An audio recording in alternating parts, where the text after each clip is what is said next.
point the music might be a little loud. Go! Hi, Recap. Go morning, good afternoon, and good evening! Thank you so much for joining me today. We're back. Thank you so much for joining another type of stream. We are back! Exclamation mark! With some more studying! Yay! But this time I get to verbally say, how do you call it? All my notes. How many pages do I have? All 79 pages. I am so excited to yap about this for the next 3 to 4 hours. No, but sincerely, as you guys are well aware, I have an exam tomorrow at 7:30. Sorry, I was looking at my calendar. I'm like, I have an exam at 7:30, and I probably won't get out of work at 4. And yeah, I could probably squeeze in a stream.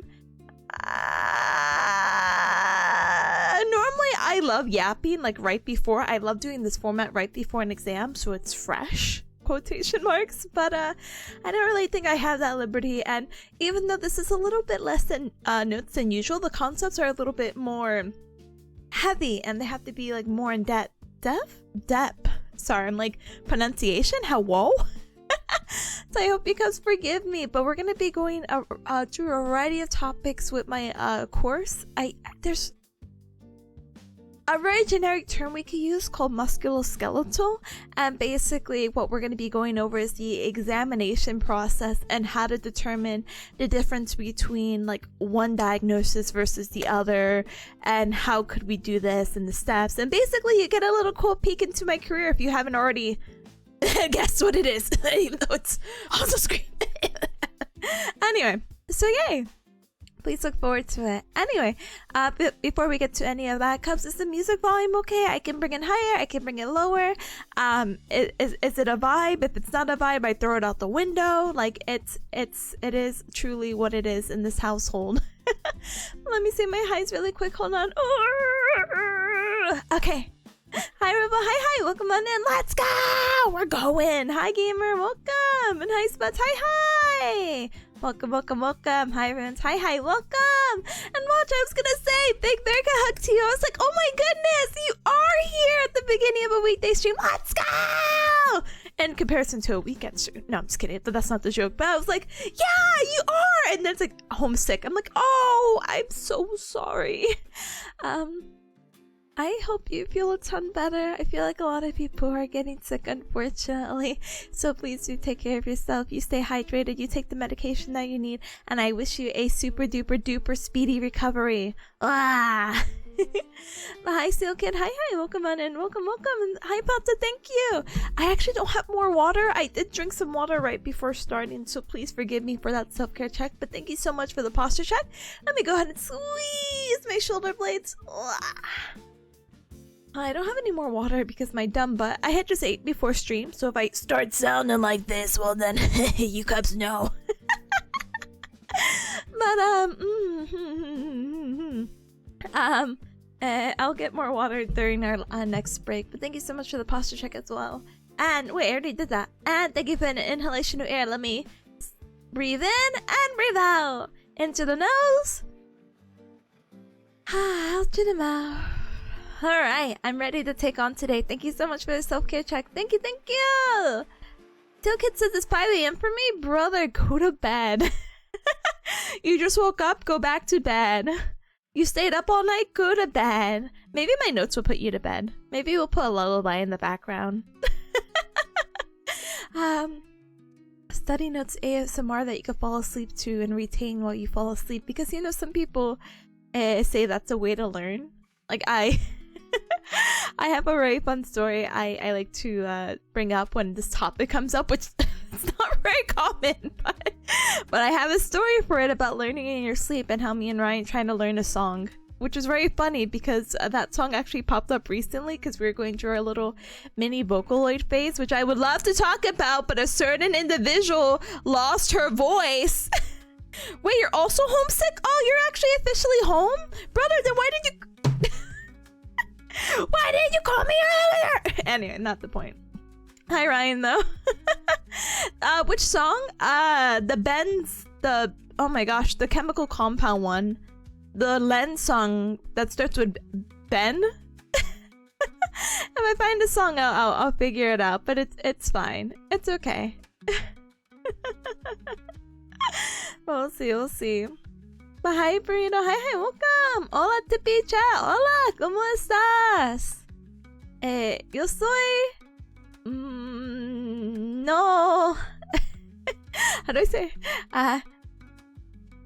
Estoy no hambre. Sí. ¿Por qué yo comida sushi?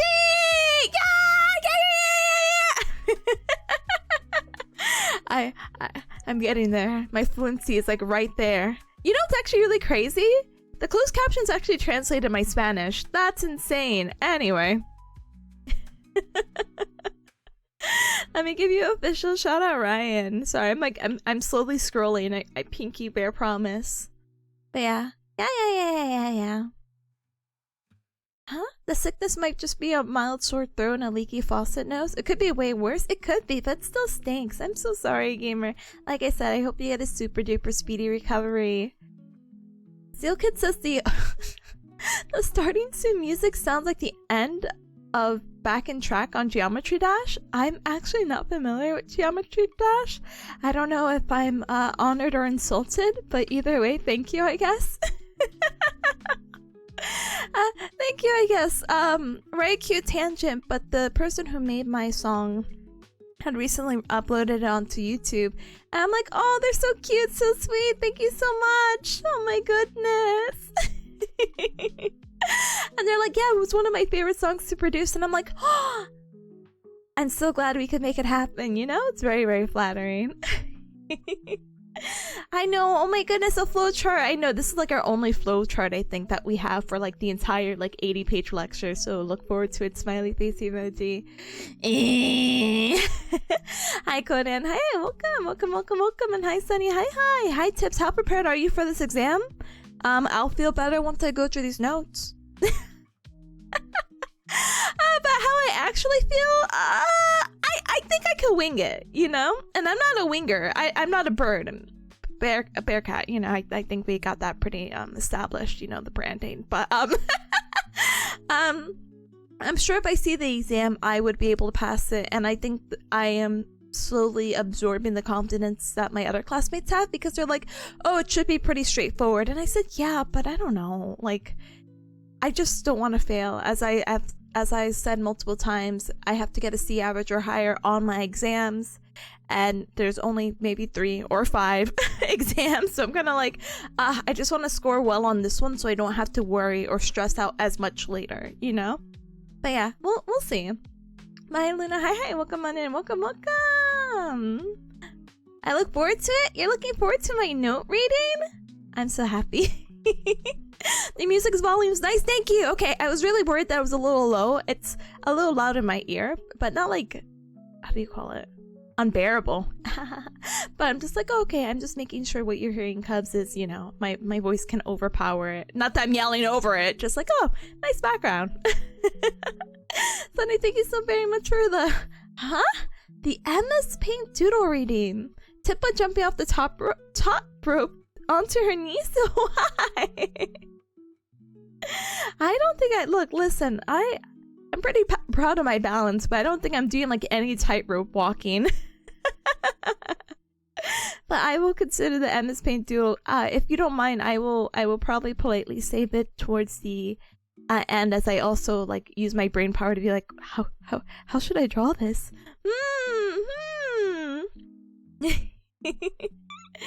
Oh my goodness. Welcome to everybody. Hi, gamer. Welcome.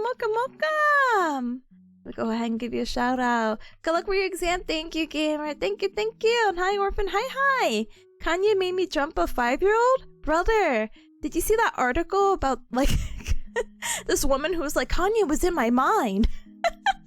Was he in your mind too? That's crazy. That's insane. Well, that's all I could say.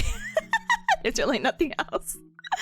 Anyway, say the bad word. Heck. But anyway, I think we're good, right? Yeah. Alright, Cubs. So we're gonna go ahead and get started with our first bit of notes right now. Let me push some things to the side da da da da da da da da. What? Yeah, if you look up the article, I forget what she did. It wasn't anything too bad, but it was still like enough to get in trouble, you know? You regret that one? No, don't regret. It's fine. Oh no! Oh, you know, that's why I was so confused. Okay, let me clarify. My niece has done nothing wrong. My nephews, on the other hand, oh brother, those are the ones I was fighting. But I will, okay, I understood top rope as tight rope. I understand now. We're wrestling the top rope. Got it. See, this is why we talk about our our things. No, you're so good. I'm like, my one niece did not do anything wrong. My 8 nephews, however. Anyway. But yeah, let's go ahead and get started because like I said, there's a lot of notes. I don't feel like there's anything else I have to yap about today. Blah, blah, blah, had work, blah, blah, blah, hope you guys had a good day, blah, blah, blah, blah, happy Wednesday, blah, blah, blah, blah. Oh, Rip is streaming, by the way. So, Rip is streaming RAF right now because I just learned that Rip is going, well, I didn't just learn. I knew it was sometime in February, I just didn't know when. But Rip is doing a, I have to, actually, sorry, let me dig it up. Oh, okay. I got spooked. I'm like, I don't know if this is Rip's last stream before Japan, but she is going to go ahead and travel and do her little vacation starting Sunday, and I am insanely jealous. I'm like, take me with you! But I just don't have the availability, and school comes first, and yeah. So it is what it is. But please do give her your support as she is playing Raft. I'm not really familiar with Raft. If I had to make a polite comparison, sorry, my English is going, maybe it's like Minecraft Skyblock. Have I played any of these games? No, so I don't know if making the comparison's even valid, but I'm like, oh yeah, limited resources, yeah. I hope they have a good time. They better keep us updated, brother. I felt so bad because when I went on my trip to Japan, they're like, why didn't you send us more pictures to from Japan? They're like, I was just living in the, or sorry, I was like, I was just living in the moment. sorry, I'll try to be better. Oh my goodness, but I do hope they have a good time. They have some really cool things like scheduled, and I'm just like, take me with you, please. But that's a plan for the year 2026, or if I'm right, if I'm very quirky with it, I think I could actually do sooner. Sorry, not to like start like talking my thoughts out loud, but I just remembered I have a month off in between my second and third clinical rotation. So technically, not that I am going to Japan, but maybe I can have a pretty nice vacation. And when I mean nice vacation, I mean anywhere outside of Bearcat Mountain, it's fine. Maybe I could go to the beach, or maybe I can fly somewhere. I don't know, within the country. America's so big, painfully big. There was a guy who I haven't finished watching the whole video, so I can't really vouch if the video's like great or not, but it was very interesting because he's like, yeah, I visited all 50 states in 30 days. And I said, what? You could do that? And he just drove. Obviously, he didn't drive to Alaska or Hawaii, but still, I'm like, oh, pog. Anyway, Butt Nugget, thank you so very much for the follow. Welcome to the Cup Club. Welcome. But yeah, I don't think I'm going to be doing that, but I could squeeze it in. I have a month off. How he did it basically was that he drove to the capitals of each of the countries. It took a picture in front of their like capital building and left. So very interesting gimmick. If I find the link, I'll link it over to the Cup Club if you Cubs want something to watch. The video is fine. I think the guy's personality is also fine. I've seen his other videos, like I ate nothing but Buc-ee's for like 7 weeks, but maybe that's like the YouTube content creator like meta. I only ate blah blah blah for like a week, 3 days, a month.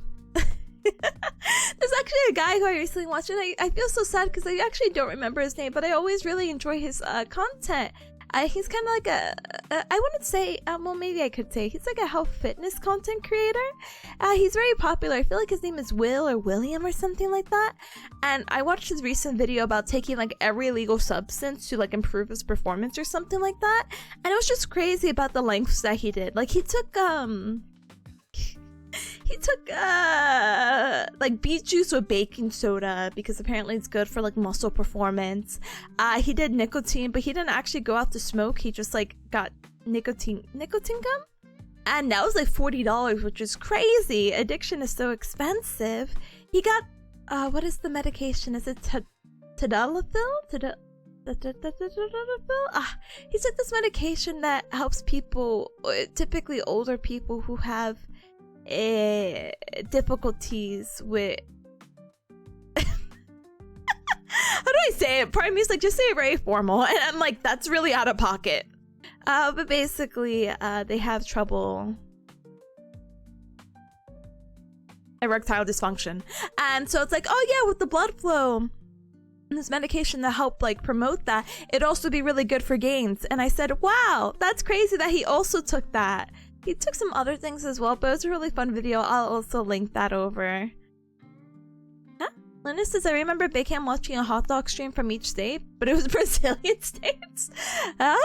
What does that entail? Does each little like state have their own little like dedicated hot dog? I'm so curious, you know? Luna says that we only have 26 states in federal district. Oh, that's actually really cool. I didn't know that. That's really cute. I'll have to go look it up. I'm not really much of a hot dog connoisseur, but for that, I'll humor it, you know? Conan says, Cone update! Oh, let's go! Sirens! Wee woo wee woo! Cone update! Cone update! Work started on Monday? Oh. Day went fine. I got most of the paperwork done. Yesterday I went in and started, but eventually got told they couldn't have me start work because the background check wasn't complete, so I went home early. Huh? I'm sorry. I mean, yay! I'm glad that you have employment. Happy for you. Welcome to the world of working and studying. Not that blah blah blah. Not that may be new to you, but welcome back into it. Yay! I hope the background check goes by fast, because when I was doing I am doing my hitman job, my background check took months. Literally, Cubs, if you look up Tipanya, you will not find anything other than an Indian singer. But you will not find any like awful background that took months, you know? That was just a process. So hopefully it definitely doesn't take that long, okay? Okay. Yeah. Thank you for the cone update though. I appreciate it. Hopefully you get to start work soon, because you know, having a paycheck, pretty nice. Anyway, so today we're going over some notes. We have 79 pages, and let's kind of get into it. So there's like 4 different sections. I don't know if I really have it here. Do I remember them off the top of my head? The first one is kind of like the examination process. The second one is active range of motion, passive range of motion, how to find it. The third one, completely blanking out. And the fourth one is like dosages. This is going to be obviously towards the end, but if you guys have ever heard about something called a 1RM, 1 rep max, I feel like that's lingo that's always like thrown around. We kind of go more into that and how to dose a patient and how important dosage is. And dosage, not just like, oh my gosh, you're taking medication, but exercise prescription dosage. So depending on how much you have the person do and what you're training for, you could train for different parameters. You could train for coordination, you could train for strength, stuff like that. And that's like what we'll be talking about towards the end. So if that piques your interest, then stay tuned. But yeah, let's go ahead and get through the first one, as you guys, I am sure, are tired of looking at this beautiful flow chart. Yeah. So one of the main things we have to talk about, especially in the evaluation process or even beginning to assess someone, because in my career, a lot of people will come in with some kind of musculoskeletal origin issue, or what I would hope it is.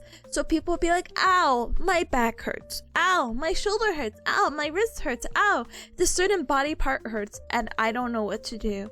My career has now done a thing called direct access, so patients who physically are hurting can come directly to us, or we could get a referral from the doctor and they can see us and we can go ahead and further assess, because this is what we specialize in.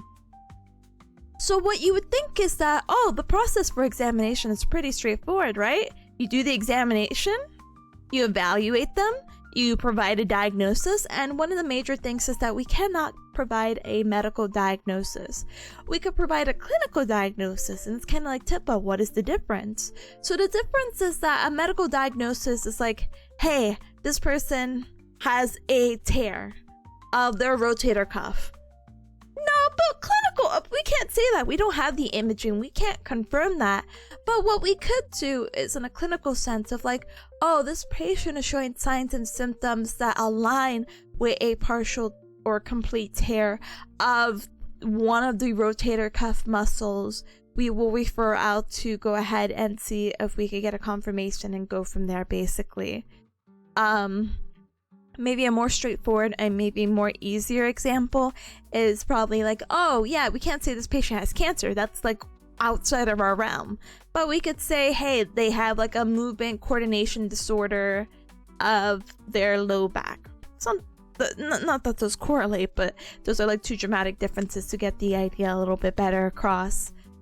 So with the diagnosis, we have the prognostic, and the prognosis is basically how likely is this patient going to be able to recover. The prognosis, if someone is already active, they live a pretty well lifestyle, and you feel like they're very motivated and compliant with whatever you give them, they're more likely going to be able to recover. Now, this is not 100%, but they have a good or great prognosis of recovery in comparison to someone who may live a more sedentary lifestyle, or someone who's more bedbound, not active, unable to move, doesn't have support at home from family, not compliant to their exercises. Yeah, the prognosis, as you would imagine, would be, well, pretty poor. Conrad says there was a miscommunication between staff. No, boo, boo, boo, boo, boo, boo. They were happy that I took the initiative and tried to help out. Yeah, that's nice, but as long as you're getting paid. Boo, boo, boo, boo, boo, boo, boo. Huh? And there's also another snowstorm today, so fingers crossed classes are closed tomorrow. Fingers are crossed. I hope all your content's online and you don't miss anything significant this week if they do close, because, you know, your safety is top priority, baby. But yeah. Glad it's working out, gamer. Yeah, from there, from the prognosis, you do the intervention, and then you get your outcomes. And of course, therapy is not really a fix-all, cure-all kind of situation. So sometimes, even if the patient is compliant, they have a good prognosis, they're going to recover. Maybe sometimes they don't react well to like physical therapy or whatnot. And some people, how do you call it, do improve, or some people don't. It's really kind of a give or take. You have to get a really good history with that. And this is just a general outline of what it is to do an evaluation. But with physical therapy more specifically, it's a very fun, funky flowchart. Whoops. I'm just gonna move it here really quick. So, it kind of got cut off. Well, it is what it is. Anyway, so, oh no. Wait, how did it get cut off? Wait. Go! Huh? Xylorg? Thank you so very much for the follow. Welcome to the Cup Club. Welcome. I'm trying to push this over here. Ooh. Alright, now I can see it a little bit better. Let's do it. It does not want to be grabbed anymore. Alright, this is the best we can get. Anyway, so the examination process is not straightforward. So yes, you could do your examination and evaluation, yeah? But what happens with this is that, hey, maybe what they're coming in for is a little bit more serious. I don't think they would benefit from our session, so we would have to throw them over to, how do you call it? Let me zoom in a little bit. A refer consultation. Because, and we'll talk about this a little bit more, but maybe they're exhibiting red flags. And red flags are serious medical things that we cannot treat, they need to be referred out to their primary care physician, or sometimes even the ER. It's like, oh my goodness, it's something we'll go into in way more detail in a little bit. From the evaluation, we get from either diagnostic prognosis, we go interventions, and then we get outcomes. And from the outcomes, we have to go back and see about if we need to evaluate them. And if we need to evaluate them again, maybe we'll go ahead and re-examine them. Maybe we had missed something. And so the cycle is just not that straightforward. So, let me go back a little bit. Can I have a nice 175? Ah, looks good. Alright, so basically, the examination process is not linear in nature. Blah, blah, blah, blah, blah. The diagnosis allows us to create interventions, and then with those interventions, we're going to assess the response and the outcome and pretty much go from there. So one of my least favorite things, very unfortunate, is the sequence of steps that we need to do any of these evaluations. It kills me every single time. But Go gamer, thank you so very much for the follow and for politely lurking. I appreciate it very, very much. Welcome on in. Welcome. Thank you so much for checking, and thank you, Robo, as well. I appreciate it. Thank you. So when someone comes in and they're like, ow, my shoulder hurts, or ow, my neck hurts, my back hurts, my wrist, some kind of body part hurts, or extremity, leg, arm, and then whatever relates, oh, my elbow, my shoulder, my hand, my hip, my foot, my knee, we have to do this thing called 18 steps. Now, it's not how do you call it? We don't have to do all 18 steps, but all 18 steps is the idea of a very good examination. And also, it puts an order of like least severe to more severe. And I don't think severe is the right word I even want to use for this. Patients tend to be very sensitive when they're in pain. No one likes being in pain, so maybe a better phrasing, it's the least pain provocation to the most pain provocation. So, like some special tests, which I don't think we're going to go into super duper detail, at least for this study stream. When next study stream, which I'm not excited about taking another exam, but the next content for this course is going to be much nicer because they're more applicable, and there are some really cool conditions with, I believe, the cervical, shoulder, and I believe elbow and wrist will be on that. So please look forward to it. I know some gamers might have XYZ issues with those, so yay. Anyway, maybe you'll learn something from it, so it'll be very, very, very fun. But yeah, so the first step is that we take intake form assessment. So basically we give them a little survey to be like, hey, I want to get some pretty like I guess you could say, yeah, subjective measures of your pain. Like, what is your pain level? 0 out of 10. Are you able to do XYZ tests? There's like different intake forms for many different things, and we'll actually talk about a little bit of them, but they have some that are specifically set for the upper extremity or the lower extremity or the back pain, because that's also really common, or even balance. But there's also some really cool intake forms we could take for people when we're concerned about their level of anxiety or depression. And again, we'll talk about those because those psychological factors are considered yellow flags. So we mentioned red flags, saying like, oh my gosh, these are medical emergencies. Yellow flags are kind of like, we have to be careful because sometimes our brain is not really kind to us. Unfortunate.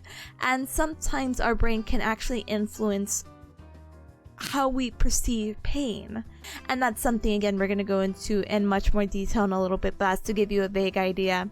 But we're going to stick to the 18 steps. Don't get me wrong, I love the sequence of spinal examination, but they kind of overlap a little bit. So there's just some things you just can't do with the spine, like there's not really a spine special test, you know? But let's talk about the sequence in full. So the first one is the intake form. The second one's the initial evaluation. Let's examine how this patient is walking. Let's examine their posture. We're basically judging them. Our third one, we get a subjective history. So we'll ask, hey, like, why are you here? What brings you in? What was the mechanism of injury for your condition? Is it getting better, worse, or the same? How long ago was this? You know, like things like that. Basically, we have to go and ask the patient to get a better idea of why they're even here in the first place. We'll do a review of systems. This is pretty important, and we'll go more in detail. Sorry, I feel like well, I don't want to segue into it quite yet, but we'll go more in detail because we have a dedicated section to review systems because as mentioned, maybe if I didn't mention it today, it was mentioned in previous study stream, where basically sometimes when people are in pain, it doesn't come from a musculoskeletal origin. It's not because their muscles or their ligaments or any part of their body is actually hurting. It might be something a little bit more sinister. So it's just something really important to go ahead and screen. And then in addition to that, making sure we're taking vitals like blood pressure, a respiratory rate, heart rate, and oxygen levels. From there, we'll go ahead and do a screening just to make sure that they're safe. We'll check structural inspection. We'll see if like there's anything abnormal about the area that they're talking about. We'll palpate for condition.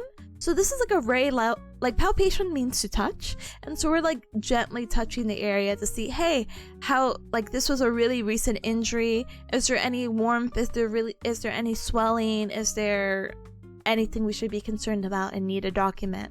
From there, we'll do active range of motion. We'll ask the patient, hey, love to see you move that arm.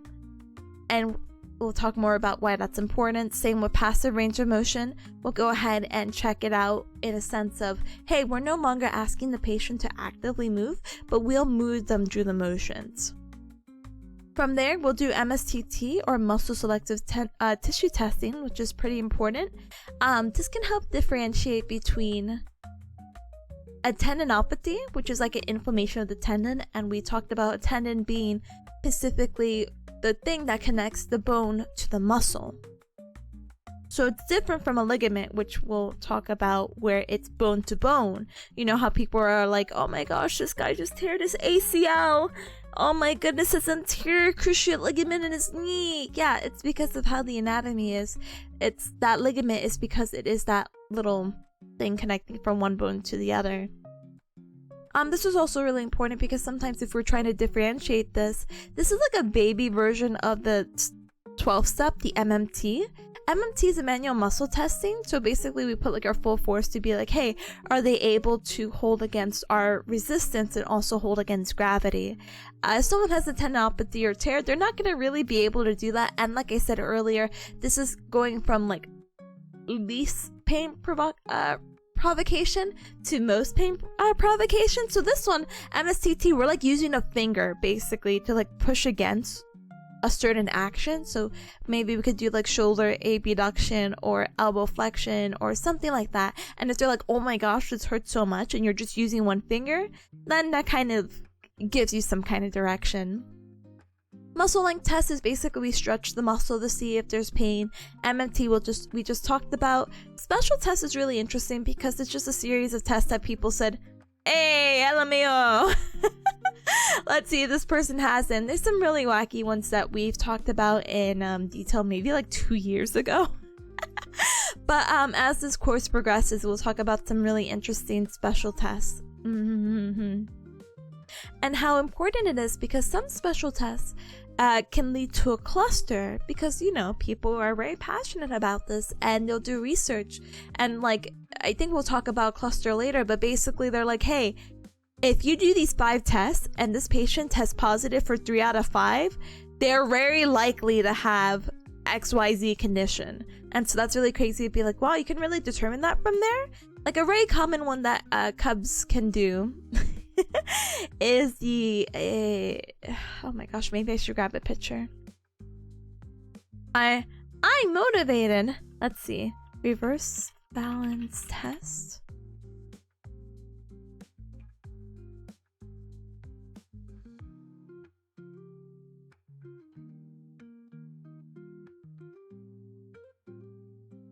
So one test, so you know how everyone's always really worried about carpal tunnel syndrome because we're gamers?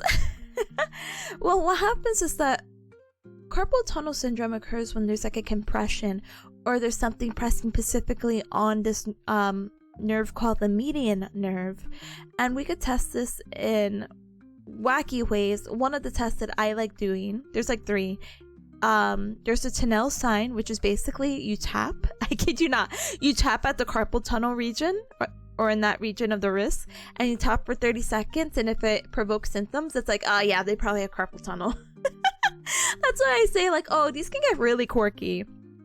Balance test. So basically you bring your arms straight and the back of the hands are touching each other, and you're gonna have them do that. So patients instructed to compress the back of both hands against each other so that the wrists are flexed the full 90 degrees. And pretty much if this reproduces the symptoms, you have that aching, you have that tingling, okay, there might be some compression of the carpal tunnel. You can also do a test called the reverse balance test, and this is where your arms are still up, kind of straight in that straight line, but you're in a prayer position. So let me see if I could grab a picture of that really quick.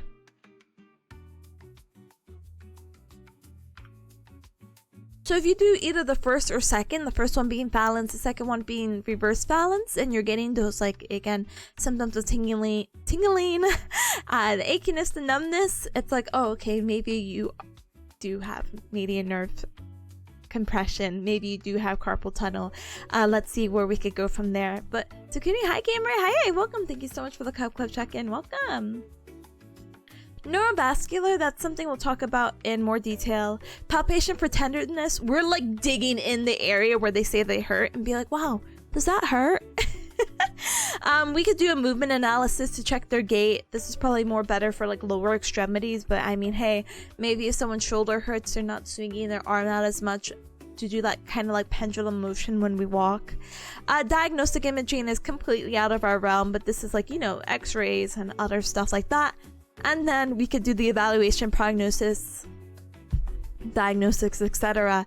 We should basically have, like, at the end of these 18 steps, 2 hypotheses of what can this patient be going through, basically.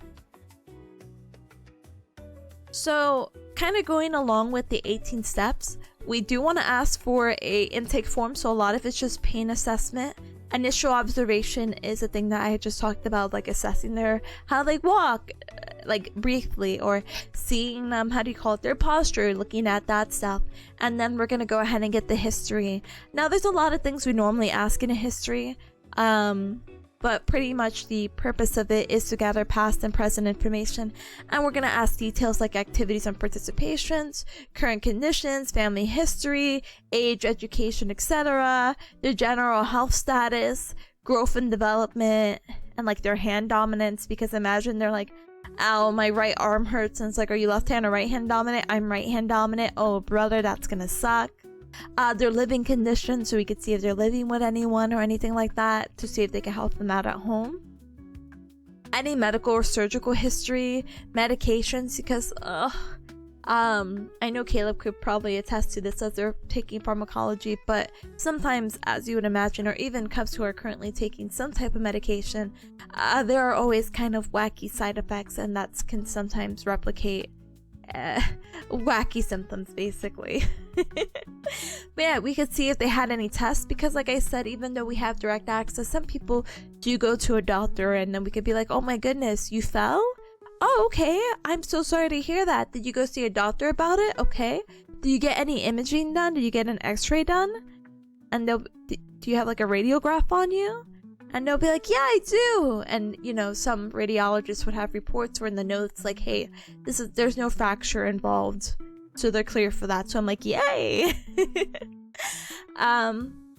We want to check about social and health history, and basically want to check about the social history, about what is their social life, basically, to make sure to have those elements that can contribute to a better prognosis. These are a bunch of, this is basically the same thing that I had just mentioned above, but it's asking in more detail. They did not give me a better picture than this, so it's really squished and it's really hard to read, but basically everything I mentioned here is here.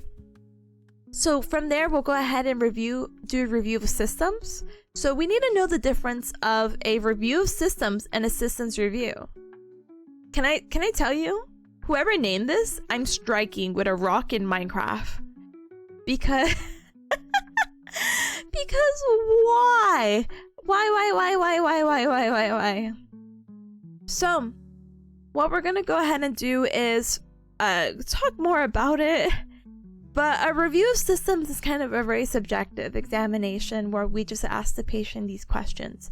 Have you been experiencing lightheadedness, difficulty with smell, taste, swallowing? Why is that important? Because it can indicate that there might be something more sinister going on and we need to go ahead and refer them out. Now, systems review is going to be, again, those qualities like the blood pressure, respiratory rate, etc. And I think it goes more in detail in a little bit. But a review system is going to inquire about the presence of abnormal functioning and or physical changes to the body system. So we have like the cardiovascular system, the endocrine system, so like our hormones, eyes, ears, nose, throat, the GI system, and let's see. Hematologic,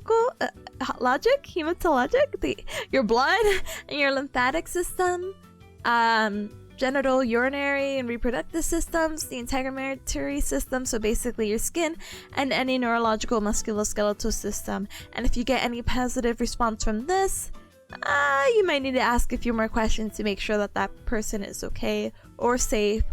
Maybe try to see about examining, and maybe try to see about referring out. So a review system screening tool, there are a bunch of questions we can go ahead and ask the patient. Basically, this table that you see here is actually a part of a study or an article that came out and did the research and basically said, hey, if you ask these 10 main questions, you're basically set for life for this patient. So the 10 main questions you would ask a patient is, have you been recently experienced abnormal sensation? Do you have numbness, pins and needles, anything like that? Why is this important? This is really important because it can be indicative of like a nerve compression somewhere, and that's something that we'll have to evaluate, especially during our neurovascular step, which is one of our 18 steps. I think that's like number 14 or something like that. Have you been experiencing headaches? Headaches is also a big thing. Not saying like, ooh, that's a red flag, but be like, okay, but why are you experiencing headaches? This is something really important to I can't say the word. Analyze. Oh my goodness. This is something really important to analyze, especially for a person who may have just experienced some head trauma. And yeah, head hurting. But you know how I tell you cubs about the ligamentous laxity kind of stuff? People who have a ligamentous laxity, or like, you know, the ligament is loose in their skull and they feel like their head is gonna fall off. Yeah, kind of important to know whether they're having headaches or not, and we can kind of try to align the symptoms and go from there. Not obviously assuming the worst, but like, oh my goodness. Have you been experiencing night pains? Night pains is a really common thing for people who have cancer. Not only are they experiencing night pains, it's also the idea of like, even when they're at rest, they're like, yeah, I'm still hurting. That's not normal. That's not a normal musculoskeletal thing. You know, when you use your arm and you're like, ah, my arm is so sore, but when you rest it up, you feel good. Imagine your arm is constantly hurting. Red flag. Have you experienced sustained morning stiffness? So a lot of people with that, I forget, there's something that I'm missing with it. I feel like it's so important, but I'll remember it later. I know this is common with people who have like arthritis. They're like, yeah, I have morning stiffness, but it feels better, you know, the more I kind of warm up later. And it's like, okay, sure. And then we'll kind of speed run through the rest of this really quick. Lightheadedness, trauma, night sweats, constipation, easy bruising, and vision. If you ask these 10 questions, you're setting yourself up for success and making sure, hey, there's pretty much nothing sinister that I am aware of, using the subjective history from the patient. Now, obviously, this is not a one and done thing. I'm sure you guys have heard about something called referred pain patterns. And sometimes they might have one of these, they might not have none of these. But when we try to do a test, basically, like, oh, you're having pain of your shoulder? Oh, but we're not able to replicate it? Oh, this must be a referred pain from somewhere. And, oh, I'm not good at referred pain patterns. I want to say it's like the kidneys are related to shoulder pain. Or maybe that was back pain. Hold on. Oh. Let's see if we can find a picture and not get in trouble.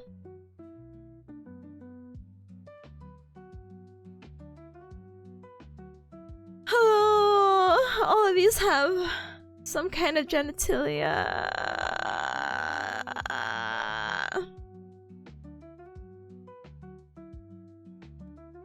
Let's see. Still trying to find it. Huh?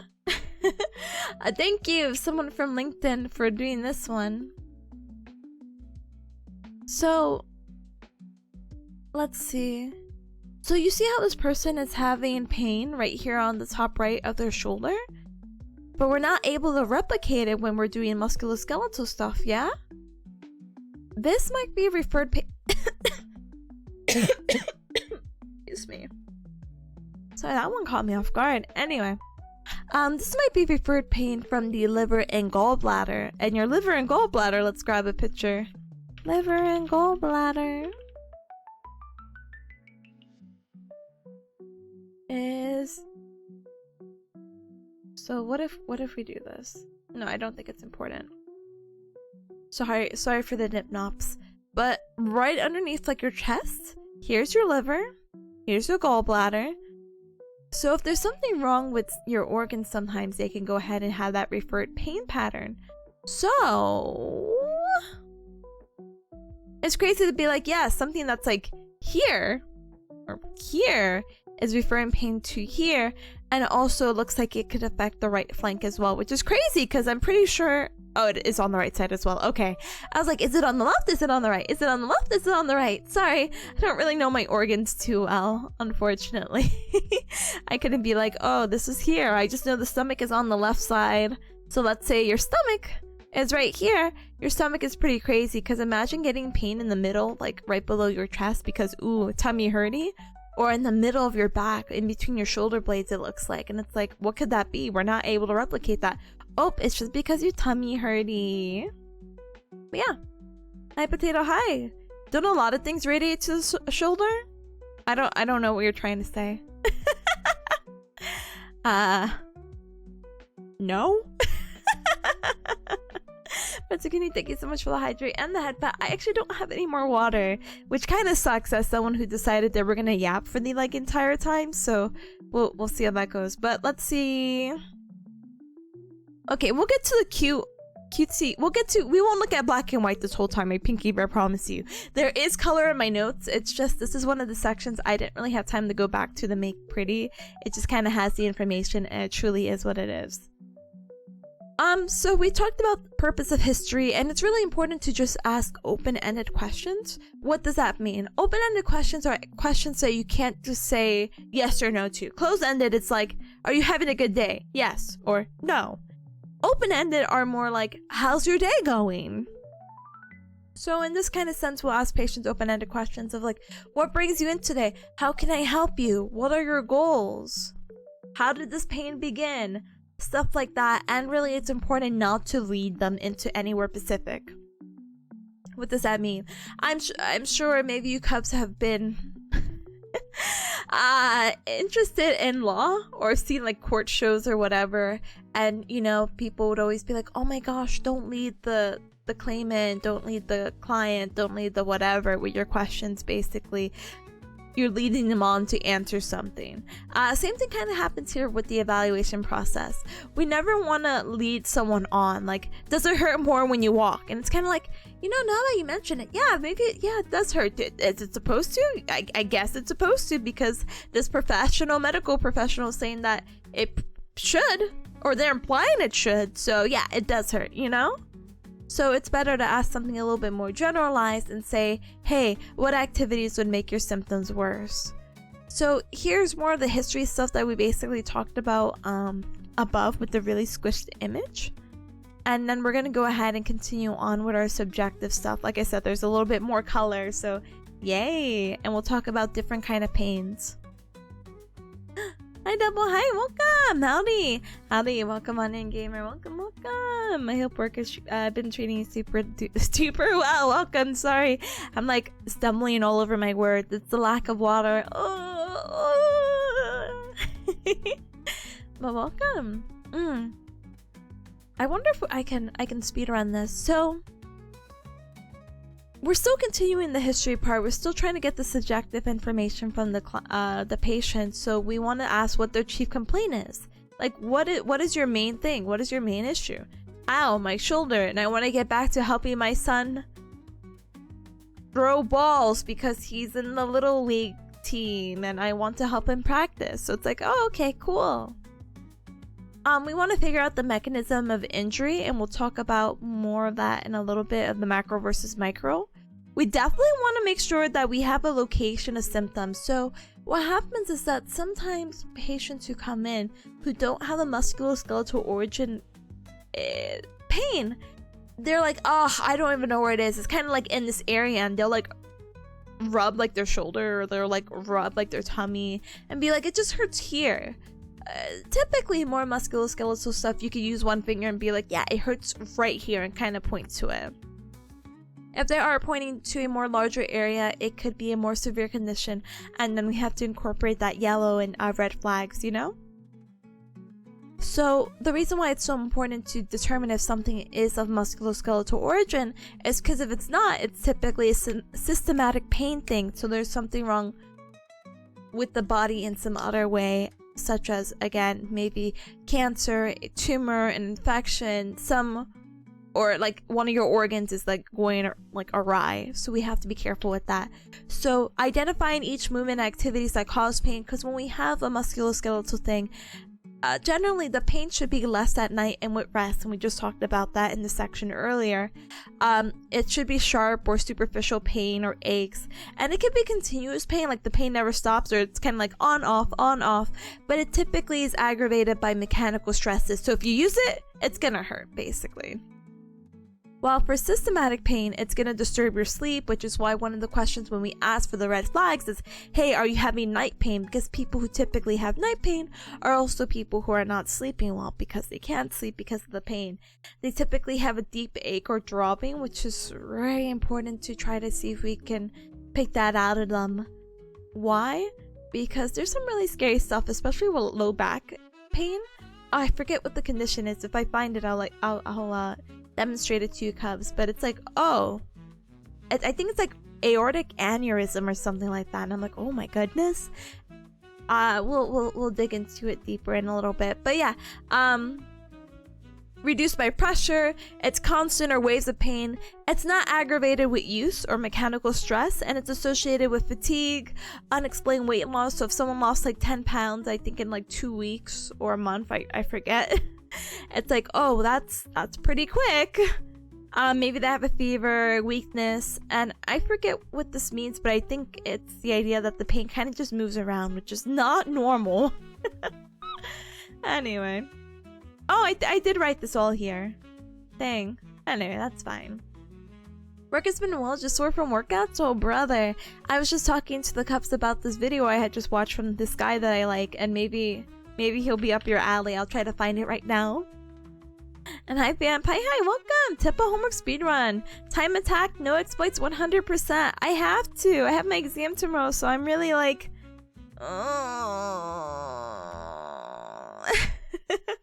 I'm really not having it. But, welcome on in. Welcome. Let me see.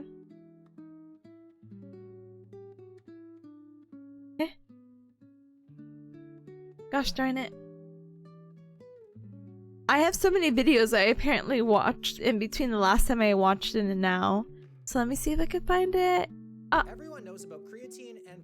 Yeah, this guy! Will Tennyson. I tried every legal performance enhancer. I mean, he has different content, but he's like a health wellness guy. But I really actually enjoy his videos, so if you want something to watch, that was my recent ramble about this guy. But he talked about basically one of the enhancers, like him not being sore and like having a great workout from like drinking beet juice and baking soda, and that's not something I'm recommending. I'm just like, hey, if you want something to watch, I got you. But you got this danky gamer. Alright, gamers, it's actually been about an hour since I started streaming, which is already crazy.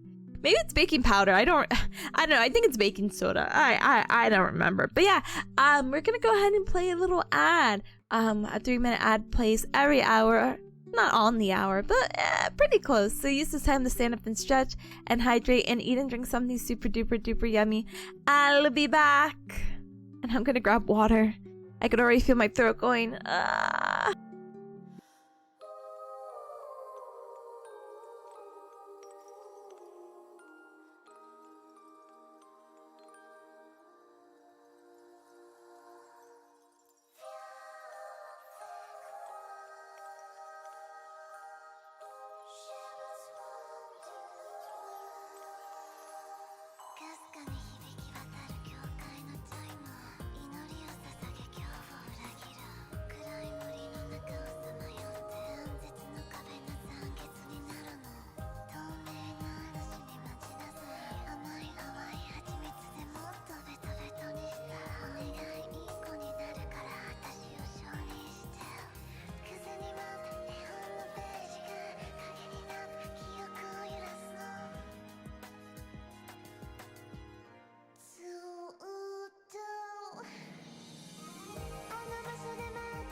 Yow!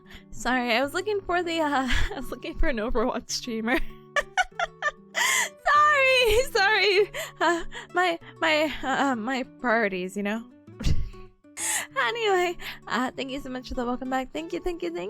All right, Cubs. I got my water bottle filled. I pet baby Peas, who is literally her beans are sunbathing in the sun. So very excited, very happy, very ooh.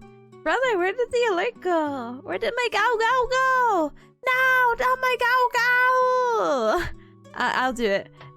Go! Double! Oh my goodness!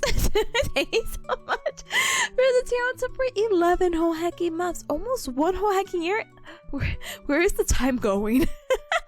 But thank you! Go. Best of luck with your exams tomorrow. But thank you! Soon it'll be a year. Time do pass by fast. It does, which is actually insane. I mean, listen, I'm always like, oh, you know, but like that's insane. Anyway, do you enjoy your streams from studying to gaming, or what variety streamer you are? Thank you. Do your best, gamer. Thank you. I appreciate it, gamer, even.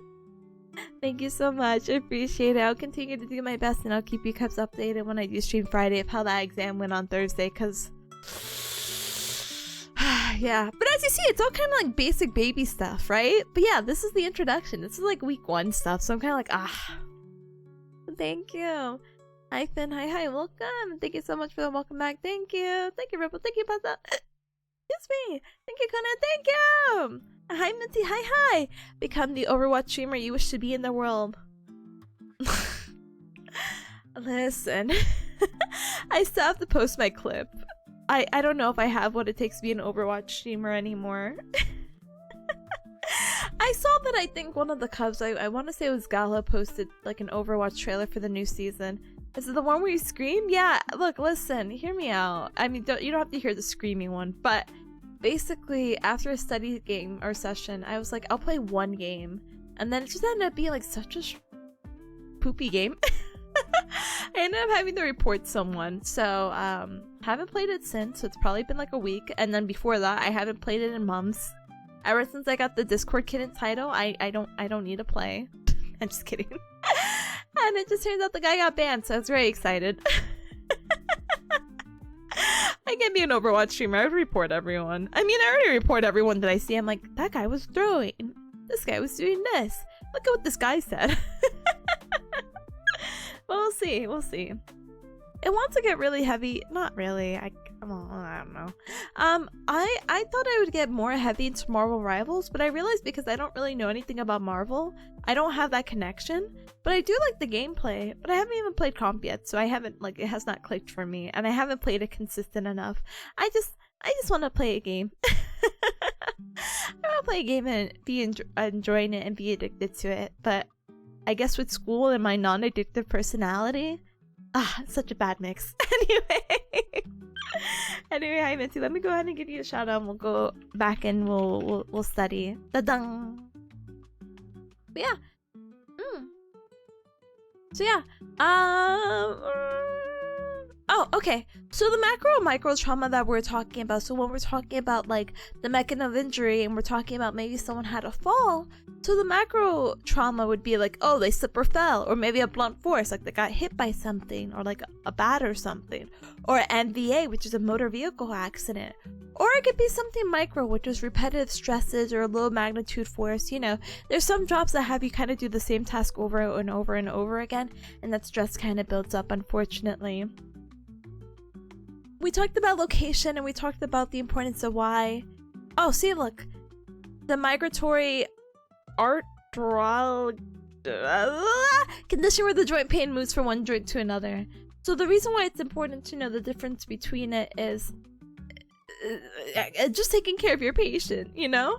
But MSK pain basically usually decreases with the cessation of activity or stopping it, lessens at night, aggravated with stress, usually continuous or intermittent, systemic, oh my goodness, I can't read, is reduced by pressure, disturbed sleep, not aggravated by mechanical stresses, and is usually constant or comes in waves. So, pain this, that. What about the quality of pain? How can we differentiate different types of pain? Great! Let's talk about it in this really colorful chart. So let's talk about the quality of pain. So we have different types of pains that we need to keep in mind, and some of these are going to be important as we regurgitate the concepts in I think especially the third section of this, because we're still in the first one and it's out of 4, by the way. So if you have nerve pain, well, it typically runs along the nerve. So people who have nerve pain, it's sharp, it's shooting, it's bright, it's burning. Let's think when people are like, I have sciatica, you know?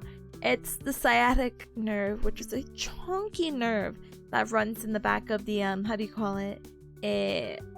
Your back or your butt. Let's see. Sciatica.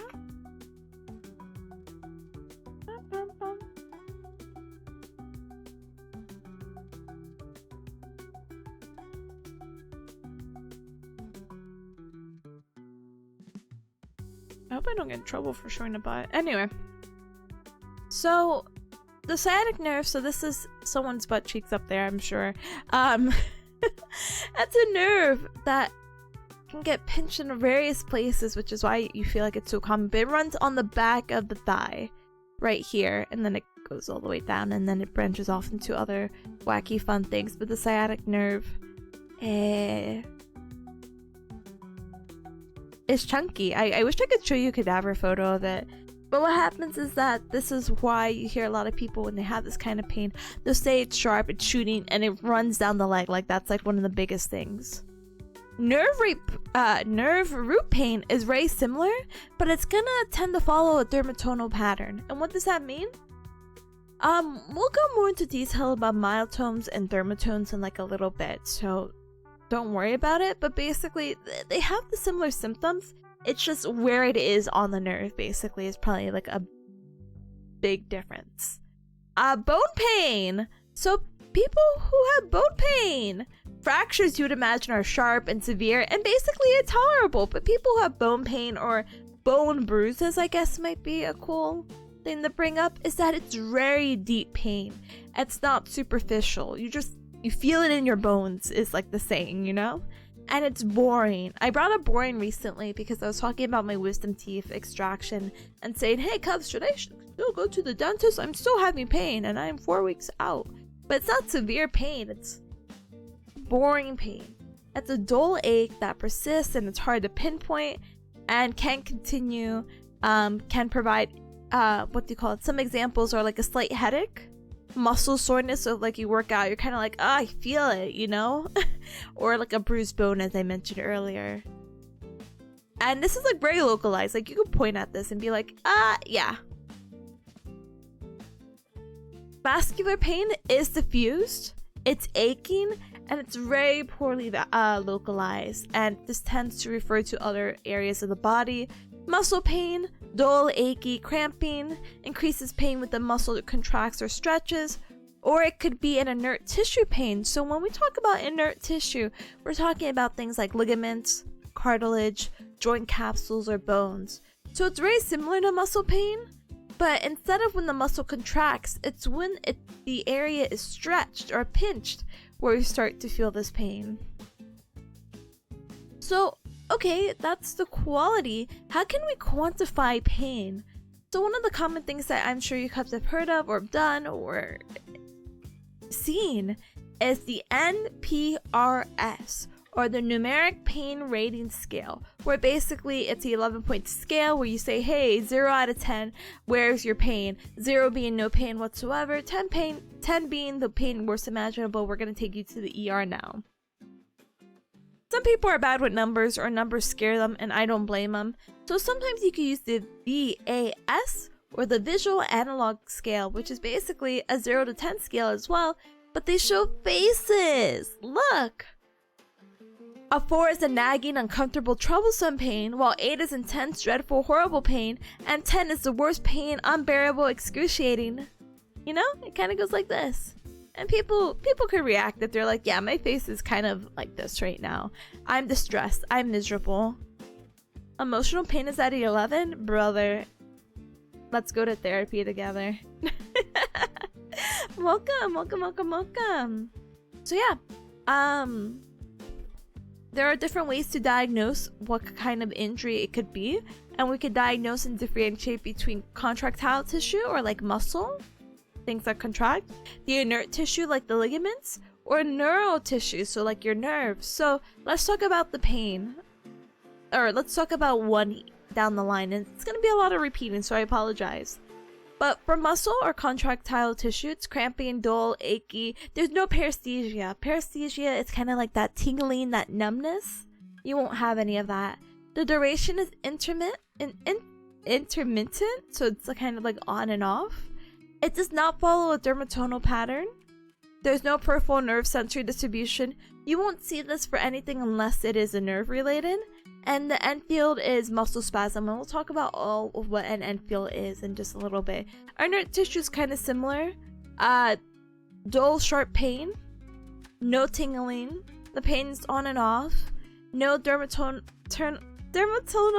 or peripheral, and the end field tends to be boggy and hard capsular. Again, ignore this. We'll talk about this all later.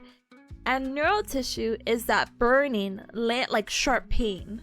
Yes, there is numbness and tingling, because numbness and tingling is typically associated with anything nerve related. A very common example is like cubs, if you sit on the toilet too long, you're compressing nerves like your sciatic nerve that we mentioned earlier, which is why you're like, when you stand up, it's like, my legs, the tingling, the numbness, but imagine you can easily kind of uncompress it and feel better. For some people, it might be a structural thing where it's like, oh, that's kind of there. And so depending on what they end up doing, the pain could be on and off or constant. It could follow a dermatonal pattern, yes. It could have a peripheral nerve sensory distribution, and we'll talk about that later, yes. And the end feel is just something we feel like a stretch. Right, and then we'll talk about this. Hi Zeke, hi, welcome gamer. Thank you for checking on in. I appreciate it. Welcome, Gao Gao. Yeah, welcome. So funny. Anyway, hold on one moment.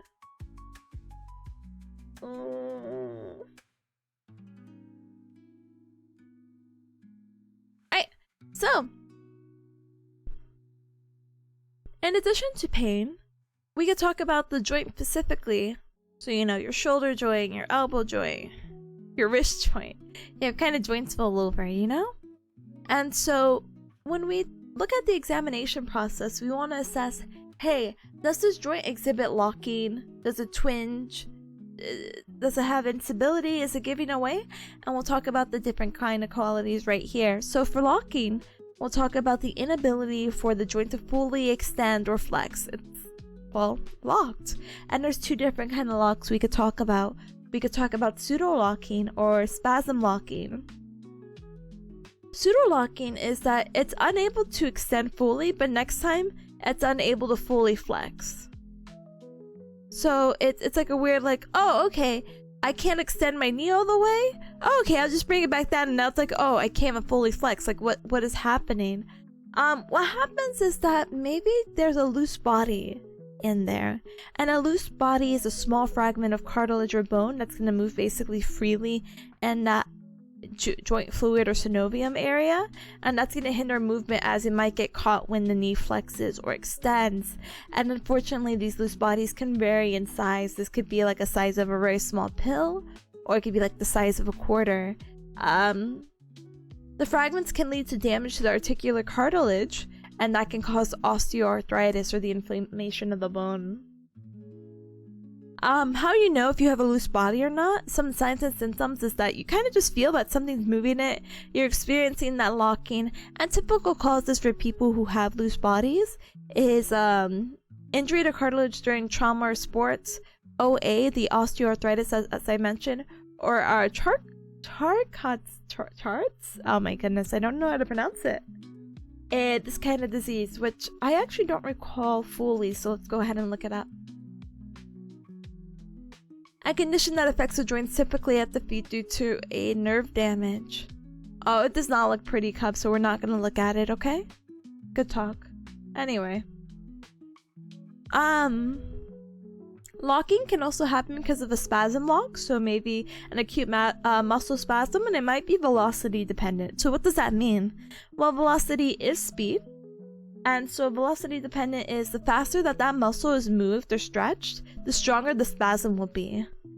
And pretty much what happens is that spasticity is defined as the muscle tone that increases with movement velocity, and that there's noticeable resistance during passive stretching. So this is really common in people who have strokes. They have spasticity of whatever arm that was affected, let's say the right, and so they're kind of stuck in this very flexed position. Like imagine you have like your arm in a sling, or like what is it, the Attack on Titan salute, where like their like fists is like curled in and it's over their arm, their elbow is tight to their chest. Yeah, sometimes people have like very severe spasticity where this is their comfort zone, this is their area, they're kind of stuck here. So when you decide, hey, we're gonna try to see if we could get you out of that position, and we're gonna slowly get you back into, like, you know, you could put your arm down.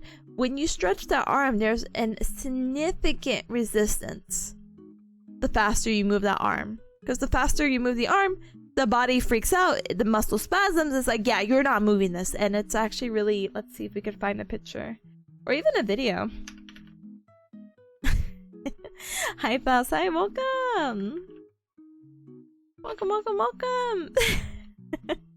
Let me give you a shout out one moment. Let me see if I can find a cute little video.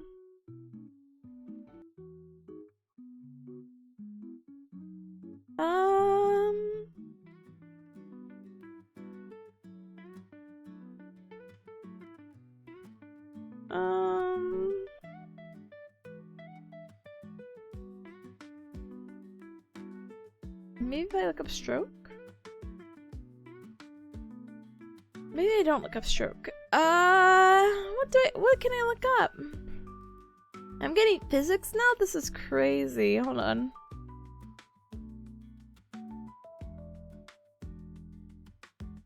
Maybe I'll go back to that one video I saw. Hi Chlorine, hi, welcome.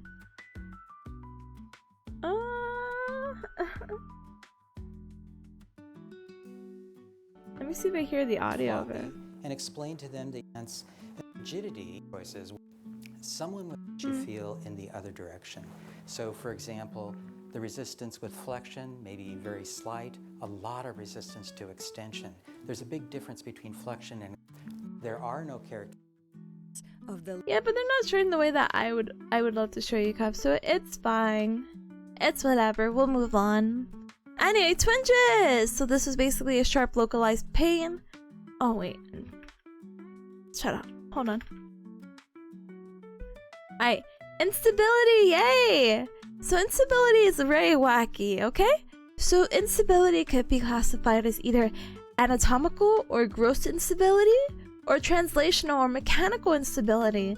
So thinking about the anatomy and just like the gross anatomy of instability, this is excessive movement at the joint where the body becomes apprehensive due to the forthcoming dislocation or subluxation.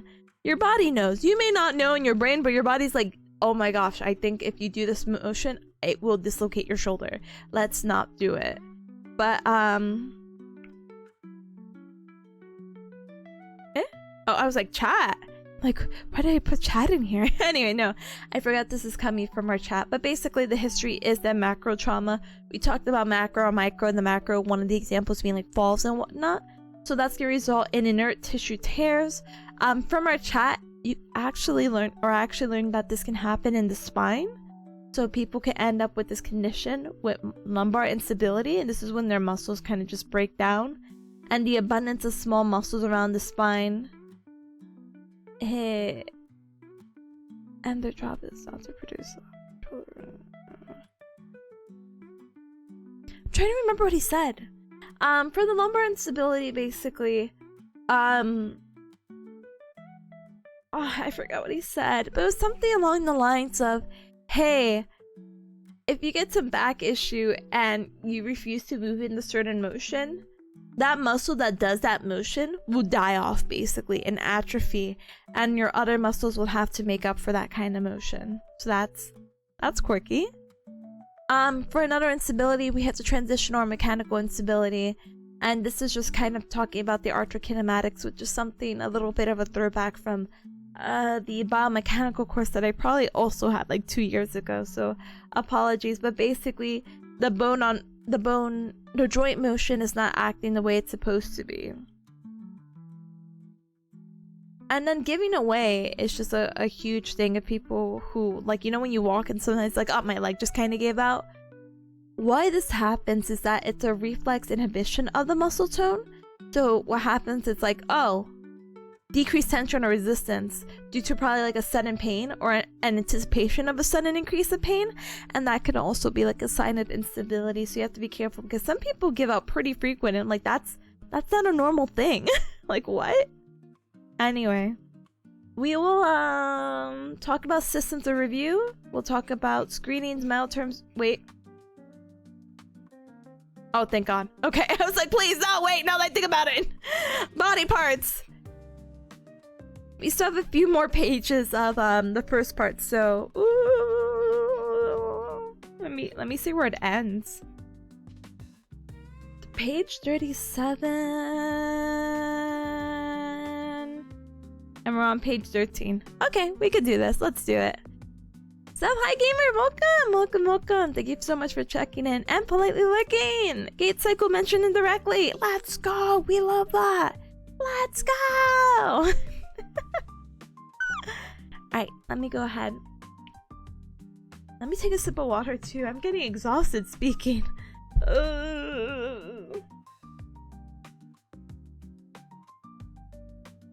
Sorry, stood up. Okay. So earlier we talked about a review of systems where we talked about the 10 different questions and asking things like, are you lightheaded, etc. Now the systems review again is a brief, limited examination of anatomical and physiological function of the following systems. So we have the cardiovascular, so again, getting the heart rate, blood pressure, respiratory rate, checking the edema.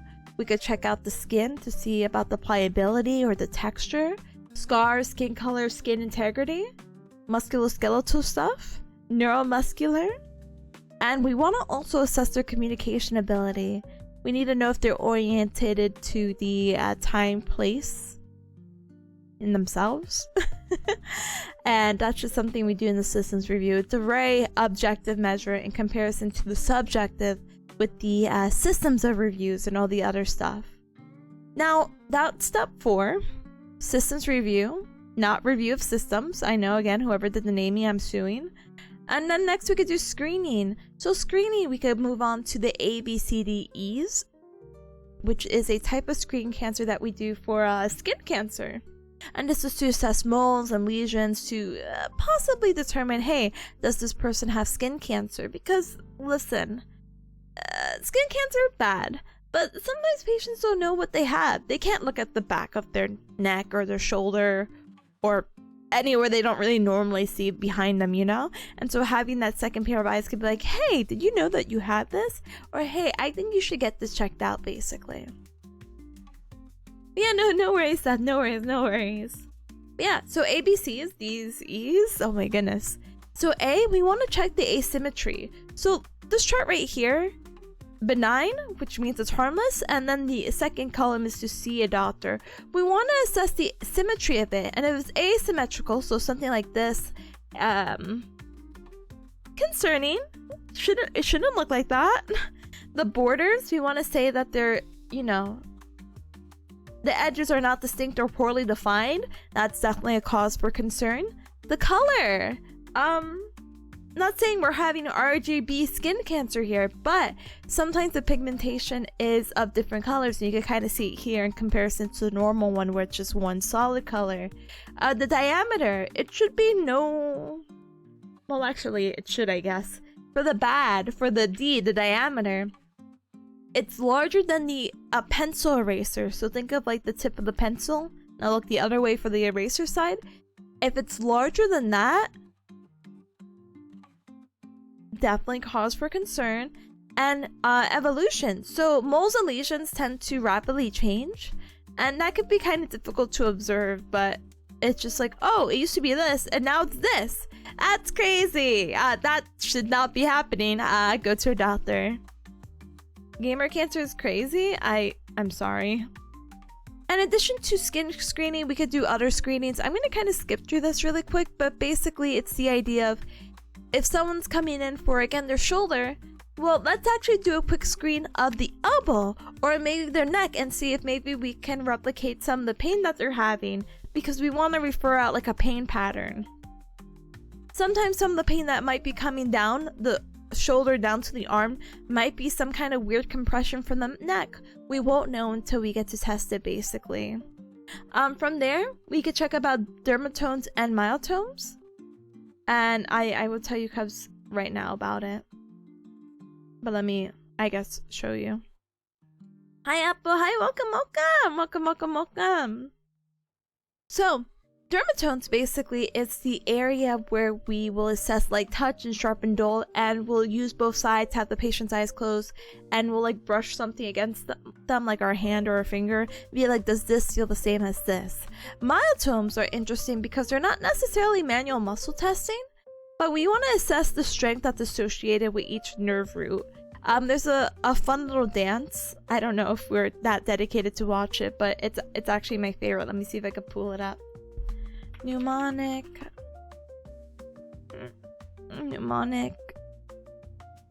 for myotomes. And the guy who did it was so great. I wonder if I could find him again. And if I can't find him again, I'll start crying. Maybe I put myotomes made easy or something like that. I need to find this guy. This guy saves me. And I mean, I can recite it myself, I guess. Lasai! Thank you for the hepato. Thank you. If you already understand the basics about... Okay. Dermatone sounds like a dope band. It makes for a really cool Halloween costume. Dermatone costume.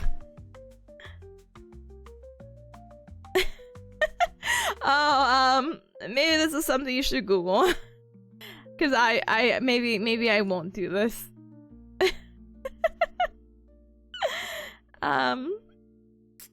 It's a cool costume. Definitely look it up. I'm not posting the photo.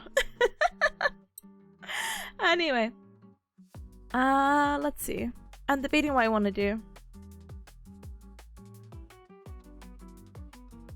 Let's talk about the regions first.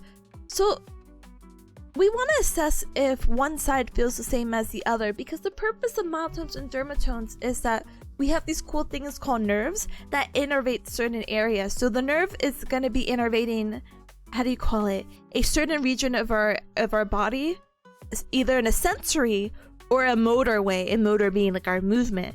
So the picture that we're seeing right now, this is all sensory. So if we touch someone's like the top of their shoulder and we touch left and right and have their eyes closed, we'll be like, hey, does this feel the same as this? And if they're like, oh no, it doesn't, I'll be like, oh my goodness, you might have sorry, it's right here. If this feels the same as this, and they're like, no, it doesn't feel the same, I can associate like, oh my gosh, okay, the top of this shoulder, the C4, there might be something wrong, there might be some weird compression.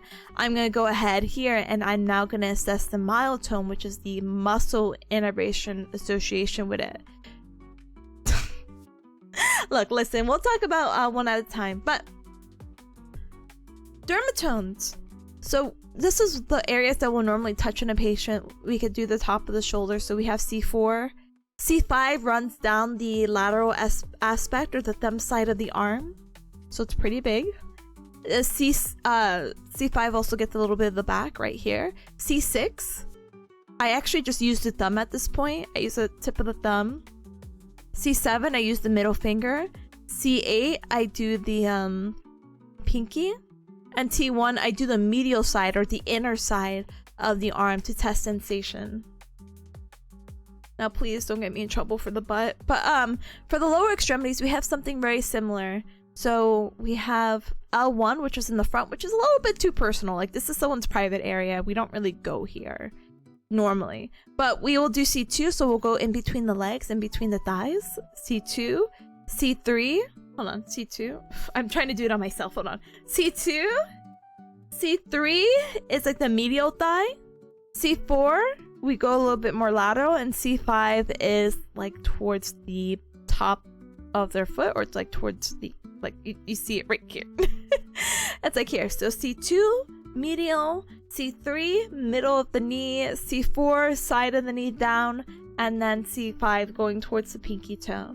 So what about the motions? So we could watch a fun video together.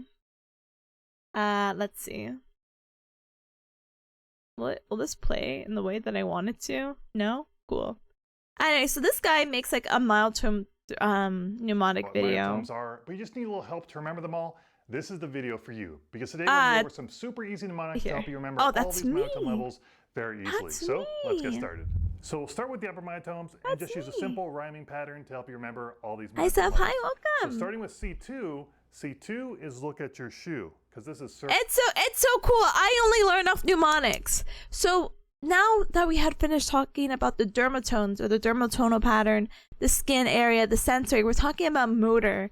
And so C2 is, as he said, look at your shoe. C2, look at your shoe, and it's cervical flexion. And cervical flexion is referring to the cervical spine, or, well, your neck, you know? cervical flexion for C2. You're obviously looking down at your shoe. C3 is a fallen tree. This is cervical lateral flexion. So it basically kind of looks like a tree is falling. C4, I'm not sure. So this is shoulder elevation or a shrug. I can't shrug my shoulders. C5 is arms out wide. This is shoulder abduction. No arm tracking. C6, smell your wrist. So this combines both wrist. Oh, so you can't see the thing.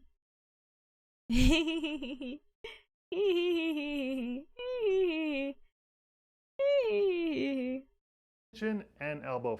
C4, I'm not sure. So this is shoulder elevation or a shrug. C5 is arms out wide. This is shoulder abduction. C6, smell your wrist. So this combines both wrist extension and elbow flexion. And this is kind of a place people put cologne or perfume. Which is so big brain. That kind of reminds me that it's both wrist extension and elbow flexion. C7, there's no zombies in heaven. So this combines wrist flexion and elbow extension. C8, you're doing great. This is thumb extension and sometimes ulnar deviation. So just a big thumbs up for C8. T1 is one and done. So I kind of think of like, I'm done. And this is finger abduction. So you kind of get in this position right there. And that's the ending for the upper myotomes. So if you just practice these gestures a few times, you can see how easily you can get through these things. So I love people who make rhymes. So good. It's so good. C3 fallen tree. C4 I'm not sure. C5 arms open wide. C6 smell your wrist. C7 no zombies in heaven. C8 you're doing great. T1 one and done. And then we can do the same thing for the lower myotomes. So I don't know the lower ones. L2 lifts your shoe. So this is for hip flexion. So obviously if you're flexing your hip, your shoe is going to come off the ground. Yeah. L3 extends the knee. So this is obviously for knee extension. L4 stops the door. So this is for dorsiflexion. And if you're trying to stop a door, obviously you would dorsiflex. L5, the toes divide. This is for great toe extension. S1 can lift a ton. This is for plantar flexion, and as we know, the gastroc and the soleus muscles are very strong, so they can lift a lot of weight. If only they taught this in nursery. Can lift a ton. And S2 is coming back to you. This is knee flexion, so you can imagine your heel coming back towards you. So S2 is coming back to you. I feel like we lost the pizzazz with the lower extremities. I feel like the upper extremities really got the best of it, you know? It's wild that there's mnemonics for all of these. Yeah, you have to learn them somehow because it's just crazy. And again, the idea behind the myotomes, just to reiterate, is, hey, if they're unable to do this and they're really trying, maybe there is some kind of nerve involvement and we can kind of keep going back with dermatones, myotones. Hey, look, listen, this person, I touched the inner thigh portion, which is L2. And I know L2 is for hip flexion, and when I had them do hip flexion, they're also really weak. Hey, I think there's some L2 nerve involvement. Blah blah blah blah blah blah blah blah blah blah blah blah blah blah blah. You know, there's crazier ones actually. I would love to show you this one that I just learned. It's so insane. But yeah, I'm gonna try to remember these. Val says, if my doctor said C7 no zombies in heaven, I would be horrified. Yeah. Listen, it makes sense. It makes sense. But how I remembered like the lower extremity was just basically like, oh, okay. It was like a little dance. Knee up. So when your knee is up, hip up, bring your knee up, your hips flex. You extend. You bring your toe. Maybe I should remember this. Okay, play it again from the top. From the top. Is one and done. And then we can do the same thing for the lower myotomes. So starting with L2. L2, lift your shoe. Lifts your shoe. So this is for hip flexion. L3, extend the knee. Hip, your shoe is going to come off the ground. L4, stops the door. So this is obviously for knee God extension. help me. I'm learning in real time. Stops the door. So this is for dorsiflexion. And if you're trying All right, to L5, I'm screwed by notes, toe related. L5, toes divide. This yeah. is for great toe extension. S1 One can lift a ton. This is for plantar flexion, and as we know, the gastroc and the soleus muscles are very strong, so they can lift a lot of weight. Okay. So for S1, can lift a ton. And S2 is coming back to you. This is knee back flexion, to so you. you can imagine your heel coming back towards you. We're done. We're done. Anyway, I'm gonna reset everything so it looks okay for stream now. Okay. So yeah, that's basically what we just learned. Isn't that crazy? And look, it's right here. Instead of saying cervical, it says neck though. So yay. But let me show you cubs something that was insane to me. This one, you're like, oh, I'm tired and done with the other one. No, let me be honest.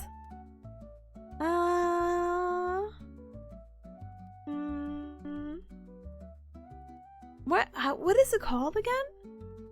Are we learning assassination techniques? Actually, you're right. We are. How did you spoil that? How did you spoil that? That's crazy. All right, hold on. Let me see. Musketeers.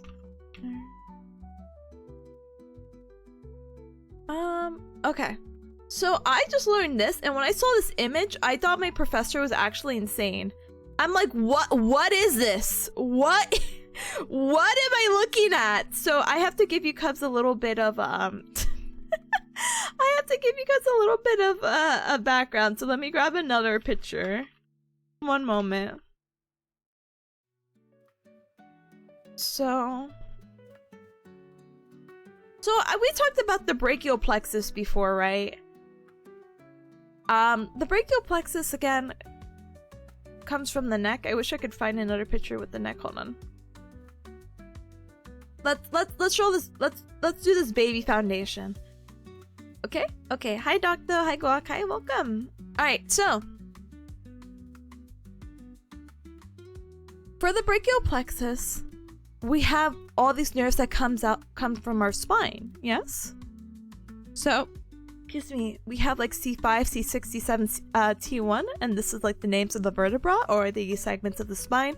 And then in between we have the nerves that come out. So we have C5, C6, C7, C8, T1. And these are all considered our brachial plexus. So these are the arm innervations that will innervate our shoulder, our elbow, our hand, our fingers, etc. So when we go more zoomed in, it actually looks something like this and how the nerves are divided and all this. I had to memorize this. Obviously, I did not need to memorize this. I memorized a much more simplified version, which, actually, it's probably not even simplified, let's be honest. I memorized something like this, and this is supposed to be all the nerves and understanding their roots and understand, hey, musculocutaneous is C5, C6, and C7 because look of how it goes. It's not fun. It's actually not fun to memorize it this way, but this is something I did like year 1 where I drew this graph and like I studied it. It was like a religion at this point. I was like, okay, I know it. Do I know it now? I cannot draw this. It's been 3 years. But these are the different nerves that innervate the arm, correct? So this is this. Yes? Good talk. But this is what I just learned this semester. Let me see if I could just do this so it gets more centered. So my professor said 3 musketeers assassinated 5 rats, 5 mice, and 2 unicorns. And I said, hey, sir, no offense. What the? What the heck? I don't get it. So I'm gonna run it through with you cubs because this is the most nonsense thing that I learned that is actually extremely helpful. So the Three Musketeers, you use your hand for this one, is your thumb, your index, and your middle finger, or all your fingers are gonna represent the nerve roots. So C5, C6, C7, C8, T1. So the Three Musketeers, like, in the stories, the fables, the whatever, is 3. So it's C5, C6, C7. Angar, right? Assassinated. So when you normally assassinate someone, even in my hitman job, you typically use a gun. So when you use a gun and you use your fingers to make a gun shape, you usually use your pointed finger and just your thumb. So the Three Musketeers assassinated, and the assassination is supposed to associate, because it starts with an A, with the axillary nerve. And the axillary nerve, it innervates like the armpit area, kind of whatever, So C5, C6, axillary. 5 rats, it's supposed to be radial. So C5, C6, C7, C8, T1. 5 mice is the median nerve. C5, C6, C7, C8, T1. Medial and radial, what do you call it? They have the same amount of nerves, roots involved. And then we could look at the graph above. And 2 unicorns. And the 2 unicorns, because they're so special, so unique, we're actually starting backwards. And we are, doing T1 to C8. And you can make a little unicorn horn if you really want to, if you put those 2 pants together and put them on your forehead. Good talk. Anyway. Monsieur, hi, welcome. Misguided, I throw gang signs and the bad men are after me. Sorry, brother. But the grass seemed easier? Yeah, no, honestly, this was so stupidly complicated for me because I was like, I don't get it. I don't understand. But now that I did it like 20 times, I'm like, I think I get it. I think I'm getting it. But like, let's go ahead and try to apply that. So 3 musketeers, musculocutaneous with C5, C6, and C7, because there's this connection right here. Assassinated, there's 2. So look. Which is supposed to be C5. Or does it C5, C6? Because it splits off, it doesn't get C7. Sure. Median nerve is all 3. Just believe me. Radial is all 3 because the 5 mice, the 5 rats, and the ulnar is pretty straight and it only goes to C8, T1. So, yay! Yay! Anyway. That's all to say. Those are, so why did I bring all of that up? 1, because I think showing you the silly video and this is actually really funny. I think this is hilarious. But this relates back to what we had just learned right here. Tipos destroying gang signs in the middle of class for mnemonics. Brother, if there's a will, there's a way, and if that's how I'm learning, I guess that's how I'm learning. But it's really cool because, okay, let's say, hey, I am having problems feeling here or any motor movements here. I'm not able to do shoulder abduction. Oh, okay. What nerve root has C5? Okay. Well, there's actually a lot of nerves that have C5. We have the musculocutaneous. We have the axillary. We have all the nerves except ulnar nerve. So we could automatically rule that out. So it's a lot of like back and forth and like puzzle pieces that we have to do when we do the examination process, but this is why it's so important. If I knew there was something wrong with the C8 area, like the pinky side and just this side alone, and this person is having issues with ulnar deviation, so they are unable to wave their hands towards their midline or towards the middle of the body. So if you wave your hands, you know, oh, my fingers are pointing towards my thumb side, or oh, my fingers are pointing towards my pinky side. When you wave high and you're pointing towards your pinky side, this is called ulnar deviation. And so if you're having issues with that and you're having sensory issues with that, oh my goodness, we could really specify and know, hey, this is a part of the nerve root of ulnar nerve. Because remember, 2 unicorns, so it's going to be T1 and, wait, C8 and T1. So then you would know that this nerve is involved, and then you could confirm the ulnar nerve completely by getting T1 involved, and that's all to say that. You're welcome. I hope that helps someone out. Anyway.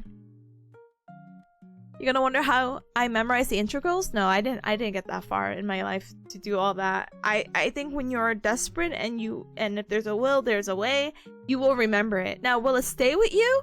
Very debatable.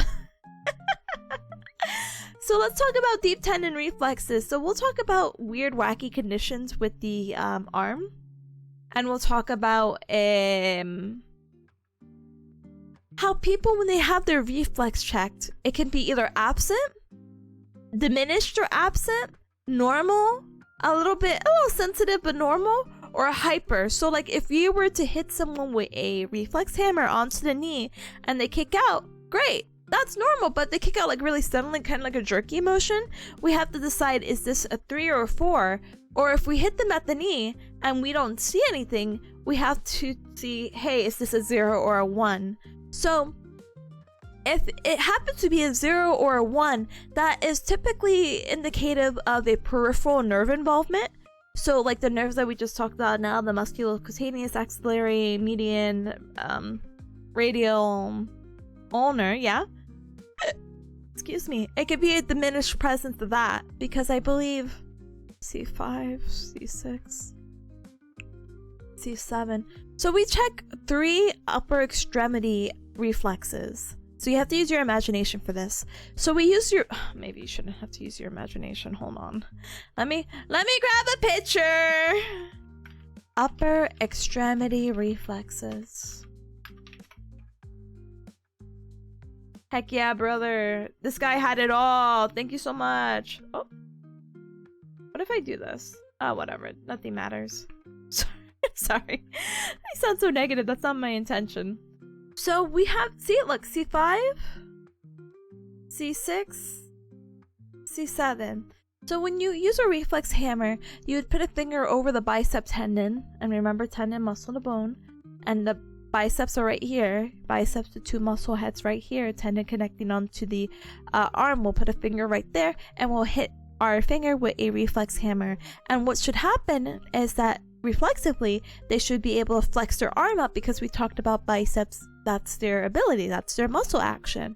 We talk about all the time of like, ooh, do this intervention of bicep curls. Why? Because we're training the biceps, because that's the muscle and action it does. So when we talk about other ones, we could talk about the supinator reflex. So C6, and we go at the supinator. Actually, the supinator's up here. I don't think this is correct. We have a brachioradialis, and that muscle's right here. That I can confirm that. I am 99.9% sure that the brachioradialis is right here, and that's your C6, and that's what you would hit. You wouldn't hit for supination, but it will help with supination. And supination is when you bring your palm up. So if you're gonna drink water and you cup your hand, that cupping hand motion is considered supination. And the opposite, if you're tossing water out, like you're like, ew, yucky water, or oh, I'm done with the water, that is called pronation. So doing this and hitting with a reflex hammer should supinate the arm. And then triceps is your opposite of your biceps. It's on the back of the arm. And what's gonna happen is you hit the hammer here, and your elbow or shoulder should go ahead and extend. So teehee, haha, ho ho. If it's unable to do this, if it's absent, it's peripheral nerve related. If it is hyper, it might be central related. Central involvement, we're talking again about the central nervous system, which is the brain and spinal cord. So, yikes. Oh, look, right here. Yay! And then we have deep tendon reflexes as well. We could do the patellar tendon, which is the one where you hit the knee. Wait. Let me get pictures. I don't think it's fair to get upper and not get lower.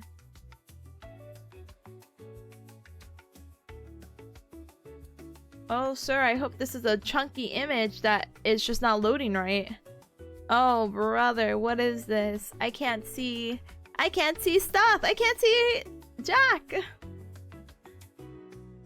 Someone give me a picture of all of them. All of them!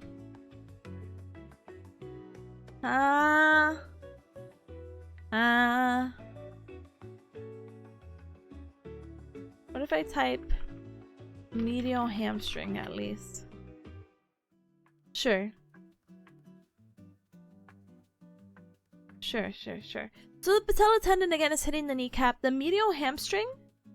Your hamstrings are on the back. Your hammies. So the front of your leg is considered your quads. Because you have 4 muscles. And your hamstrings are the back of your thigh. So right here you would hit the medial, and this is going to help promote knee flexion. And then your Achilles, I'm sure you cubs have heard about your weakness, or the weakness in, what is it called? Mythology. About the Achilles and the Achilles tendon, sure. And that's going to be the very back of the foot. The Achilles tendon, if you're not familiar with it though, however. Achilles tendon reflex.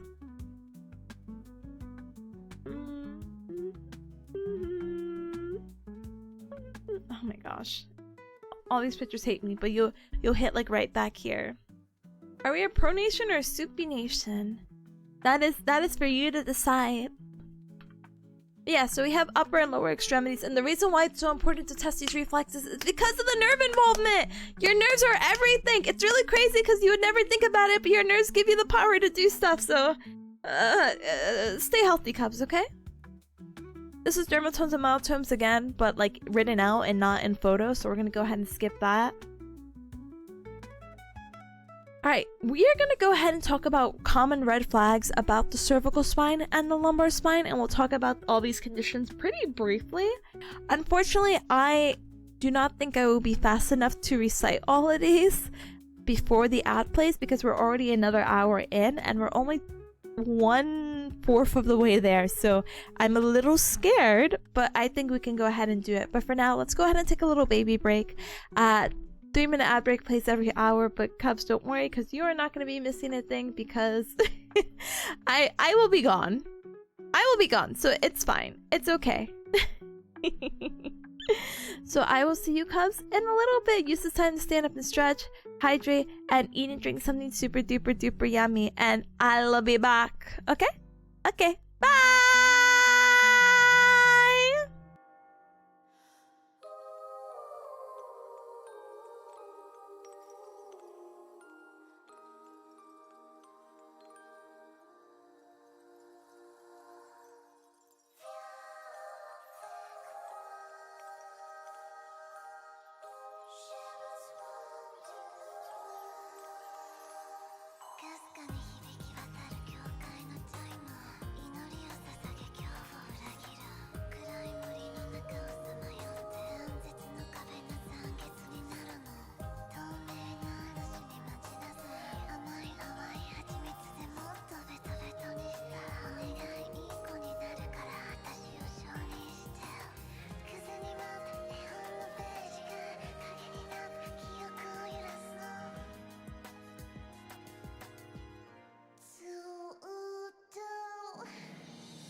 much, Guts, for your patience. And Ace says, thank you so very much for the follow. Welcome to the Cup Club. Welcome.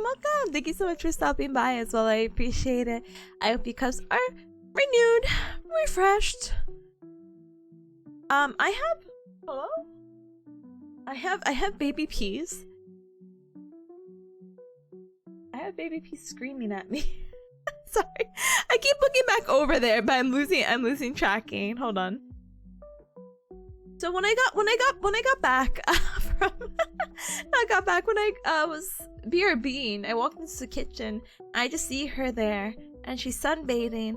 But all she did is, in a loaf, yell at me. I'm like, what are you doing? So I just pet her. I was like, okay, what do you want? And then she just followed me, and then jumped on the bathroom counter and was like, I want to drink water. So I just stood there watching her drink water. So I'm like, why is she screaming still? What's wrong?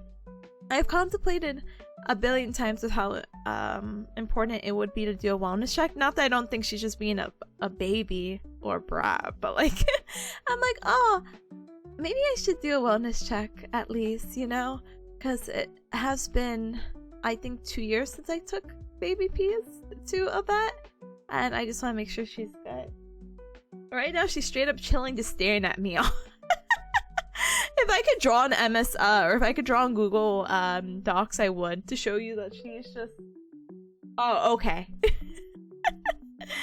now she's pulling let me see, can I pull up MS Paint? Yeah, now she's pulling the, let me see.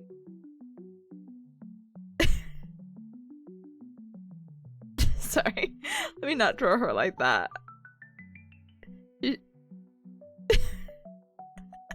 She's doing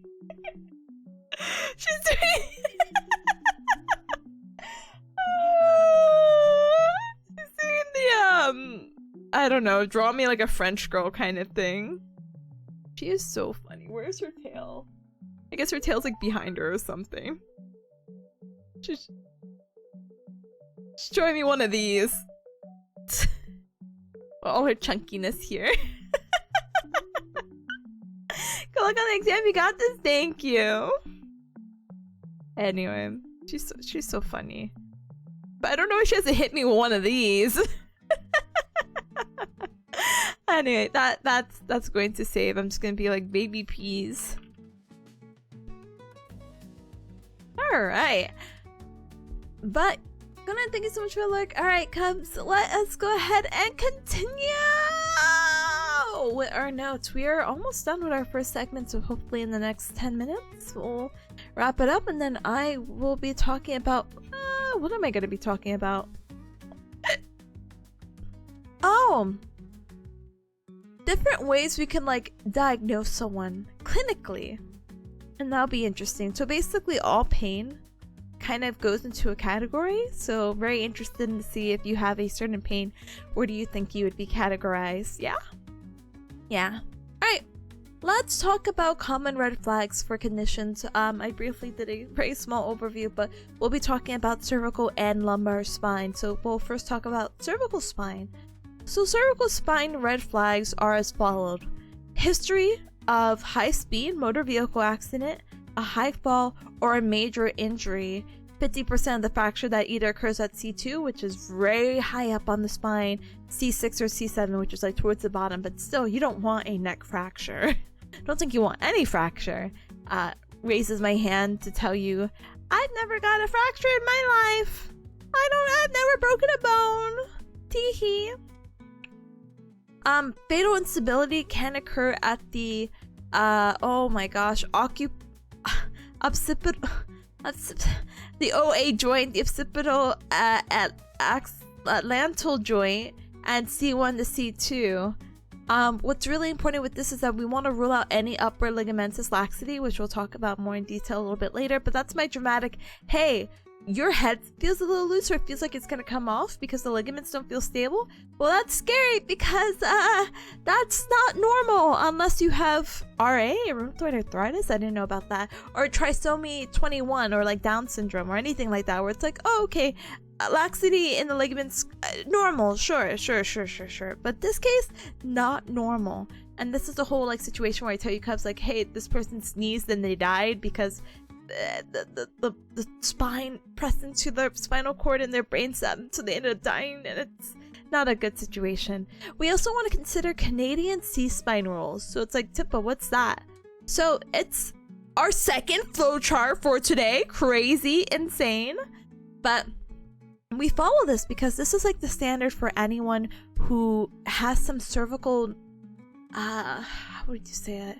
I wouldn't say neck issue, but maybe it's safe to say if anyone's coming in with neck pain and it has some mechanism of injury that was pretty dangerous, which I mean, I think you have to be like in danger to like, you know, I think you have to be in danger to like fracture your neck. This flowchart, this Canadian C-spine rules, is to indicate, do they need a radiograph? Do they need to get an x-ray? What do they need to do? So just know that this rule is not applicable for non-trauma cases. So if you're like, owie, my neck hurts, get out of here. No, I'm just kidding. Glasgow Coma Scale, I don't remember the number, but basically, maybe if they're not cognitive. Unstable vital signs, under the age of 16, acute paralysis, known vertebral disease, previous C-spine surgery, or pregnant. So, this really applies more to any person who has high risk factors. So what is considered high risk for the Canadian C-spine? So anyone who's over the age of 65, any high risk factor that mandates radiograph, you have to be 65 or older, or dangerous mechanism. And dangerous mechanism could be a fall from 3 feet or 5 stairs, axial load to the head, like diving, or remember, cubs, you know that incident I told you about yesterday about the Australian guy who went head first to the duct tape? Yeah. No bueno. Axial load to the head is a very dangerous mechanism. Motor vehicle crash at a high speed, so 100 kilometers? Yeah, an hour. Rollover or ejection, and let me convert that to American. Let's see.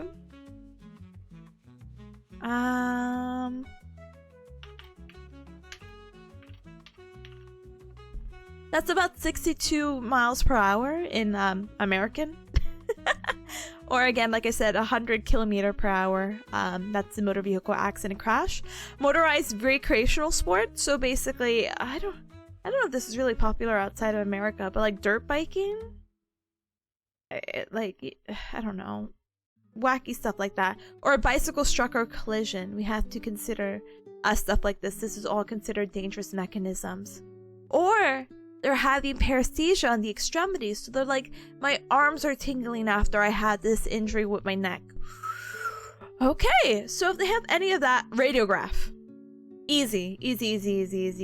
But okay, they're young. Maybe they're like 20.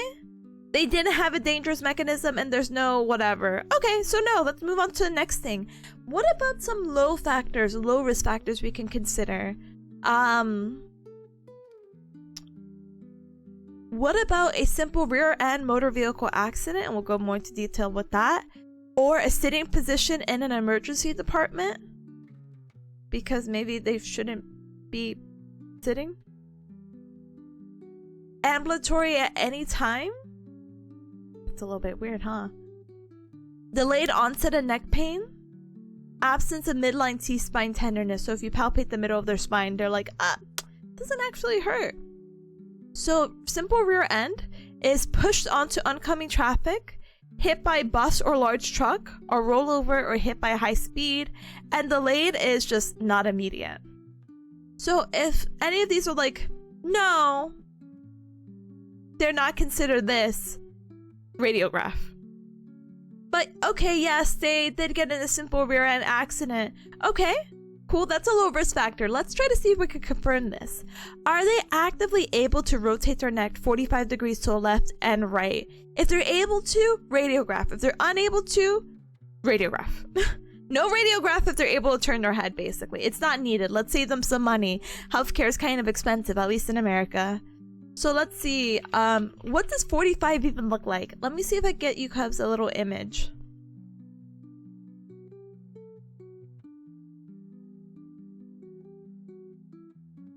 So, what is normal anyway? I'm sorry. I'm so out of the loop. This is year 1 about learning the normal values, so I'm a little rusty. Cervical spine rotation. So let's assess normal range of motion for the neck. So it looks like it should be 90. So you should be able to pretty much bring your nose to your shoulder and back. And that should be about 90 degrees. And when you look at it over on this side and, you know, take account of those actions, that's normal. Of course, you might not be completely 90 degrees, but if you're a few degrees off, like 80 to 90, you should be okay. So we're asking this person to do about half of it. I know this sounds probably a little bit weird. I don't know. Let's actually not say that. So basically 45 degrees. So they're able to turn their head at least half of their normal range of motion at 45. So we're looking at a complete straight diagonal, I'm sorry. A direct diagonal, like from here. And then they could do it on both sides. They're clear. They don't need it. Here's the same thing again, but in a not colorful image. I was not subjecting the cubs to this. So those are some red flags. Now let's talk about specific conditions. Let's talk about myelopathy. So myelopathy is a condition that's going to affect the spinal cord, causing damage or compression. And this is typically when like the dens or the bone squeezes into the spinal cord. We get this condition. And that, again, damage or compression. So what happens, this is obviously not normal. This is actually looking very squeezed on the radiograph because it is. This is not a laxity thing. This is just, hey, something's getting compressed. This is going to end up with the patient having like a sensory distribution of the entire hand, especially with how high this is and how I just showed you because of brachial plexus of how the nerves kind of come out from the neck. If it's like this high up, all the nerves are hecked, basically. They may have atrophy of hand muscles because if we're not getting that nerve innervation, we're not getting the power to move it. It is truly a Wolff's Law principle of you either use it or lose it. And if you're not having the power of innervation to use your hand muscles, you are going to lose it. It's atrophying. It's wasting away. They're going to have an unsteady gait or ataxic gait just because of how high this is and it's messing with their whole nerves. The Hoffman's reflex is going to be positive. What is the Hoffman's reflex again? Let me see Hoffman's reflex. Oh, I don't like this test too much.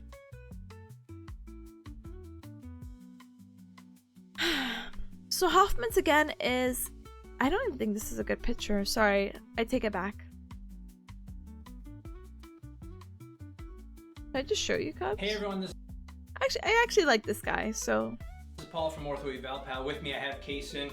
And Kate, how old are you, Kaysen? 25. 25 years old. He's so young! A motorcycle accident approximately 5 months ago. 5 months ago. Had a spinal cord injury C2 through C6. Holy heck! Hold on, sorry. He's actually come along remarkably. What I want to do today is just demonstrate what Alright, now I'm just curious. We're gonna watch look this. like from the cervical spine. And so that can be an indicator of a cervical spine lesion, cord compression. At 1.25 speed. Other upper motor neuron lesion issues. But I just want to kind of show you a lot of these myelopathic. So, just to reiterate, the reason why we're watching this video is because I want to know what the Hoffman's test is, and it's better for you to see it visually. When I get this test done, it does not feel great. It's not that it's uncomfortable. I just don't like someone flicking my fingertip. I don't know. But these are the tests that we do. It's like, oh my gosh, what is it? He's going to show some, but these are very common tests that you would test for upper motor neuron lesions or anything that is an issue with the spinal cord. But this guy, as you just heard, the history is that he got into a motor vehicle accident and had a really bad, I think they said C2, C3. So I'm like, oh my gosh, I'm so happy it wasn't like a spinal cord injury, because in neuro, this guy would basically be tetraplegia. This guy would not be able to use his hands or his feet. So the first thing I noticed when I check his upper extremity reflexes is look, he's doing the tricep. He's a little brisk. Look. Hyper-reflexive there. And I'll go on this side. And he's hyper-reflexive. So this goes back to the idea of, hey, there is some central nerve involvement, aka the spine, because he's having that hyper-reflex. I'm going to go back again and show. He's a little brisk. Yeah. Hyper-reflexive there. Yeah, it's very, like, jerky. And I'll go on this side just so you can see better. We'll do C5. on this side. So C5, look how he has his thumb over the bicep tendon. So he's going to put the hammer directly onto the finger over the bicep tendon, and this should be flexing the arm. And if he's hyper-reflexive with the tricep, he's probably going to be hyper-reflexive with the bicep. Side. Notice that he's getting a wrist extension. If I do C6 level here, you're going to notice that his fingers are flexing, so this is an inverted supinator reflex.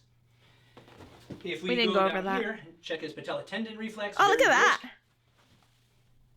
Same thing with his Achilles. It's very sharp. While we're down here, we're going to see if he has any clonus. And as you can see, he bounces 5 or 6 times. And then, if we go here... Clonus, I forget what the test is, but if you basically, whatever he was doing, activates something in the brain, and they basically end up doing this like wacky repetitive motion. And he said that he had it. I don't, maybe I'm not looking. Maybe it's the other leg. Times. And then if we go here to do I'll never find out. Relax, we're going to grab... Okay, here's Hoffman's. So he's grabbing the finger. A hold of the middle finger, isolate this DIP, and you're going to watch the thumb and index finger as I flick here. Very positive. And so when he flicks here, you're actually looking for like an okay hand sign. You're looking for the thumb and the index finger to press. We're gonna grab but like, you see how violent he's like flicking the finger? It's just so uncomfortable. You can even hear it. As I flick here. Very positive. He has the same thing on this side also. As far as a Babinski reflex, he does not... Oh, Babinski reflex is the other one I was thinking of. Go down going or up going, so I'm not utilizing that. So Babinski's reflex, we had talked about this 500 years ago, but this is the one where you like scrape, or maybe trace might be a better word, but you trace along the foot. You basically kind of like make a C shape, and I think if it's a positive sign, the toes splay out basically, and that's a sign of an upper motor neuron lesion. His strength is looking good.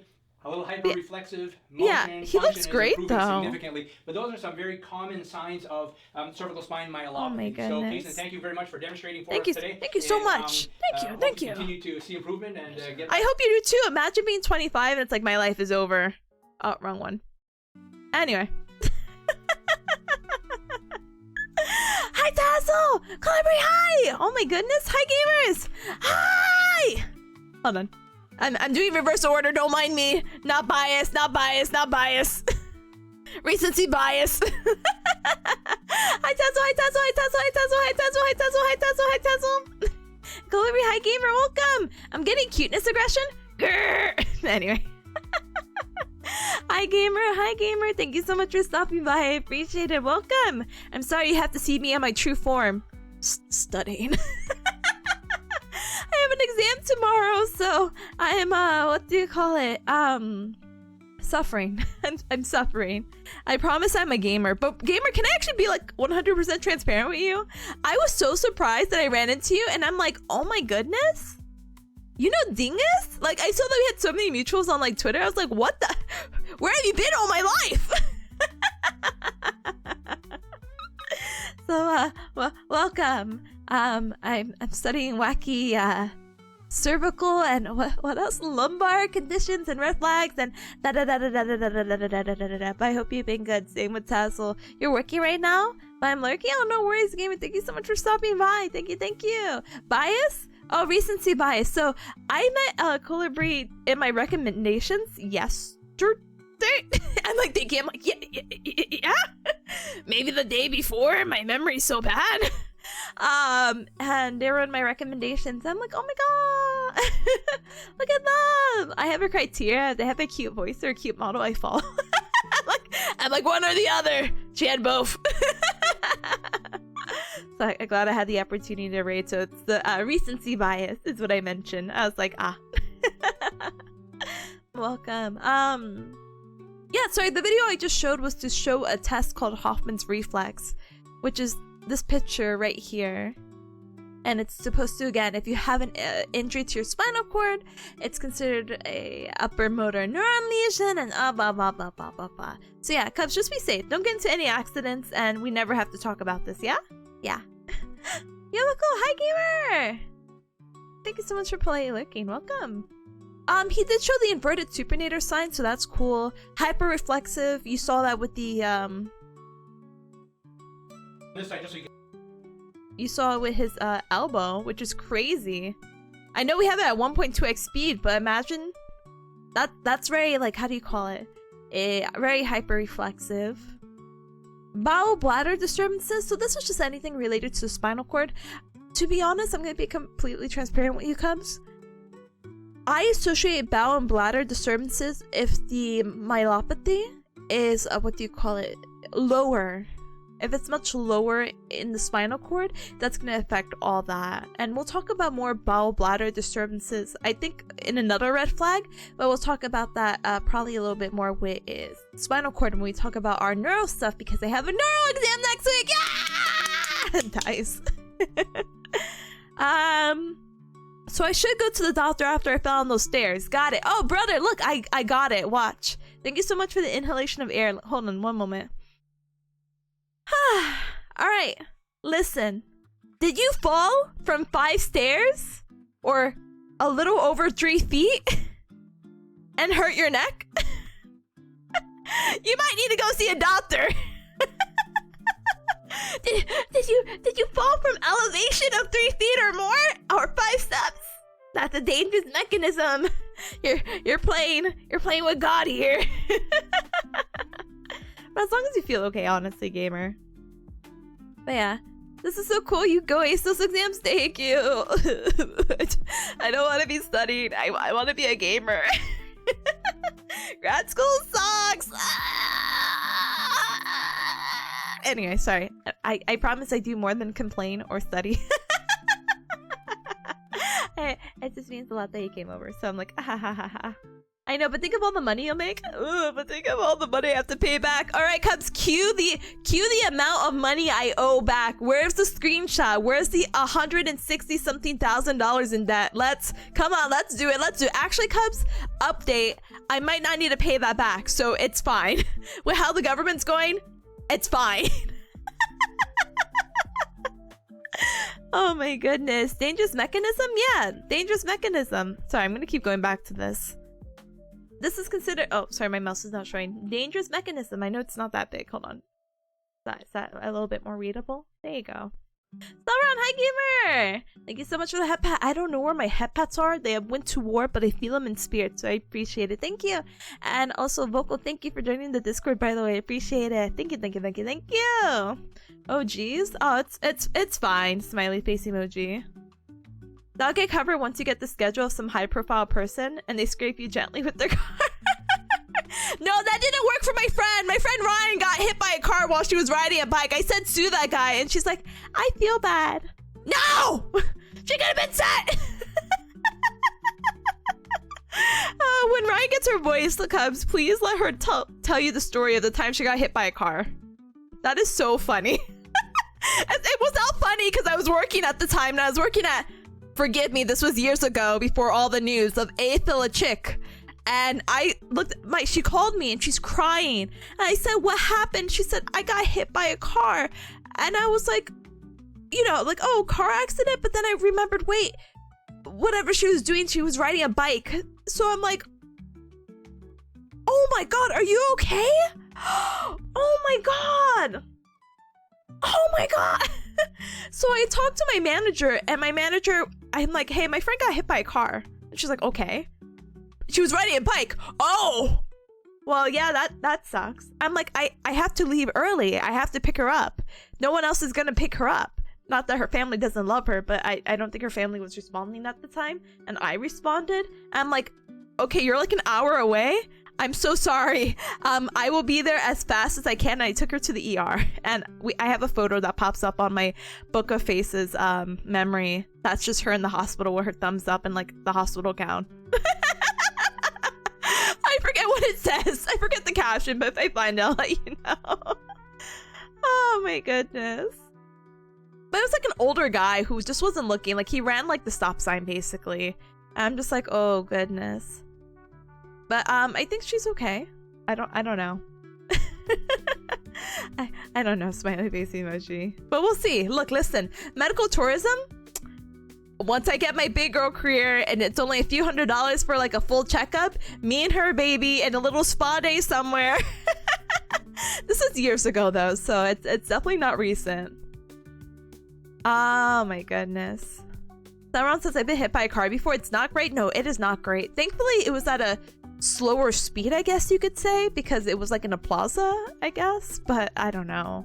Your friend is too much of a pushover? I would assume. I have no feelings for that. I'm like, brother, you're paying for whatever medical bills. She only got the coverage for the hospital, basically, you know? But nothing else, because she's like, look, the guy didn't mean to hit me. And I'm like, yeah, that's why they call it an accident. It still doesn't matter. It's the idea and the end result that the guy did hit you, and we need to like do something about that, you know? And so he doesn't hit anyone else if he gets sued up the butt. But I mean, that's just me being greedy. But yeah, Ryan, please sue. I know it's been years already, so it's fine. Why didn't she call 911? Again, it's been years. I don't remember if she did call 911 or not. I think she did, so they could work it out. But basically, I ended up taking to a local hospital, like where we lived, because we had lived, what do you call it, close to each other at the time. So I brought her to a local hospital rather than the hospital like an hour away in case family did come or want to show up or whatever. And she was just like pain and like bruising and pain. So I'm like, oh. But yeah, old people hitting people, a theme? That's crazy. She better sue if it happens next time. Honestly, yeah.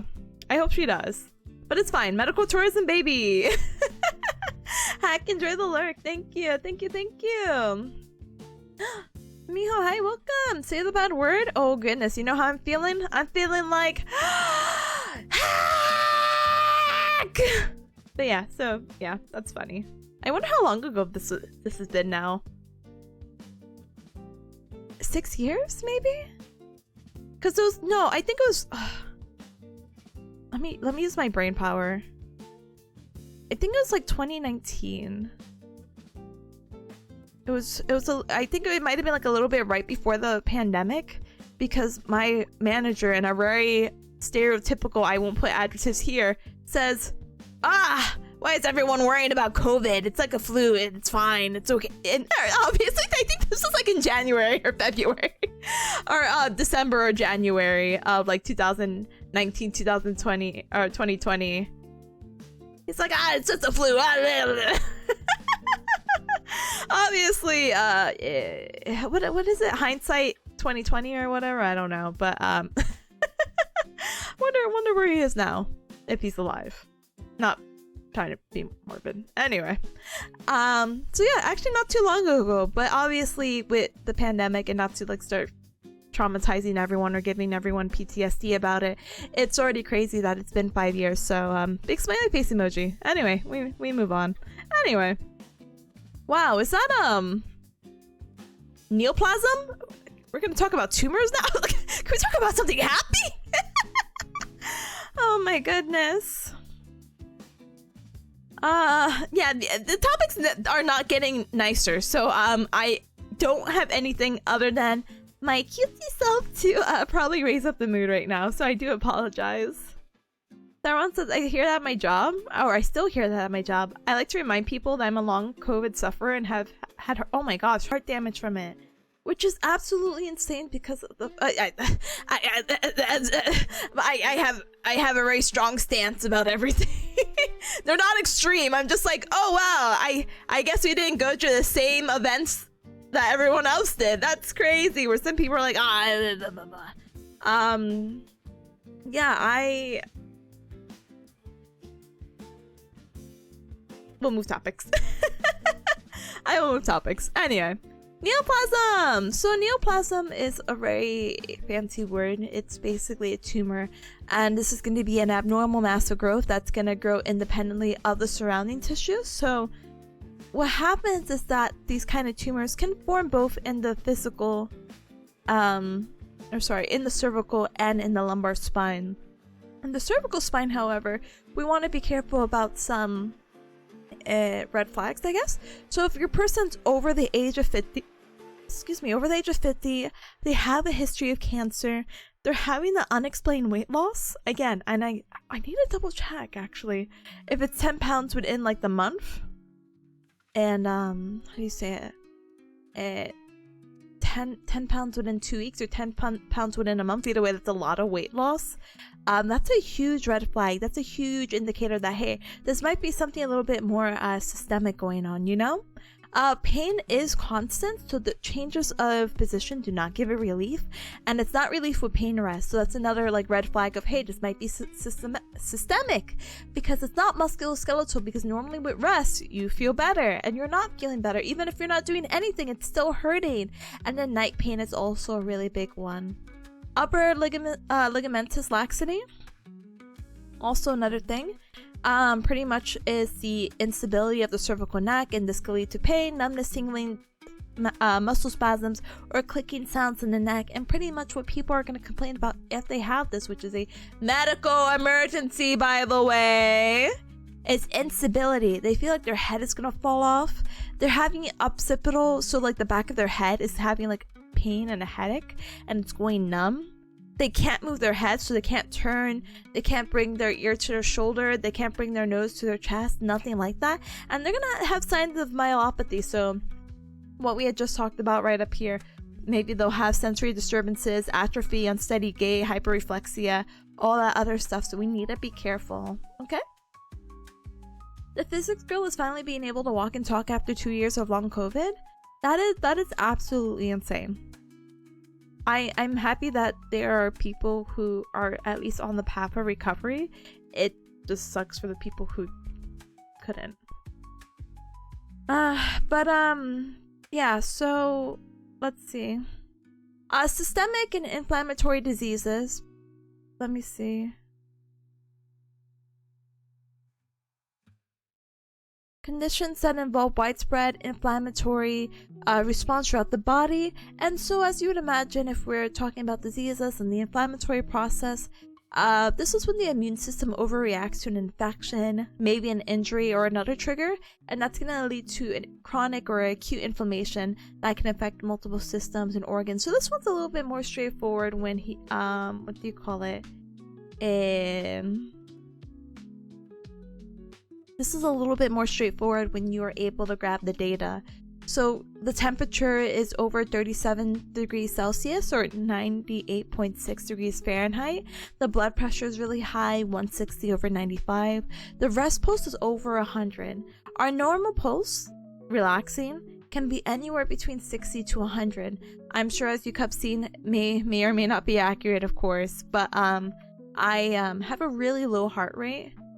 Not incredibly low, but I'm like around 60 or lower. So sometimes when I play video games, seeing it a little bit higher, it's like, oh, this is new for me. And I have shared my like calorie burning from like the scary games that we played, or like Overwatch. My heart rate definitely spikes in Overwatch, and I think when we were playing Elden Ring, we had a little bit of it. And then respiratory rate should be anywhere between, I think, 12 to 24. So if it's anything higher, like 25, it's spooky. And then fatigue. Someone's just tired. They are physically, emotionally, they're just tired. It's because their body's like fighting all this, and of course they're tired. I think we have one more for cervical. Yeah, we have one more for cervical, and then we'll move on to lumbar stuff, okay? If I can't turn my head, I have to call the hospital. If you have those signs and symptoms associated with the laxity, then yeah, I would call the hospital. If you cannot turn your head 45 degrees, like turn it not all the way to the shoulder, like the midpoint between straight ahead and your shoulder, and you recently had some injury that involved your neck, yeah, I would call the hospital. I would get some medical care, to get some radiograph, and hope to see that everything's normal. Yay! Athletes rate, woo! Natural born athlete here. I guess this is new information. I'm like, oh, if I said this, sorry. I actually did want to be an athlete, but not like an athlete. In high school, I was like, my mom wants to put me in something. Mama Bearcat says I have to do something with my life. She wants me to put me in an activity, like a sport. I'm like, oh, I think track would be really cool. I think the runner's high and whatever is just like a really neat thing, but I never went into track. I just joined art club and I further emphasized my like introverted nature. Because I wasn't interested in anything else. I don't think there was like weightlifting, and I wasn't really into the idea of weightlifting at the time anyway. Don't know how to play soccer, no football. I'm not doing the cheerleader thing. I'm not flexible. I'm like, ooh. But could have been a natural born athlete. I just never released my full potential. Anyway, last cervical red flag. So vertebral artery insufficiency. It sounds scary because it is. So we talked about the circle of Willis, and I feel like there was one cub. I think it was gone. Oh my gosh. Can I use my brain power to remember the full username? Let me see. I'm gonna shout them out because they've been doing some work. Let me see. But is this also their Twitch? I want to make sure. Yeah, it is. Oh, but they don't have a Twitch. They changed their Twitch or they deleted their account. No! Anyway. Pi or Gone has been up to something, so I'm like, that's crazy. Anyway, not the point. The point is, they had stopped by Big Ham's stream recently, and I forget what it was, but they brought up the Circle of Willis, and they're like, if I learned anything from Tippa's stream, it was this. I'm like, I'm glad, I'm happy. I'm glad and happy. So the Circle of Willis, if you're unfamiliar, is this gigantic. It's so big. This gigantic artery that branches from like the head, neck, and to your brain, basically. And so you get like the blood arteries, and this is what they call Circle of Willis, because if you see this, I wonder if I could show you a picture without being grossed out. Never mind. The real life picture is horrifying. I don't know why I thought, hey, that would be really fun. No, it's not. Anyway. Maybe I'm not the greatest. Maybe not the greatest at gore. I'm used to it. I've seen cadavers. It's whatever. But I'm like, oh, that's a little bit too much for me. Anyway, glad that there's beautiful, perfect specimens out there of the Circle of Willis. Anyway, so vertebral artery insufficiency. So here's the vertebral artery that eventually joins together, because there's a left and right, joins together to form the basilar artery. Sometimes the blood flow, which supports the back of the brain, or the posterior cerebellar circulation, is going to be either reduced or blocked. And this is typically because there's some kind of narrowing.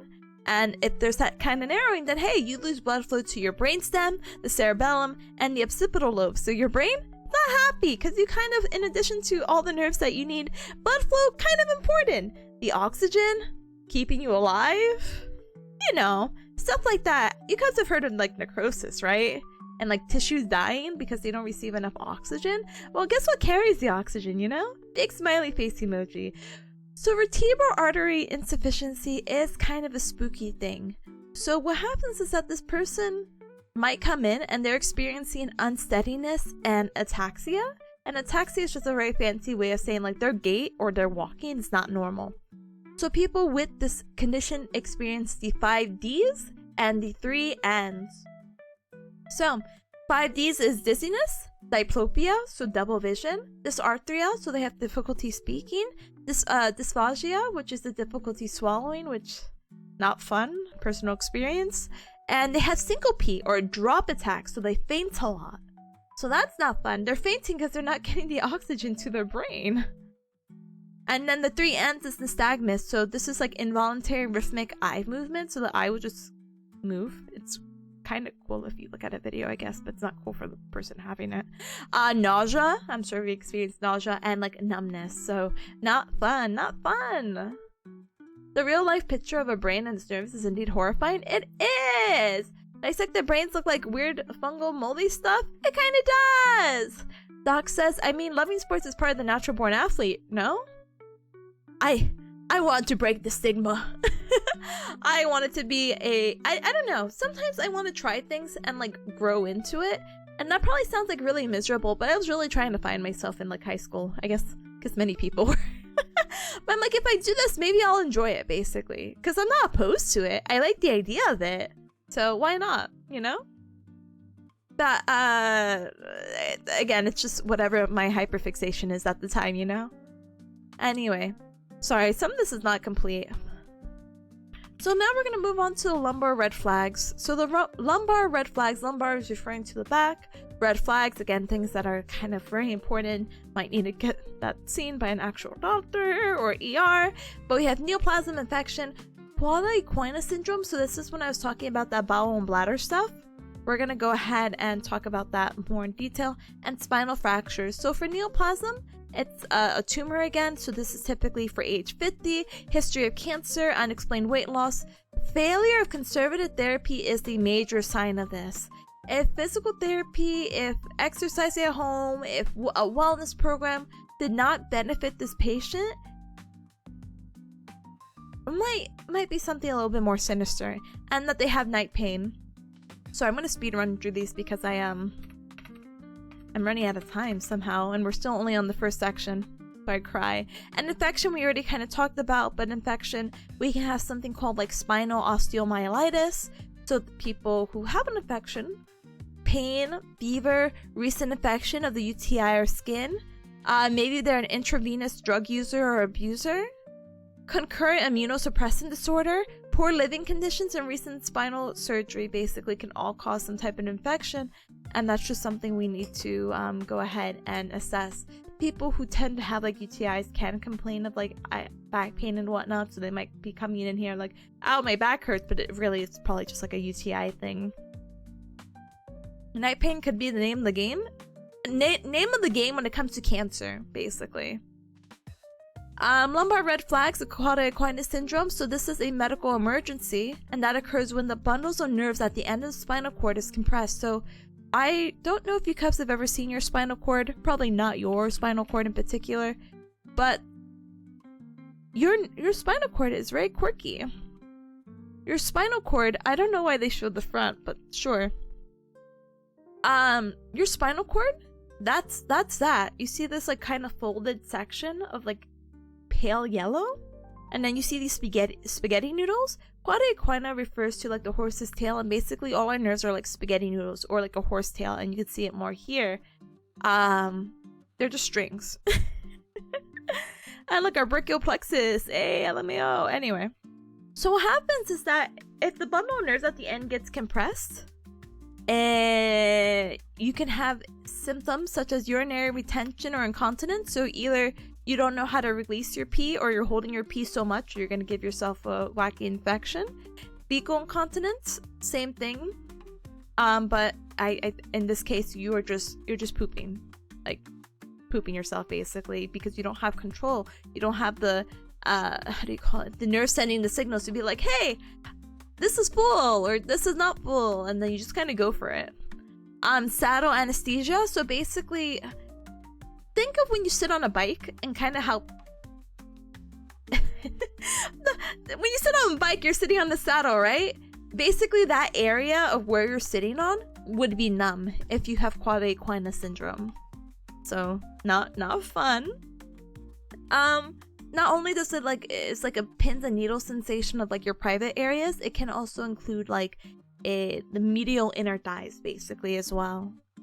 They might have global or progressive weakness of both lower extremities, sensory defects in the feet, weakness in dorsiflexion, so bringing your toes up to the sky, toe extension, that toes divide thing, S1, no, L5, toes divide, yeah. Plantar flexion is also going to be an issue, so pointing your toes down to the floor. And leg pain, they can have bilateral sciatica.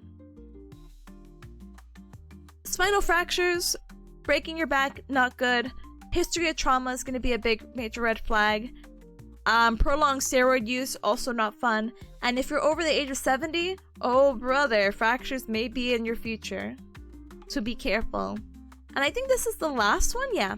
Our last lumbar red flag is going to be metastatic spinal cord compression, or MSCC.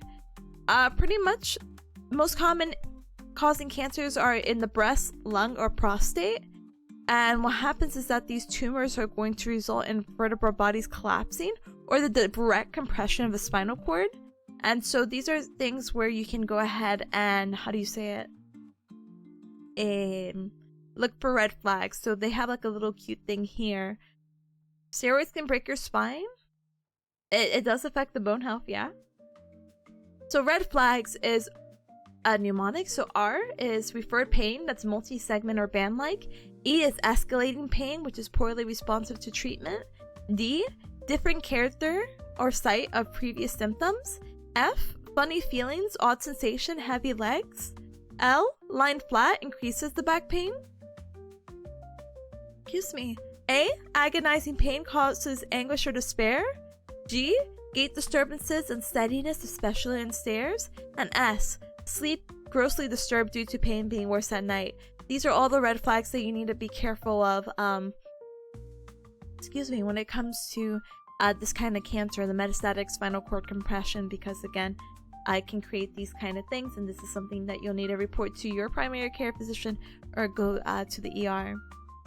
So a conclusion of all that, because those are all fun, wacky symptoms of like, hey, something could be wrong with you if you have one of these, is that we need to screen the presence of red flags. Some of these are obviously not intuitive or natural of a red flag. This is not really related, but when I was in pediatrics and we were studying cancer in kids, basically one of the symptoms that kids can experience are frequent vomiting sessions. And you would never think vomiting is associated with cancer, but because of some correlation, blah, blah, blah, blah, blah, blah, blah. But that's a red flag. Hey, my kid is constantly vomiting. Why? You know? Same thing here with these musculoskeletal issues. It's like, okay, I have sleep disturbance. Why? I feel unsteady. Oh my gosh, what could this be? Things like that. The prevalence of red flag diseases are generally low. We will most likely not really see these, but in case we do, now we have the knowledge, you know? We will perform the appropriate tests to confirm findings, and if we're unable to reproduce what you call it, those musculoskeletal pains, it might be systematic, and we might need to just refer out to the appropriate medical practitioner to examine and treat suspended pathology. So, we're done with red flags. Let's go ahead and talk about yellow flags, and hopefully I could speed run this so we could get to the second segment.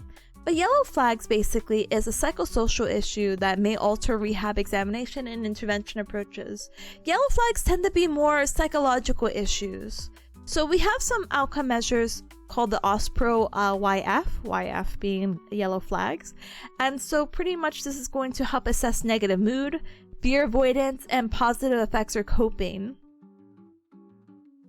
For fear avoidance, this is really seen in a lot of chronic conditions. When someone has had pain for so long, they don't want to hurt more, you know? So it's like, my back hurts and it hurts to bend. I'm not going to bend. I'm scared. It's going to cause more increased pain. Blah, blah, blah, blah, blah, blah, blah. We can assess that using the OSPRO. Because again, they fear that the movement or moving may cause them more damage. The negative mood, it's the presence of depression, anxiety, and or anger in patients with pain. And positive coping. So what is the degree that the patient accepts that they're going to be in pain? They have self-efficacy beliefs, and they believe that they can overcome the pain or participate in a rehab program, because there's some people who are like, my pain is going to be here forever, I'm not going to try anything, which is such a quitter's mentality. Tee ha ha ho ho. But here's the test. I'm not going to show you, Cubs, but I could. Negative mood domain is like poor appetite, or asking if they're content. Fear avoidance is, I can't get it out of my mind. Physical activity might hurt my body. And positive effect is, I can live a normal lifestyle. Oh my goodness, despite the pain. Not at all confident, completely confident. It's okay to experience pain. My therapy, no matter how I feel emotionally, I can do it, I can't do it. So there's pros and cons of this OSPRO, but it's one of the main things that we like using because it's reliable for multiple body regions, and it assesses multiple psychological distress dimensions, as mentioned earlier. Sorry, negative mood domain, fear avoidance, and positive effect or coping. There's other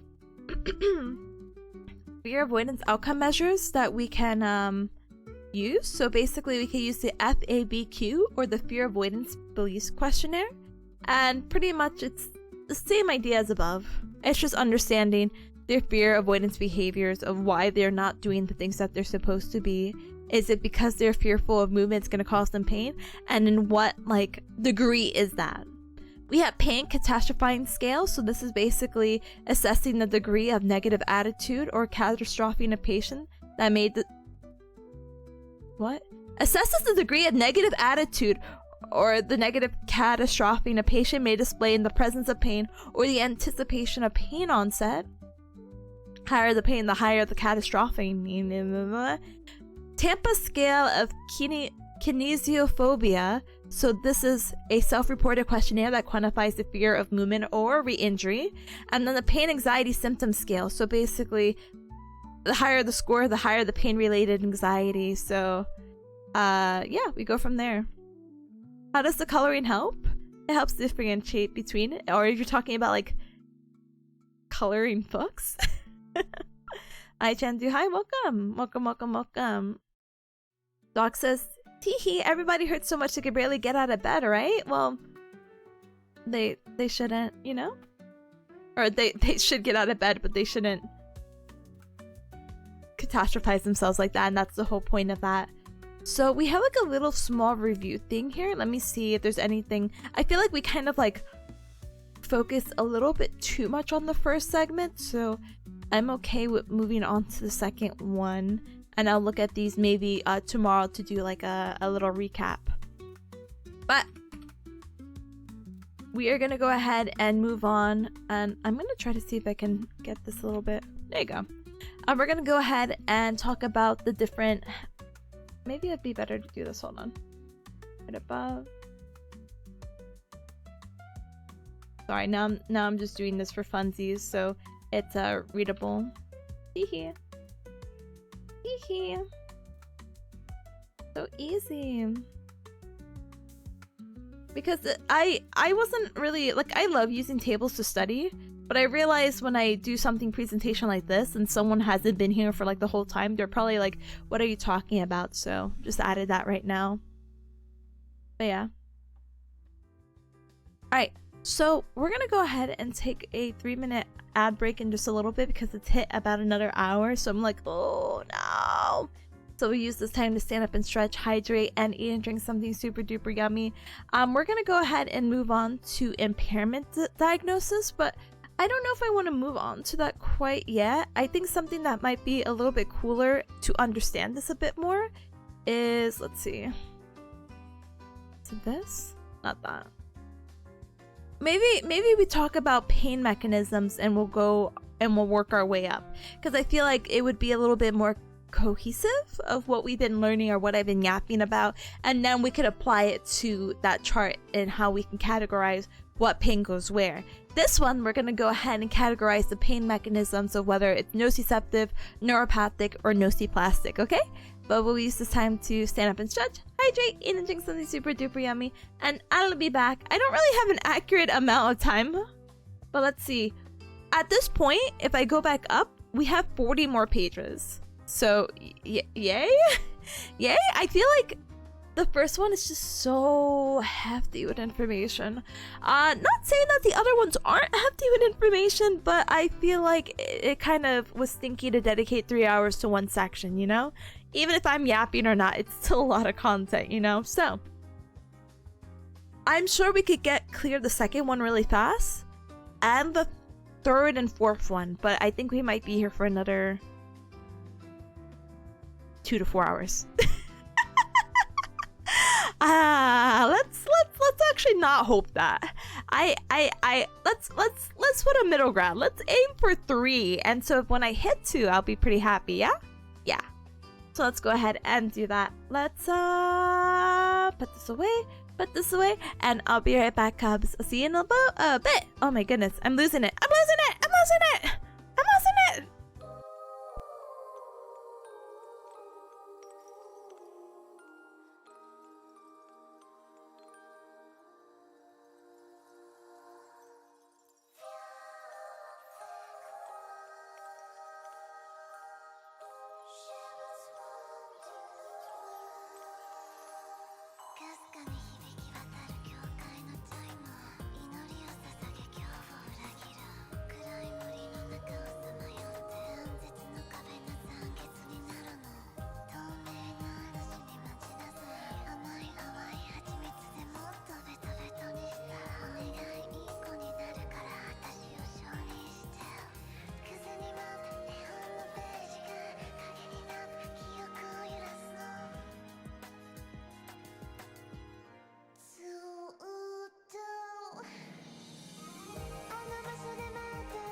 Hi, Cubs. Thank you so much for your patience. I got to pet baby Peas, who's sunbathing.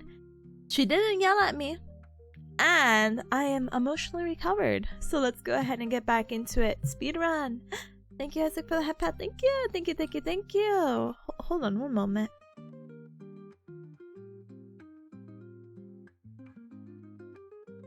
Whoops. Sorry.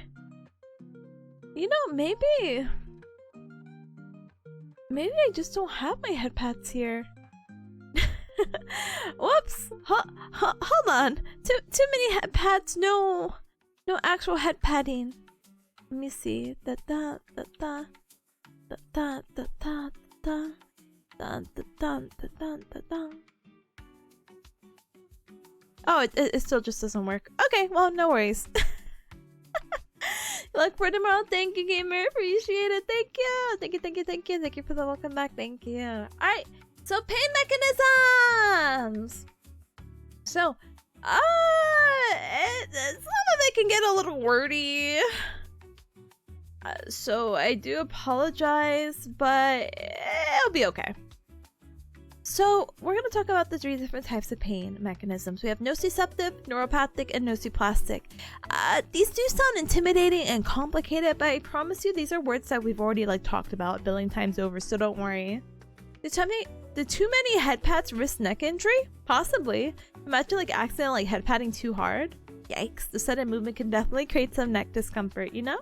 But yeah, let's go ahead and do nociceptive pain. So nociceptive pain is basically the encoding of a noxious stimulus, so something unpleasant.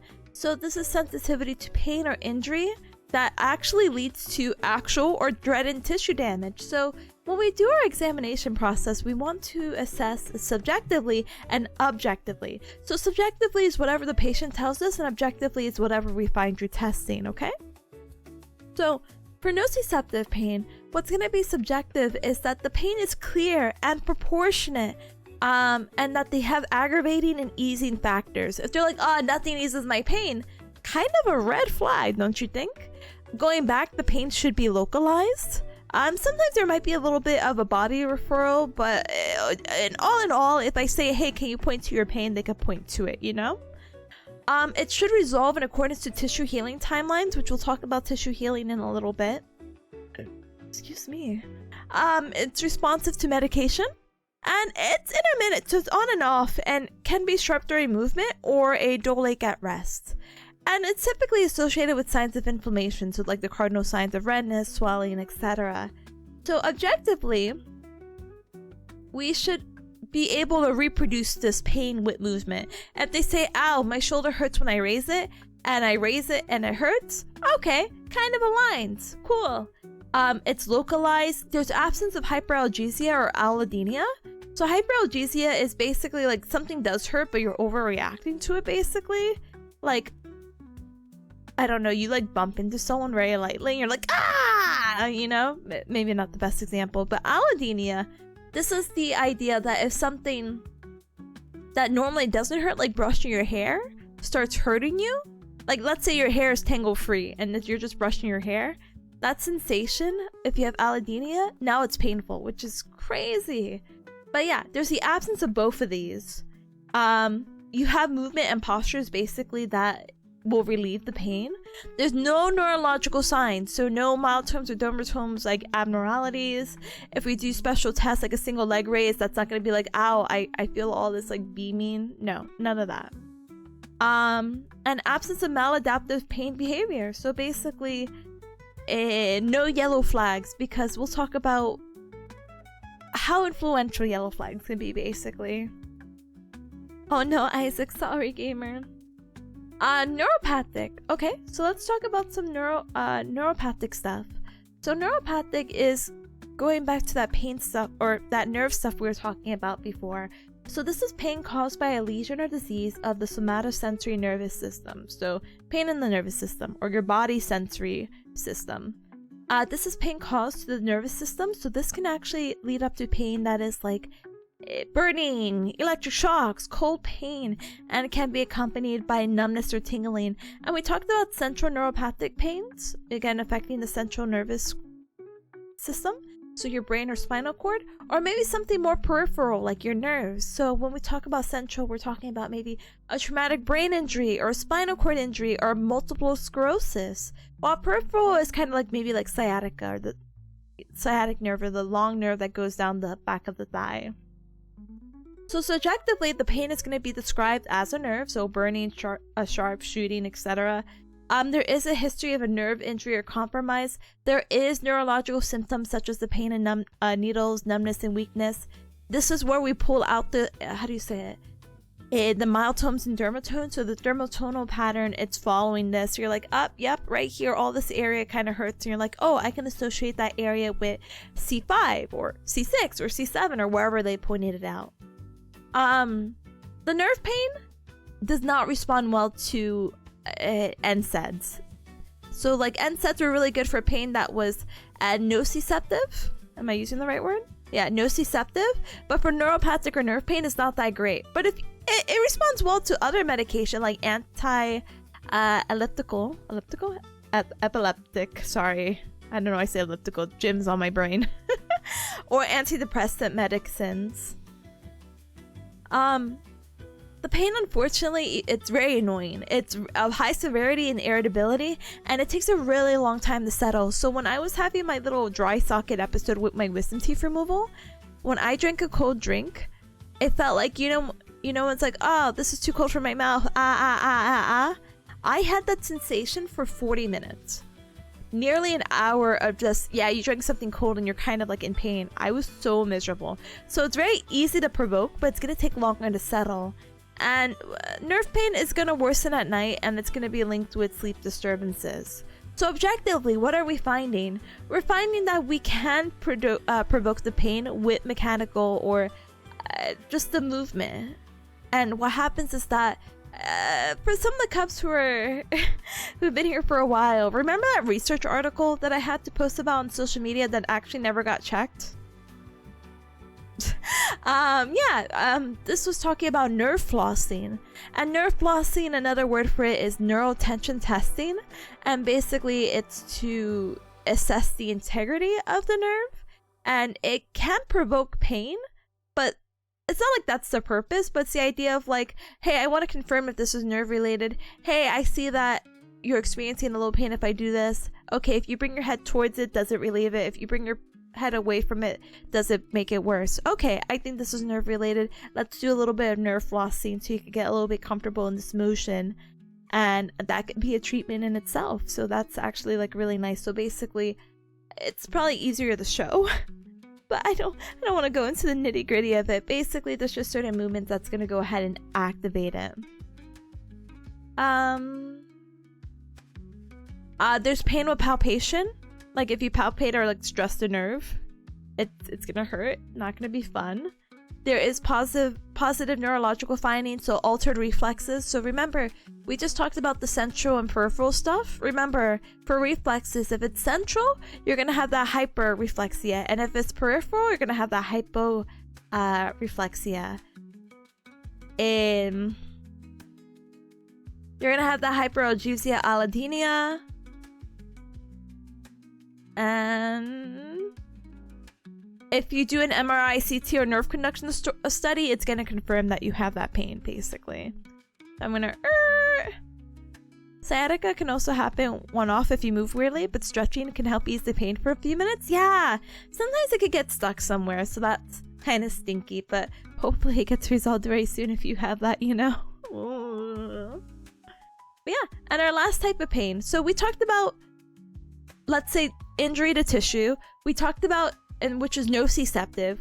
We talked about neuropathic, which is injury to the nerve. And so let's talk about our last type of pain, nociplastic pain. So this pain can be caused by a lesion or disease of the somatosensory nervous system. So the brain, because our brain sometimes isn't very nice to us, very unfortunate, but our brain is going to perceive or alter how we receive pain rather than the actual tissue damage itself. So it's unresponsive to NSAIDs and more responsive to anti-elliptical or antidepressant medications. There's reports of basically spontaneous, or I don't know how to say this word, paroxysm pain. So this is like sudden reoccurrence and intensifications of pain. And the pain is associated with higher level of functional disability. So they're like, I can't do this because I'm hurting. Yeah, I used to be able to do this, but I just hurt too much. It's like, oh, okay. The pain is very disproportionate and unpredictable. Like if you try to provoke it, you can't, basically. It could be associated with a neuropathic pain, with the burning, crawling, and coldness. Night pain, it's widespread. They're not able to localize it, basically. The pain is persisting beyond the timeline of tissue healing. There's a strong association with psychosocial factors such as negative emotions, poor self-efficacy, etc. Enhanced temporal summation or wind-up. I'm still not 100% sure what that means, but my professor basically used an example of he was helping a woman get back into his wheelchair and he needed to put the leg rest, so he raised her leg a little bit to help like prop it up, and she was just in intense pain forever. And she didn't actually have anything wrong with her legs, hips, or whatever. She just had this weird, what is it called again? Nociplastic pain. And she needed to be like calmed down for like a little bit, and then they go on their merry way. But it was just like very weird to him because he was like a student at the time. And I was like, oh my gosh, what do I do? You know? And they're gonna say that basically they tried everything and nothing's working. So they have a history of failed medical or surgical interventions. Objectively, again, disproportionate. You're gonna have the reports of hyperalgesia or allodynia. It's gonna be very diffuse. Again, you can't localize it, and they're gonna have those psychosocial factors, which we can capture during those intake forms that I had mentioned previously. And with that, we're done with that section. So we're gonna go ahead. This is like another thing just to explain it. But we're gonna go ahead and try to categorize the pain pretty quick. I know it's a lot of information, but we'll go through it. So let me actually take a quick sip of water. Hold on.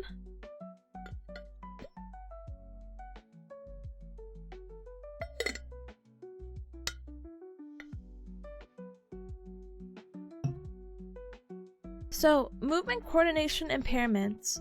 So pain and clinical diagnostic of someone coming in, because we can't medically diagnose someone, but we could provide a clinical diagnosis of what we are able to see while we're doing those 18 steps. And they typically are categorized into one of many categories. So we can have movement coordination impaired abilities, mobility deficits, radiating pain, generalized pain, cognitive and affective tendencies, or muscle performance impairments. And we're going to go over each one, but basically we can group someone who's coming into our session into one of these, basically. So someone can have a movement coordination impairment. So for whatever reason, they have normal range of motion, but their body is not able to control it.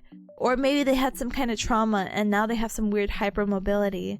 So how it happens is that maybe they have inadequate neuromuscular control, so their brain and their body are not really communicating the way they're supposed to be. There could be a congenital, or acquired laxity. So think of like individuals with Down syndrome. They're naturally born with like this hyperlaxicity. Excuse me. Or repeated loading or trauma. So sometimes what people do for work can really go ahead and affect them.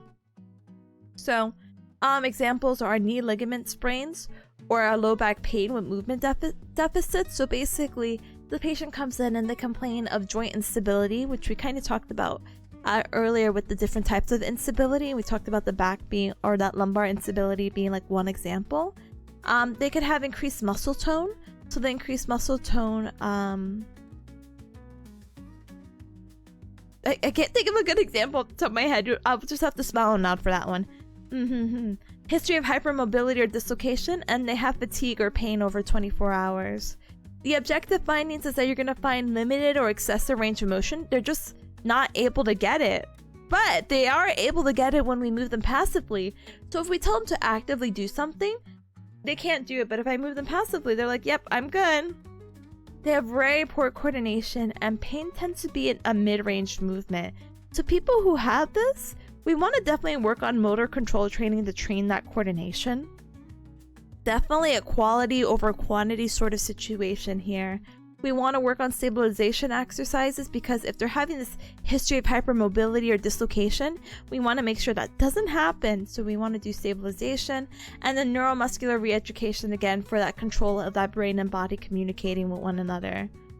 So what is the difference between movement coordination impairments and mobility deficits? They pretty much sound the same, right? Well, this one again is focusing on coordination. You have the range of motion, but again, there's that lack of connection. Mobility deficits is that you're lacking the range of motion. You just don't have it. And this could be due to some kind of pathology, whether it's in or out of the joint. Maybe it's a muscle length deficit. So maybe like, you know, tight hamstrings are preventing you from like touching your toes. Or it can be like an actual condition such as osteoarthritis, meniscus tear, sprains, or strains. And sprains and strains are the same thing. It's just whether it's the tendon or the ligament. So people can have neck pain with mobility deficits. So they're not getting that range of motion. Think of the person with the Canadian C-spine. Hey, are they able to actively turn their head 45 degrees? Left and right? No? Okay. Well, if I didn't know and they didn't need a radiograph, I would probably diagnose them with neck pain with mobility deficits. That would be the clinical diagnosis. Or we could do knee pain with meniscal and articular cartilage lesions. It sounds very fancy. I promise when we get into the knee, we can get all into these details. Subjective findings, you're going to see that they're stiff. They get stiff with inactivity. The symptoms do improve with motion, but there is definitely a loss of range of motion, hence the title and the name of mobility deficit. You're going to find objectively that they're limited actively, like active range of motion. If we tell them to turn their head, they're like, nope. Passively, they're lacking it, which is crazy. And then accessory, this is like when we get into the joints. This is something we'll talk about more when we get to the shoulder and like some cool manual therapy techniques we can do. And it's a refresher of what I might have talked about also 2 years ago if you were here. So we'll get into that all, but basically all motion is limited. Active, passive, passive classic, passive accessory. And actually I think even the next segment talks about accessory and classic a little bit more, so have no fear. And there's going to be pain with loading. So what we want to do is work on joint mobilization. We want to work on that treatment of manual therapy and get them with, how do you say it? Increasing the passive range of motion accessory? Yeah. And doing joint moves to see if we can get and improve that range of motion with our techniques. We definitely, if we're lacking it, we want to work on it. So definitely work on range of motion, both active and passive, and work on stretching. If they're having a muscle length deficit, if their hamstrings are tight, they're not able to touch their toes, brother, just stretch. So easy. What about radiating pain? So radiating pain we just talked about when we talked about the different pain mechanisms. Can you recall the three? So we have nociceptive, neuropathic, and nociplastic. This one is not right though. Neuropathic. I don't think that's how you spell it. I feel like that's looking like pathetic, but it's fine. It's whatever. Radiating pain. Actually, radiating pain might be. Hold on. Did I read this wrong? No, I didn't. Okay, no, it is neuropathic. I was like gaslighting myself. Holy heck. Alright. So, this could be due to some weirdness that happened with the distribution of the nerve. It could be a nerve root compromise. Sensory or motor dysfunction is going to be present because I told you how important those nerves are for both of those concepts. You could have radial nerve entrapment as an example of radiating pain, so kind of messing up on the thumb side of the hand. Or you could have neck pain with radicular pain, so sometimes you're like, there's a sharp shooting pain up my neck, like, oh, heck. So subjective findings, you're going to find pain in the nerve's distribution, so bringing it back up to mild tones, dermatones. There's going to be a reduce in sensation or weakness, and it's pretty much improves with unloading. So when I'm talking about the neural tension testing and bringing the limb away, it would increase the pain because you're stretching the nerve. But if you kind of compress it and unload it, the pain is going to improve or even like disperse because, hey, you're not stressing out the nerve as much anymore. So going back to neurotensioning, so objective findings, you'll see that they'll have pain with it. They'll have that sensory motor defects. Their reflexes might be a little bit out of whack, depending. And if you palpate the nerve, you're not going to have a great time. They're going to complain of pain. So we could do neural mobilizations or that nerve flossing. joint mobilization, maybe to help do a little bit of unloading. And basically, even if someone's in pain, we definitely still want to get them moving, so any therapeutic exercises will be very nice. What about generalized pain? So generalized pain sounds like a one-all, solve-all, I don't know, all-in-one. Unfortunately, generalized pain is more in line with nociplastic type pain. So this is the pain that we can't really identify. We're hypersensitive to either discomfort or comfort stimuli. So things that shouldn't even hurt us, we're uncomfortable with it. Things that bring us discomfort, yes, they are discomfort. So there's like really no telling what to do. But this generalized pain can be associated with low back pain or even a whiplash disorder. So what happens with generalized pain is that it's widespread and disproportionate. We can't pinpoint it. We just say, yeah, it just hurts in this area. And it's like, okay. Constant pain, night pain, and history of depression and anxiety might be in your findings. And objectively, it's disproportionate. The pain is not matching up to the movement, basically. Me moving your pinky shouldn't send like a whole shockwave down your body, you know? There will be positive findings on hyperalgesia and allodynia, and again, those psychological factors such as depression and anxiety. So some interventions we would like to do is pain neuroscience education or desensitization. So basically, there's some interventions basically that are really harmless, and it's basically kind of like a little stepping stone for the patient to be like, hey, you see what I'm doing? And you're getting used to this. It could be like rubbing the arm, because rubbing the arm could cause them pain, but if you constantly do it, it's like, look, it doesn't hurt, it doesn't hurt, it doesn't hurt, look. So we'll be doing that kind of re-education. We could do some maximal fitness activities, so things that wouldn't bring pain, kind of going back to that MSTT of like using our fingers as resistance, which sounds really silly, but like, gotta do what you gotta do. And maybe we want to send them off to somewhere to get some actual like therapy, because again, brain could be very cruel to us, and we're not, understanding the pain how it should be. Speaking of that, we have how do you call it? This kind of goes hand in hand, but this is not something we can like throw someone in because this is not our specialty. But we could say it is this once we do all our tests and we're not finding anything, but we know this person has a history of depression or anxiety, that we could categorize them as having a cognitive or affective tendency. So this is going back to our yellow flags, and they're just basically having a very like maladaptive disorder. So the impairment's not tied to any specific pain mechanism. They can have low pain with cognitive and affective tendencies. They have concurrent depression, anxiety, helplessness, and basically they have fear avoidant beliefs. Objective findings is stuff that we're going to find in those outcome measures that we talked about earlier. And they're just really hesitant to move. They're like, moving's going to cause me pain. But guess what? Not moving will cause stiffness, and then it will really hurt to move. So it's like a really big lose-lose situation. But interventions, we have to offer reassurance, that desensitization that I was mentioning earlier, and maybe referring them out to a psychologist. Our last one we're going to talk about is muscle performance impairment. So this is lacking the endurance, strength, or power. And this could be due to a muscle strain, an inflammation like a tendinopathy, or myofascial pain. This could be due to Achilles tendinopathy, lateral elbow pain, or a hamstring. And it's really just some kind of pathology related to the musculoskeletal tendinous unit. So subjective findings is going to be pain with contraction or lengthening. So let's keep using the bicep as example. If I ask you to do a bicep curl, bend your elbow, you're going to have pain with that. But when you straighten out your arm, you might have pain with that. Muscle weakness and poor control. And maybe it could be due to overuse or injury. Again, some people are extreme sports people and this is what they do. And it kind of stinks that, hey, they kind of got punished for it. You'll find that there's pain with loading of the muscle. That weakness and poor endurance will also be found in the objective measures. And pain on palpation, especially if it's like a tendinopathy. You could palpate the tendon and they will not like it.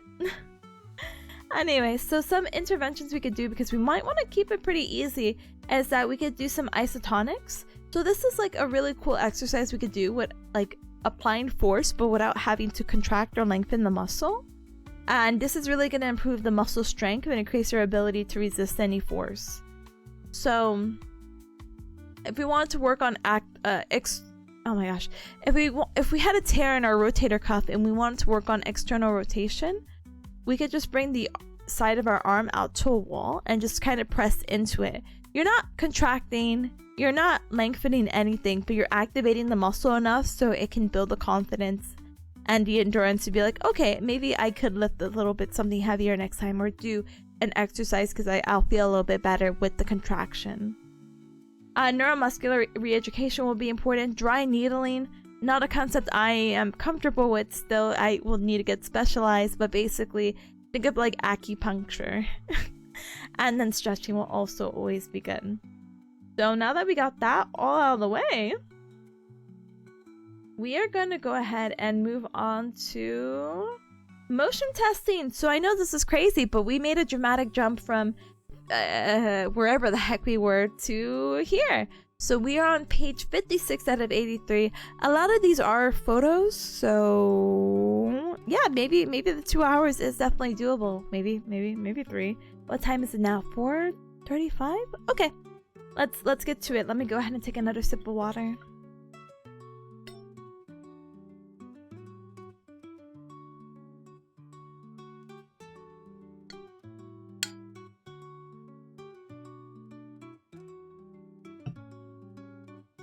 Alright, so motion testing. So now we're going to go back to our 18 steps.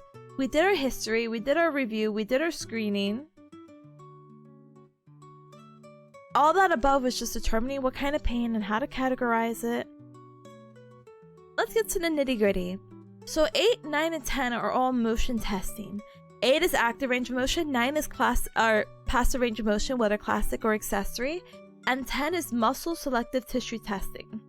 Let's understand the difference between both of these.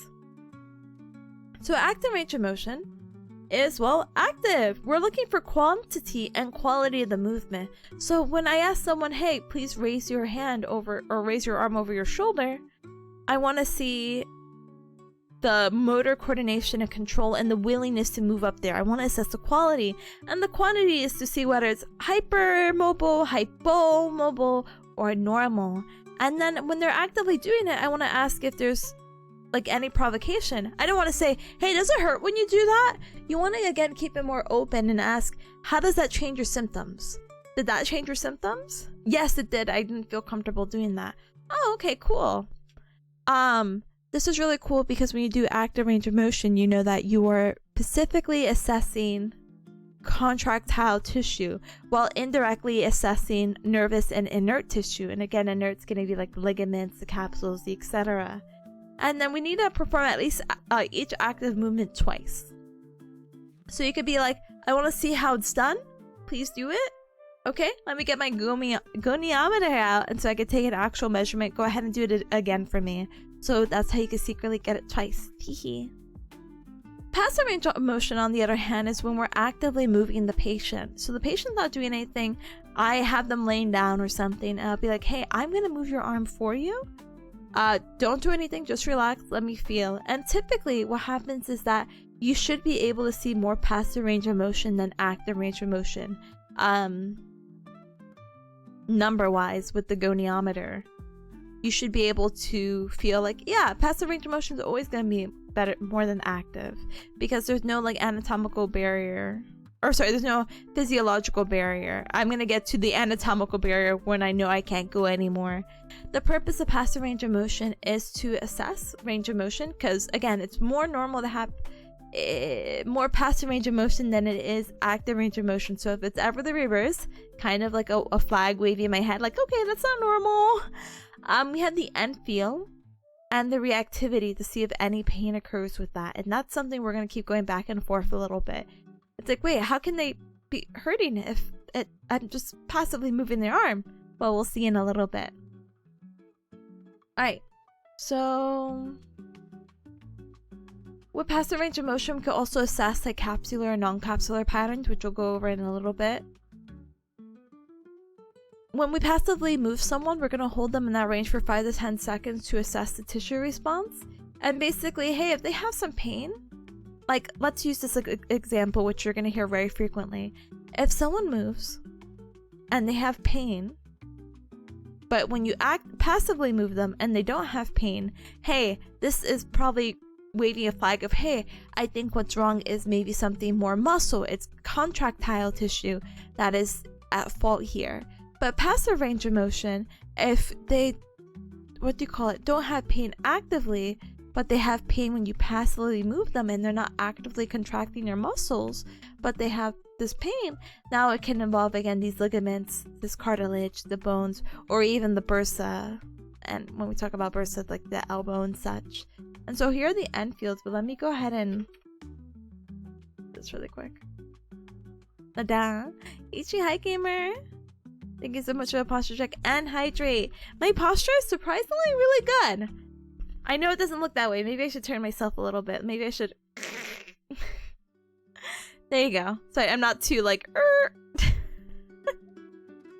I'll go ahead and take a little sip of water, okay? One moment. Ah.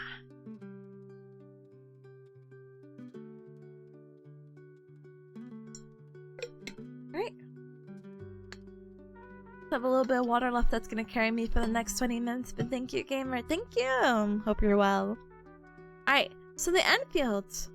So we have normal and abnormal end fields.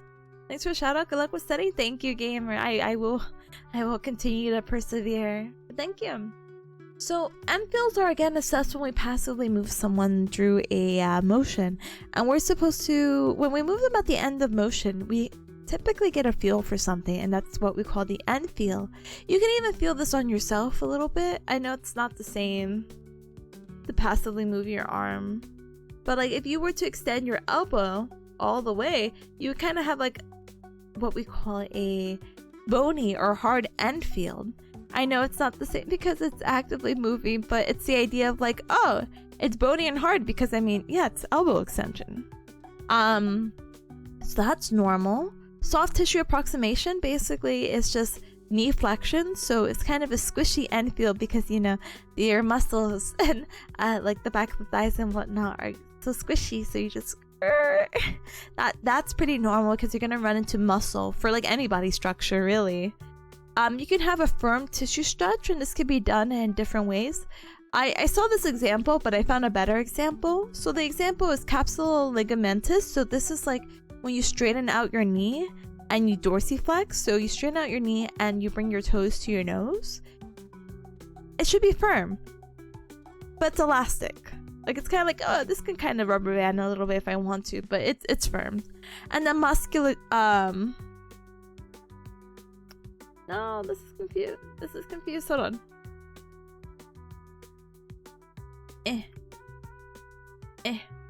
Sorry, wrong one. And then musculature can be hamstrings, so you can have, it depends on the person's build, but you can either have that soft or that muscular end field. But abnormal end fields are like muscle spasms. They feel hard or soft, and this can be typically seen in frozen shoulder. It's bony, it's empty, so you're not feeling anything, and that might be because the pain is preventing it, or maybe there's just so much laxity or looseness in that area that it's just like, yep, it could keep going, but there's nothing. Or it could even be springy, so maybe there's some joint swelling, the meniscus tear, etc. There is a quirky thing called pattern of limitation.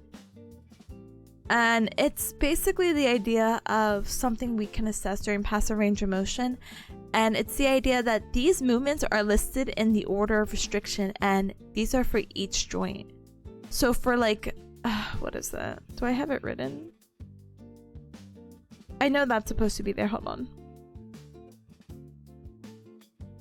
Okay, so this is a screenshot off my textbook. The image you saw above is basically very similar, but I don't really like staring at it. So, excuse me.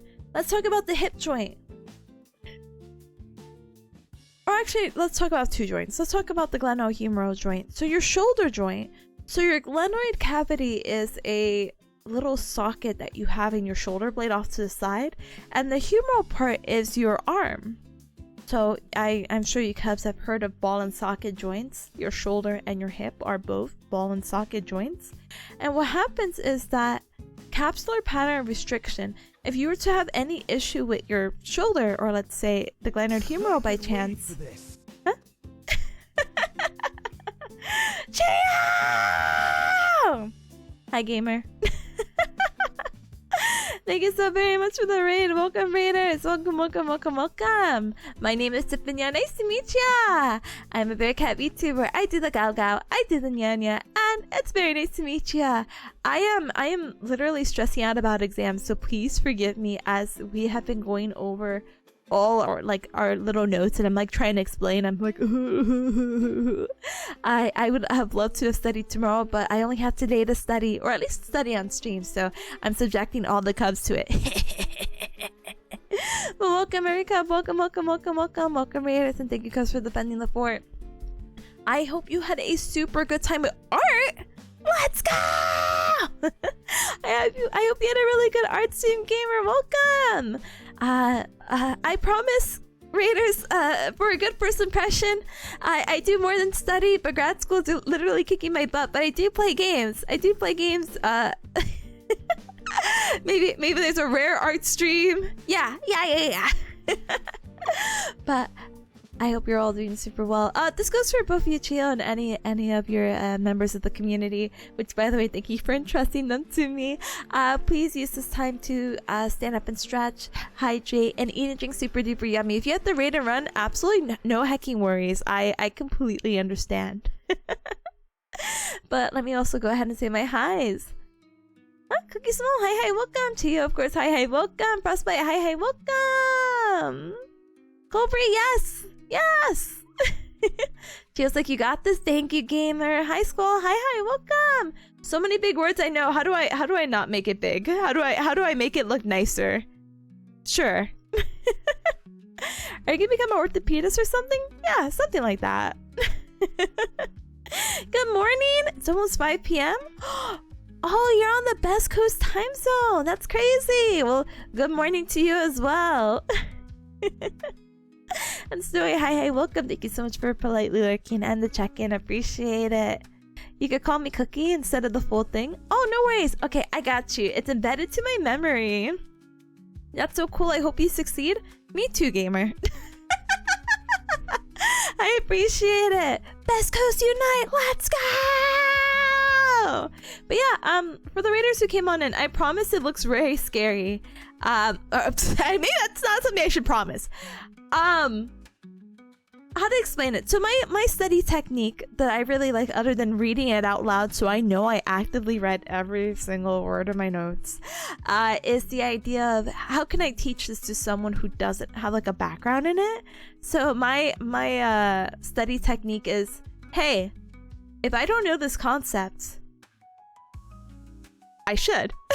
And then the way I'm going to learn it or know it better is how can I explain this to someone who doesn't have any background knowledge to it. So what we were talking about earlier, so we'll look at a prettier thing, is for my career, not to subject any cub to it or raiders to it, I'll give you a short little thing.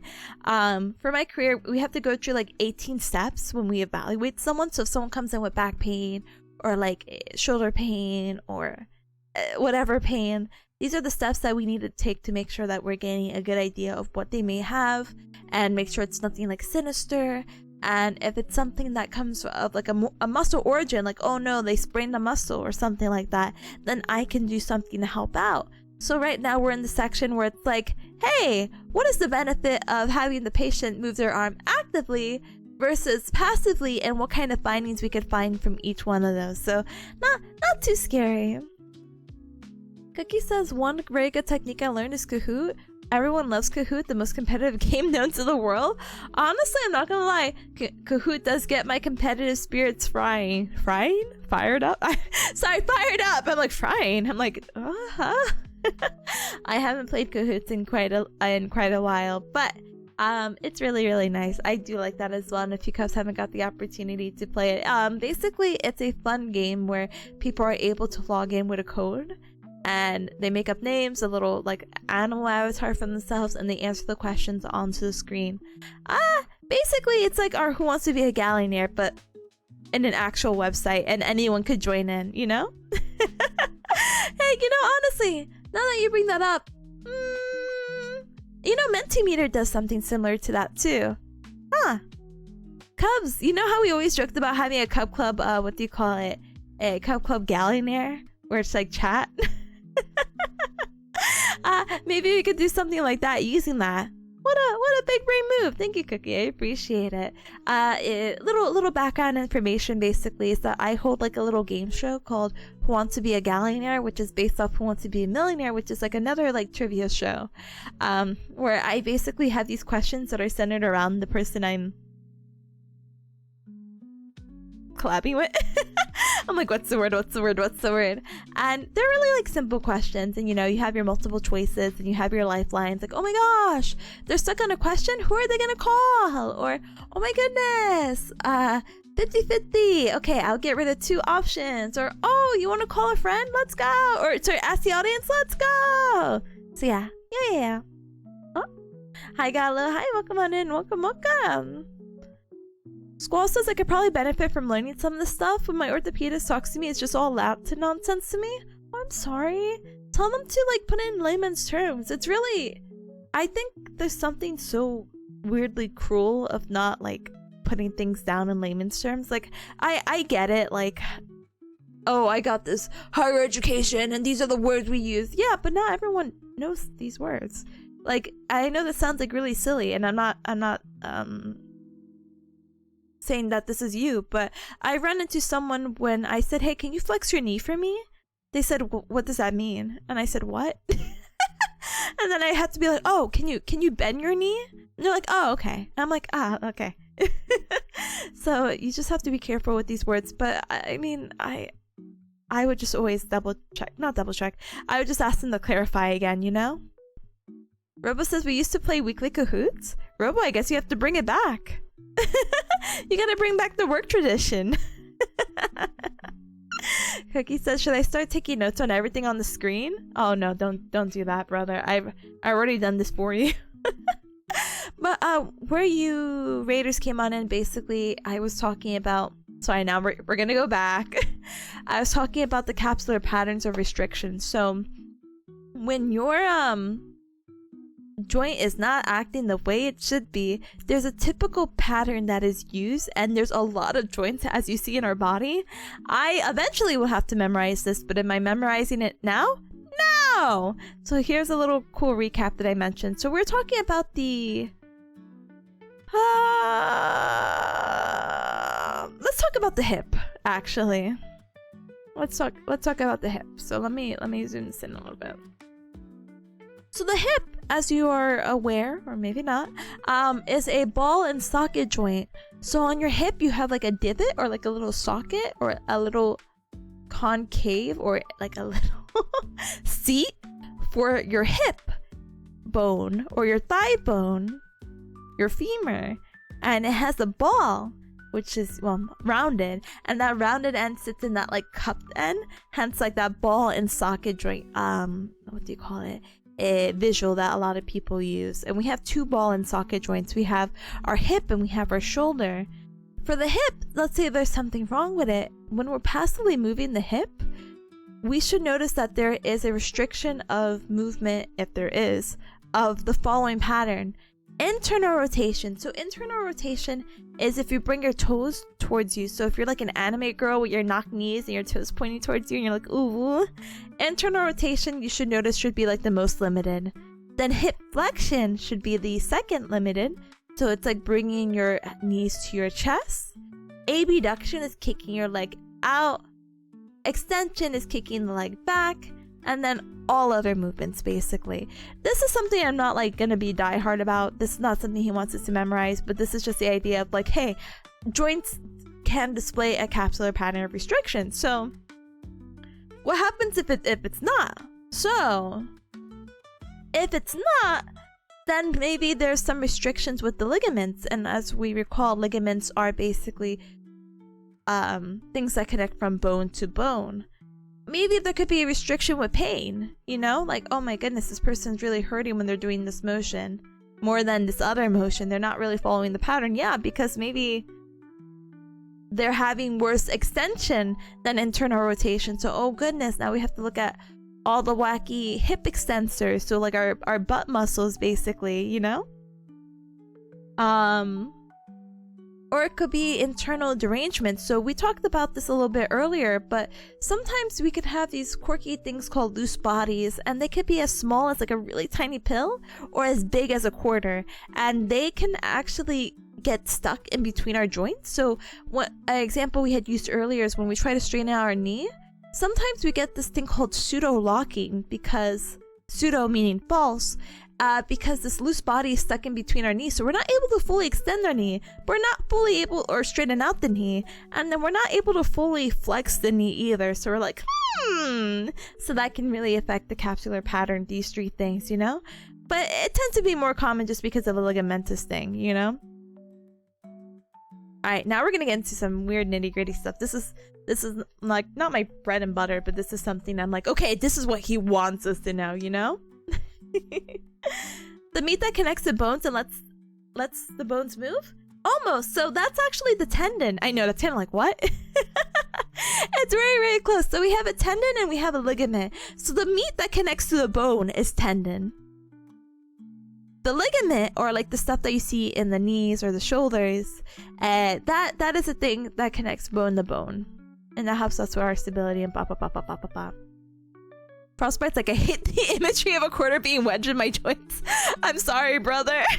They said it was really big, and I'm like, oh, it's a little too big. And imagine the quarter's just like upright. No, thank you. My Always quarter. Well, Skull Cry, thank you so very much. Skull Cry. Oh my goodness, I felt like I said it wrong. Maybe I'm still saying it wrong. Thank you so very much for the follow. Welcome to the Cup Club. Welcome, welcome, welcome. Alright, so let's talk about inert tissue patterns. Hold on. Inert tissue patterns. So, Tippa, what is this all meaning? Alright, so recall that when we talked about inert tissue patterns, we talked about, hey, when I actively move my arm and it hurts, is contractile tissue. And that's what they just categorize it as. But if I passively move someone into a motion and they're saying it hurts, well, that contractile tissue or that muscle is not contracting. It's not moving. So what is hurting? It has to be this thing called inert tissue. And the inert tissue are our ligaments or the bursa or the cartilage or whatever thing that is not muscle. So what happens if we find these findings? So we did the 18 steps and this is what we found. Hey, look, this person has full passive range of motion and there's no pain. Great. Happy for you, brother. There's no lesion. There's nothing wrong with your ligaments, bursa, or whatever. So we move on with our lives.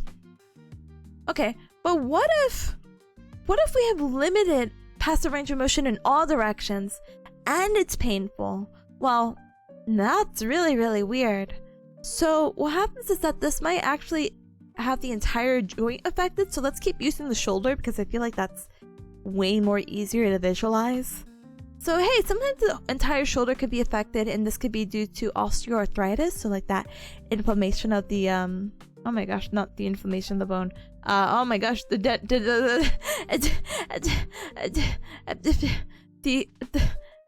hold on. The breakdown. I'm like, arthritis. So that, or a capsulitis, so something relating to the joint capsule and it being inflamed. This may show a capsular pattern. So I know we didn't talk about the glenoid-humeral or the shoulder joint capsular pattern, but it will probably follow that pattern. And this could be due to some atrophy. So, you know, obviously when we're in pain, we don't want to keep that pain going. So sometimes we just won't use it. Like, I was like, okay, I heard doing that, I just won't do it then. Easy. I am big brain. I have fixed my condition, you know? But unfortunately, again, Wolff's Law comes in play. Use it or lose it. And if you're not using it, you're losing it. So atrophy is just basically your muscles are deteriorating.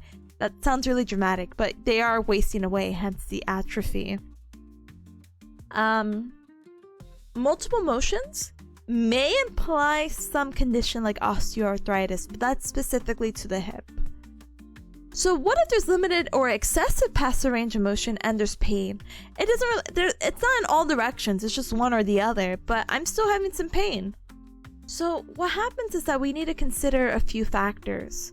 So, okay, maybe the stretching or pinching or moving the structure in a certain way is recreating the pain, and we just need to understand the anatomy of the body. I know it seems wacky. I know we're like, oh, well, the contractile tissue, you know, we're not actively moving it, so it shouldn't be in play, right?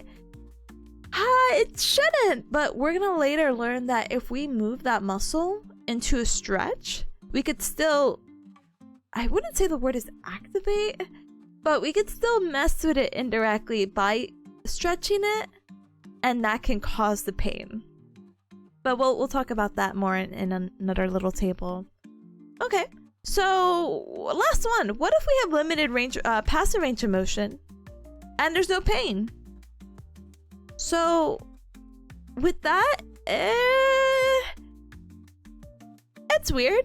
We have an abnormal bony end feel, and again, we talked about bony end feel being like if you extend your elbow all the way, that's a bony end field. It could be asymptomatic osteoarthritis, it could be osteophytes, but as long as there's no pinching or stretching of the sensitive structures, it's something to look at, for sure. But as long as you're not in pain, it's like a big smiley face. So stretching too hard can cause pain? Yeah, there's no winning. But that's because we're talking about like one particular tissue or like one muscle, you know? So like the bicep, I'll talk about it. I'll talk about it hopefully in the next hour. Yeah, let me see if I could speed run a few things before we gotta hit our break, because every hour we hit like a little ad break, a 3-minute ad break. You cubs won't be missing a thing because I'll also take this time to BRB and pet Baby Peace, who's my baby girl. I love her. Anyway, muscle selective tissue testing is our last motion testing that we do. So this is that one that I was mentioning earlier, where basically we're testing the strength of their muscle with one finger. So one finger is applying the pressure, we're applying like a sub-maximal force, and if they're like, ow, this hurts, even though I'm only like using one finger to like move them, hey, they might have some wacky things. They may have a partial tear or a complete tear or some kind of tendinopathy of the like muscle tendon, which is very interesting. Yeah, sorry. I don't want to read through all of this because it's whatever. Do I have this? Okay, yeah. So what happens with MSTT is that if we let's say test like an external rotator, so we're bringing our arms, let's say, we bend our arms at 90 degrees, so our arms are bent, elbows bent, our elbows are tucked into our waist, and you have to keep this position, okay? And you're going out for a hug. This kind of motion is considered external rotation or external rotation of the shoulder. So let's say I put one hand or one finger outside of that, and I'm trying to push you in because we're trying to test your external or the outer rotation, and you say, hey, there's no pain and I feel like you can match my strength, then there's no lesion. But if you're strong, but you're like, hey, that actually hurt a little bit, there might be a minor lesion. So I don't know if you guys have heard of like partial tears, because that can happen. And partial tear is what you would imagine. It's not fully teared. Like the muscle's holding on for dear life. It's not going to go anywhere, but it's not going to be working the way it's supposed to be. So you have a minor lesion because, hey, you're still strong enough to do the action, but because you're creating so much tensile load, it is going to be painful. So you do have a minor lesion somewhere. And in this case, it's one of the external rotator muscles in the rotator cuff. Just using an example. So what if it's weak and painful? So, oh, sorry, this is minor. I apologize. Minor. And then this is partial. Weak. So partial because the muscle is not moving the way it's supposed to be because it's hanging on for dear life. And painful, it's a partial rupture. Minor lesion, we'll talk about like minor muscle strains or and whatnot in a little bit, so I do apologize. And weak and painless, so you're not able to do the action, but you're not feeling any pain. Well, that's because the muscle's completely off, baby. Complete rupture. So now you have to decide, is this actually a complete rupture, or maybe there's some nerve involvement because they're not feeling any pain, but they're not really able to do this motion. So boom, boom, boom, boom, boom, boom. So we'll go ahead, and when we come back from our 3-minute ad break, we'll go ahead and try to put all these things together, and then we'll move on to how we grade muscle injuries and other wacky stuff, okay? Okay. So use this time to stand up and stretch, hydrate, and eat and drink something super duper yummy. We are on page 66 out of 84. I'm dreaming it. I think maybe 2 hours or less. Yeah? 1 hour and a half. Maybe. But we'll see. I'll see you cubs in a little bit though. Bye! You got this? I know I've already been yapping for 4 hours. Who talks for 4 hours? Who does that? Who does that? That's pretty interesting. Thank you, gamer. Appreciate it. Okay, let me go ahead and run off though.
no!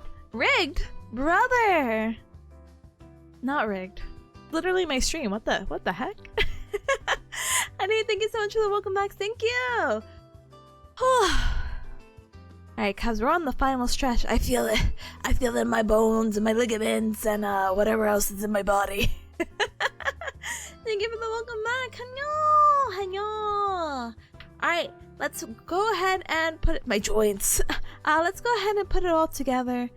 And I think we're towards the end of this third section, which sounds crazy. It's like, Tippa, you spent 3 hours on literally like the first one. How are you doing this?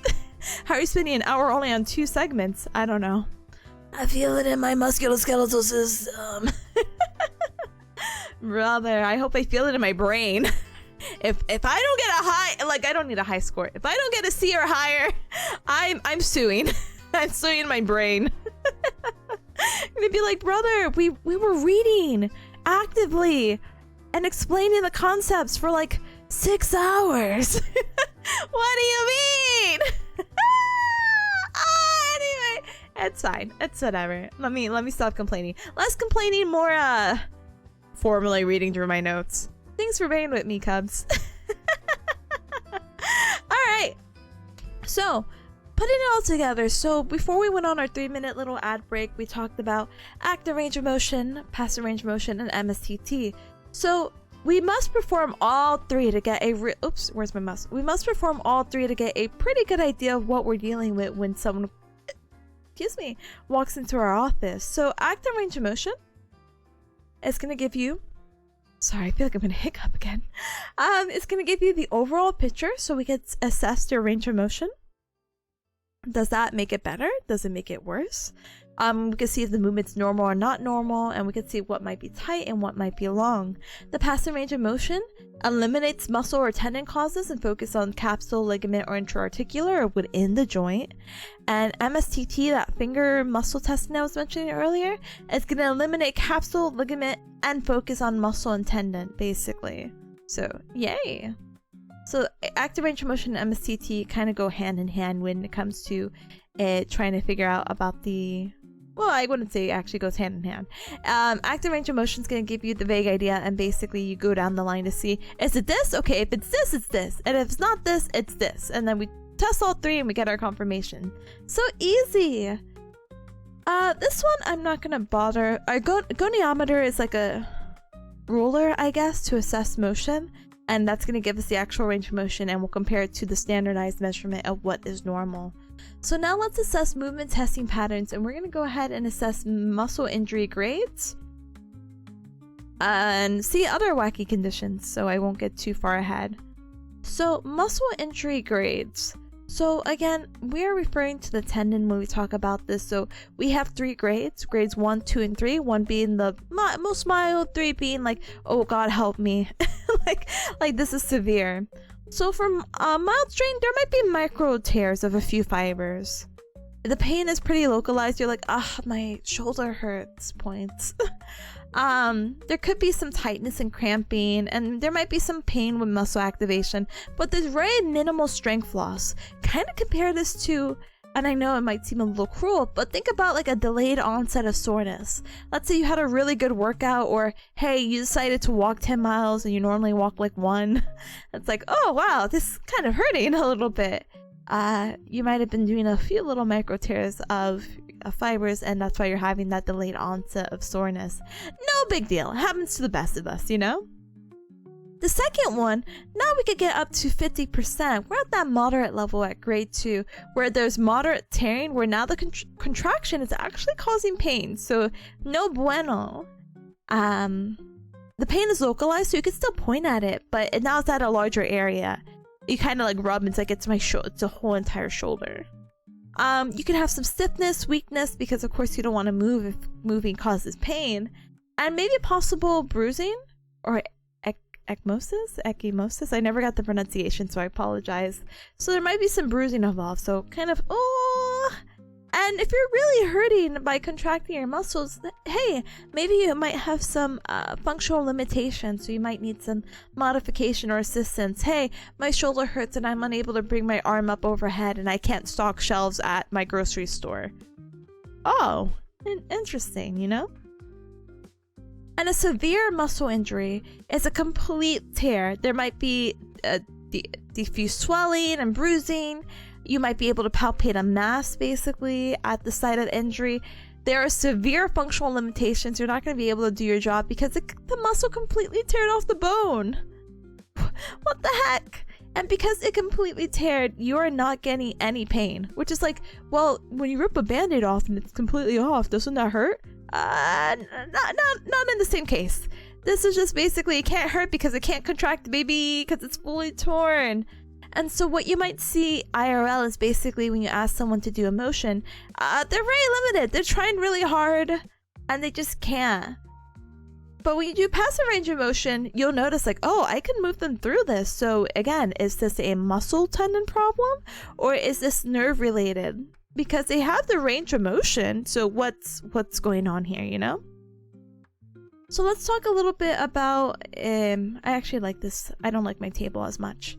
Let's talk about the conditions of tendinosis or tendinitis versus tendinosis. So both of them are pretty much similar when it comes to the tendon or the muscle. But the tendinitis, oh my goodness.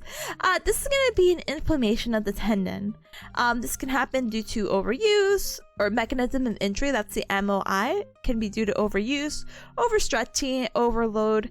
You'll notice that it's inflammation, so it's pretty minor. So there's mild to moderate weakness and disability. There might be some mild to major swelling. There's pain and isometric contraction. So if I asked you to basically punch a wall, don't punch a wall. Place your fist, put your hand and place your hand into a fist and push it against the wall. And I say, hey, do that motion. You're not actively contracting or like lengthening or shortening any muscle when you do this. But this is what we would consider like an isometric contraction for, I believe, this motion that's called protraction.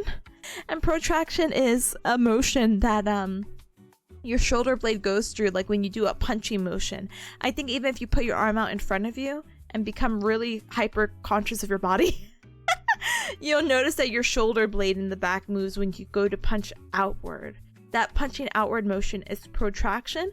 And when people tell you to squeeze your shoulder blades to get a good posture check-in, that's retraction. So those are like yin and yang. I don't know if that's even right to say, but those are like opposite motions of each other, like flexion and extension, or bending the knee and straightening out the knee. So that isometric, that punching into the wall, it hurts, and isometric stuff should not hurt. So, ooh, you're squeezing, don't squeeze too hard. Don't do it, don't do it. And then you should have normal joint play, which this is something going more, I don't want to get in detail with this. just smile and nod, be like, joint play. Anyway, tendinosis. Now this is a little bit more serious. This is something you'll probably see in like an older adult, but the tendon's actually degenerating, and this is due to the mechanism of injury being aging or the progression of tendinitis that didn't really get like addressed earlier. Similar thing if there's a mild to moderate weakness or disability, but there's no swelling. Why? I actually don't know. I'm so sorry. Same thing, pain on isometric, normal joint play, and maybe there's a nodule or like a mass that we can go ahead and palpate or touch. So, whoa, spooky. Alright, let's talk about ligaments really quick. So ligaments, very quick, can also be grade 1, 2, and 3, 1 being mild, 3 being severe.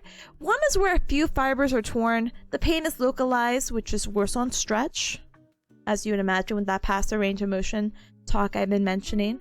Mild swelling, minimum strength and function loss, normal joint play, but there might be a little bit of pain. So basically, TLDR, you're fine. It's mild. As long as you don't overload the muscle or go beyond your means, you're gonna be okay. Moderate is now, hey, not just a few fibers, but the whole ligament is torn, but it's still hanging on for dear life. So as you imagine, now we're kind of feeling it, Mr. Krabs. It's a moderate pain, swelling, and some functional defects. Now we notice when we do move the joints, I guess now I have to address what joint play is. So your joints, your joints, your beautiful joints and your beautiful body have this thing called arthrokinematics. So it is how the bones roll and glide and slide against each other to make some kind of motions.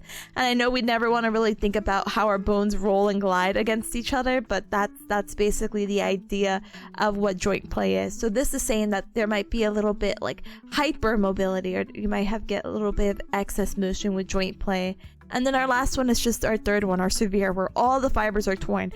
That tendon is not hanging on anymore. It's gone. So there's moderate weakness, as you would imagine, but there's no pain. Why? Because it's completely off the bone. What is the pain for? So there's moderate to major function loss, and then as you see, it's kind of the same with the hyper or excessive joint play. So you're not able to do what you need to, basically. So you know how we're talking about that weak and painless stuff? This is basically the same thing here. So let me go in reverse order really quick, and then I'll politely take a baby break from this. So if you have a grade 3 ligament sprain, you have no pain, but you have weakness. Moderate is you're weak, but there's pain. And if you're mild, you're strong, and it's I wouldn't want to say it's painless, but excuse me, but something along those lines. Now I feel like I have to go back and recheck. Cousin type, thank you. Hi guys, senpai. Hi, welcome. It's a Tippa. Hi. Hi gamer. Bless you. I'm so sorry. I felt like I was like heard like every particle go into the mic, even though I was definitely the other way and into my arm. Cookie says, so what about that one area in the elbow that you accidentally hit it starts hurting or feeling weird? Is it because we accidentally hit that part where the bone or the joints roll? Oh no, so what I think you might be talking about, and hopefully I'm not talking out of my butt, is the cubital tunnel? Hold on. Is the cubital tunnel the funny bone? Okay. So let me grab a picture. A good picture. A good picture.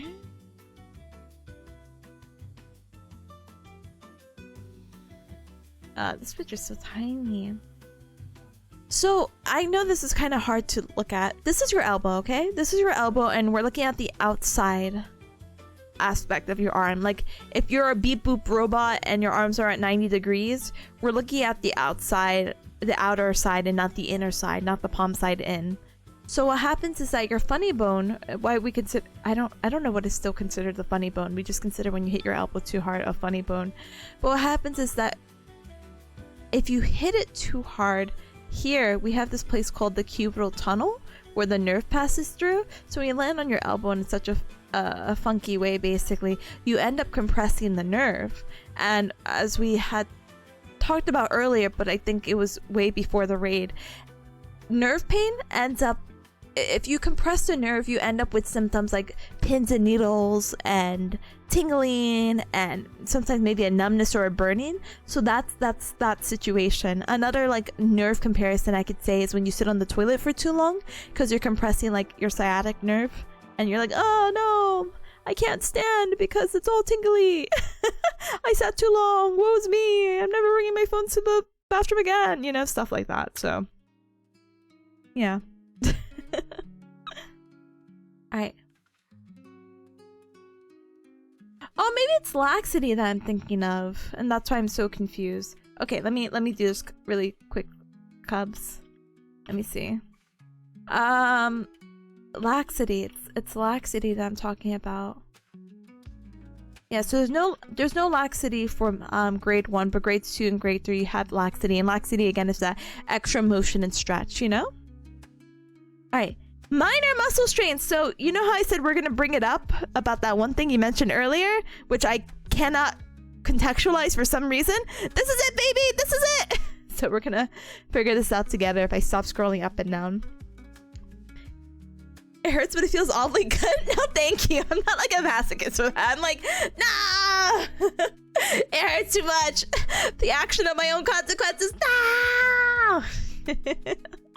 Also, thank you, because it was an actual question I was curious about. I'm always happy to help. I just also want to preface that I am just a student, and my answers may be completely wrong. I just only have a vague idea. I have a vague idea about everything. When I graduate, I'm gonna have the worst case of imposter syndrome, but it's fine because I graduated, so who cares? Anyway, yeah, so let's talk about some other conditions. We are on page 70 out of 84. Cubs, I believe in the dream. Even there are many cases where students know more than the teacher due to their curiosity. Yeah, honestly, sometimes if you're really passionate about something or like interested, you know, you learn so much. So it's always nice, you know, and there's always new knowledge being out there. I'm not gonna lie to you. My career, not to go on a tangent, is very heavily based on like evidence-based practice, which basically means that, hey, what might have worked like 10, 20, 30 years ago may not be working anymore. And so people are constantly searching for new fun ways of like, hey, this treatment might be more viable than this treatment because of these findings from this study, and we should keep up with the latest knowledge to, you know, treat our patients as well as we can.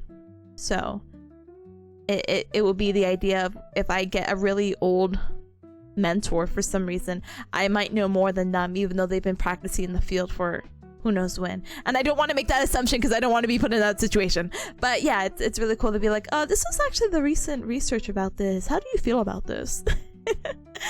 Oh my goodness. Squall says imposter syndrome is common in many fields. It's true. This one, I'm just like, I have to take care of someone? Brother, I can't even take care of myself. No, I'm just kidding.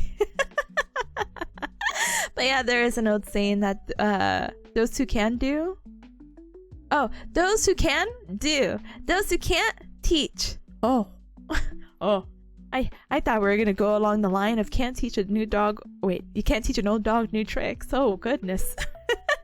That's like a mic drop quote. Like, those who can do. Wait, I can't read this word. Those who can do. Those who can't teach. Mic drop. Okay. Anyway. Bars. If only I could rap, you know. I can talk really fast, I can't rap. So, Alright, minors! Muscle strain! Alright, so active range of motion. AROM. So, when we have a minor strain, I feel like we've like beat the dead horse with this, but I need to keep emphasizing this, not because it's in my notes, but because it's in my notes. So, agonistic, how do I explain it? So for whatever reason, they divide this in agonistic and antagonistic planes. So we're moving along with the motion, or we're moving against the plane of the regular motion. Excuse me. So for the minor muscle strain for the agonistic, let's say we're doing shoulder flexion, so we're bringing our arm up overhead. Full range of motion may be present, or there will be full range of motion, but pain may be present if there's a minor muscle strain. Not to bring Kendrick Lamar songs here, but minor. Anyway, muscle strain. So basically, with the strained muscle, we're actively able to contract it, but because there's that tiny baby strain, it's going to probably produce pain. But minor strains do not cause significant range of motion, so they're going to be okay. The pain really is going to be dependent on how much force that muscle is going to generate. So if you do very light things, like maybe if we do that MSTT technique we mentioned with the finger, it's probably not going to hurt, but maybe if we do a full manual muscle test, maybe we could get a more painful response, you know? Sauron says that saying is what I literally tell every apprentice at my job. Having graduated from being one myself, they're all like some of the bottom bar workers, and now they teach apprentices. I want that to be my dream as soon as I learn how to speak English properly. But I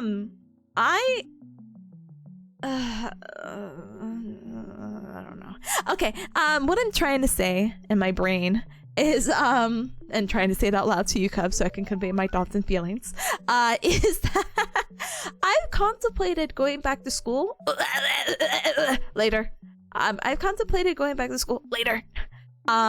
And do teaching. I think teaching at a university working for a grad program of my career would be the dream. I've really never considered teaching before. Like, I've never really had, it's not that I don't have the passion for teaching. As you see, I obviously sit here for 4.5 hours for my benefit, but also, you know, to like tell others if they have questions and curiosities and all that stuff, and I try to help them out. I think teaching is so cool. I just never really had a passion for it for like any other grades of like, you know, elementary, middle, high school. College is when I'm like, oh, okay, being a professor sounds cool, and now being in my grad program, I'm like, I think that would be really nice, you know. So one day, but I really meant to ask someone, but I haven't had the opportunity to be like, so what did you do to become a professor? Because it's really interesting, because they still practice in the clinic, but they also do like, because they're hybrid, they also do like the teaching as like a side gig, and I think that's like so cool, you know. I want to do something like that. I want to be able to teach others when I feel more confident. I don't feel like I'm lying to myself and constantly reassuring that I made the right decision in my life, you know. Anyway, so minor muscle strain. So if you're moving in the opposite direction, so let's say instead of that shoulder flexion of bringing the arm up and we're bringing the arm back, so now we might get full or maybe very mildly limited range of motion.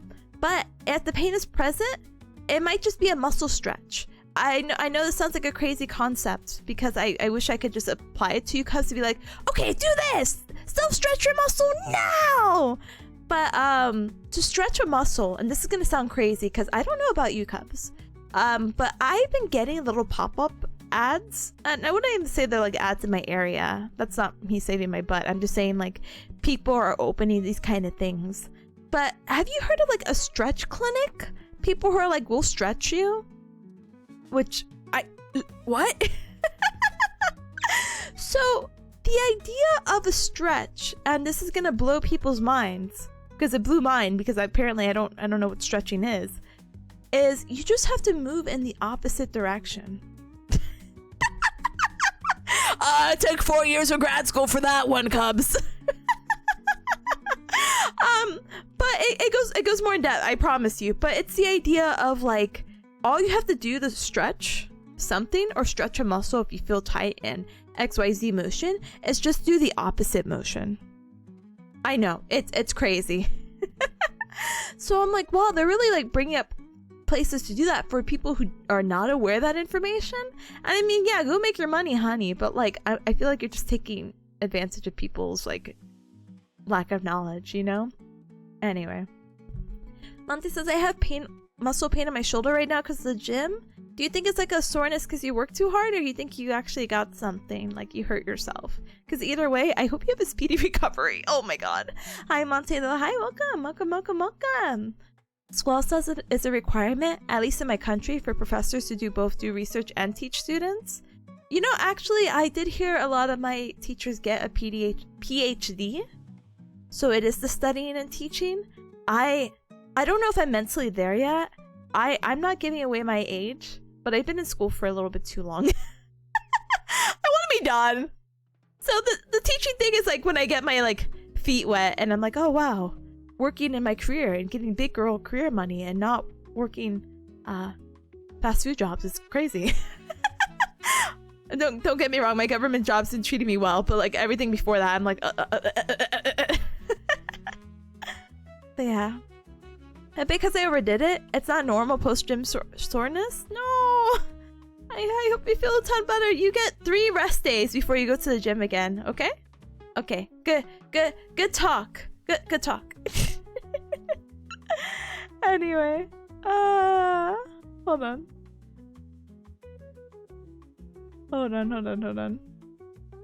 Sorry, cubs. I got a little thing. Hold on. Okay, fixed. Alright, cool. Alright. So let's continue with the minor muscle strain really quick. As we reset our muscles and... Oh my goodness. Squeeze my shoulder blades. So, muscle stretch injured muscle is passively being stretched. And so the mild limitations might be really just due to discomfort. It's like, oh, okay, that's hurting the area that kind of hurts. The pain will appear basically if the tissue is elongated enough to like stress it. So that's active range of motion. So if we bring it up, no pain, great. Bring it back, a little bit of a muscle stretch. It's not too bad, but it's enough for me to be like, yeah, it's not comfortable. Passive range of motion, because we're talking about contractile tissue, muscle that contracts to activate when we are passively moving it, because passively moving tests inert tissues like ligaments or whatever. When we move it in the range, passively move it for up for the agonistic, it's full range of motion. It should not be painful. Why should it not be painful? Because it's being passively shortened. It's not actively contracted and should not be painless. Wait, it should not be painful. Unless there's maybe some like severe, how do you call it? Inflammation or swelling. But passive range of motion is going to avoid that direct muscle engagement, you know? But yeah. Kendu says, do you try Anki? For what? I've tried it, or I've tried. Past tense. I am trying. Present tense underline. I am trying to use it for Spanish learning. I don't think Anki would be beneficial for what I'm learning specifically. I think, how do you call it? It'd be beneficial for maybe someone who's early on. And I mean, it's good as a refresher for someone who is doing like maybe anatomy flashcards. So yeah. Yeah, it's way too much detail for a card. But like if you're telling me like, oh, what's this muscle action, insert like what we call OINA, so origin, insertion, nerve innervation action, yeah, that could be put on a card. My let me see, my 84 pages of notes, I'm not putting it to a card. I know Quizlet, I'll get there. Quizlet is actually really cool, quotation marks, because I heard that some people could use a Google Doc and they can set it into Quizlet and I'll make it into flashcards, which is really neat. And apparently there is the attachment where you could turn Quizlets into Anki decks, because I really do like the spaced repetition. That's been really helping me a lot for the Spanish club, because seeing the vocab is really nice. Because sometimes, I'm not gonna lie to you, I'm the worst with flashcards. I'm just like, oh my gosh, I've seen this word, and I'll blank through it. I'll be like, whatever. Anki like forces me to like look at him like, oh, okay, Anki, I get it, Anki, please. But yeah, never seen never seen a mouse pointer like that, because it's me. You've never seen me before. Welcome. Anyway, so yeah, passive range of motion should not be painful. When we move it into the opposite direction, again, we might have a fully or mild limitation, because again, it's going to be that muscle stretch again, and that muscle stretch may cause pain. So let me see if I can read this and make it make sense. If pain is present during active range of motion, it is likely going to appear again during passive range of motion. In this motion, in the antagonistic pattern or plane, because the passive stretch is going to apply even more elongation. Because remember how I mentioned when we do active and passive range of motion, passively you should have more range of motion than you do actively? Crazy. Anyway. MSTT, again, the little finger muscle testing, basically. Excuse me. Luna, by the way, I'm sorry. I said hi in my brain. I want you to know that. Hi and welcome back. You spaced out for a bit. I know. I'm so mad I spent 3 hours on one section, but I'm almost done. And that's not me coping. But it might be. Hi from Tippa's brain. Yeah, hi. Just know, like, sometimes, you know what they call streamer brain? Sometimes I have a horrible case of that. And I think 4 hours and 37 seconds really does that to a bearcat, you know? Anyway. So MSTT, it's going to be strong and painful. Hey, you still have the tendon because it's a minor strain. You're still going to be able to do it, but dang, that tendon really does hurt. Alright, what about tendinitis? tendinitis or reactive tendinosis. So what's happening here? Similar thing. Can we just be honest? Very similar thing. It's the same thing. I'm not reading this. I'm reading it because I should read it. So what was the difference between this and this? Remember, tendinitis was more of inflammatory, while tendinosis was more of that degenerative changes. So because we're still talking about muscle and the tendon, and specifically this inflammation of tendon, we're going to see the same findings as you would see in the minor muscle strain. They should have full range of motion, but pain may or may not be present. It really just depends, because if it's an early stage of reactive tendinitis or tendinosis, the tendon might not be painful during contraction, so yay. But when we passively stretch it into the opposite direction, that tendon tension will be present, and there might be full or mildly limited range of motion with some pain present. Passive range of motion shouldn't affect it. It should also be strong and painful because the tendon's still connected. Alright, what about grade 1 ligament sprain? Cool. I don't know why I'm missing my little box here, but that's fine.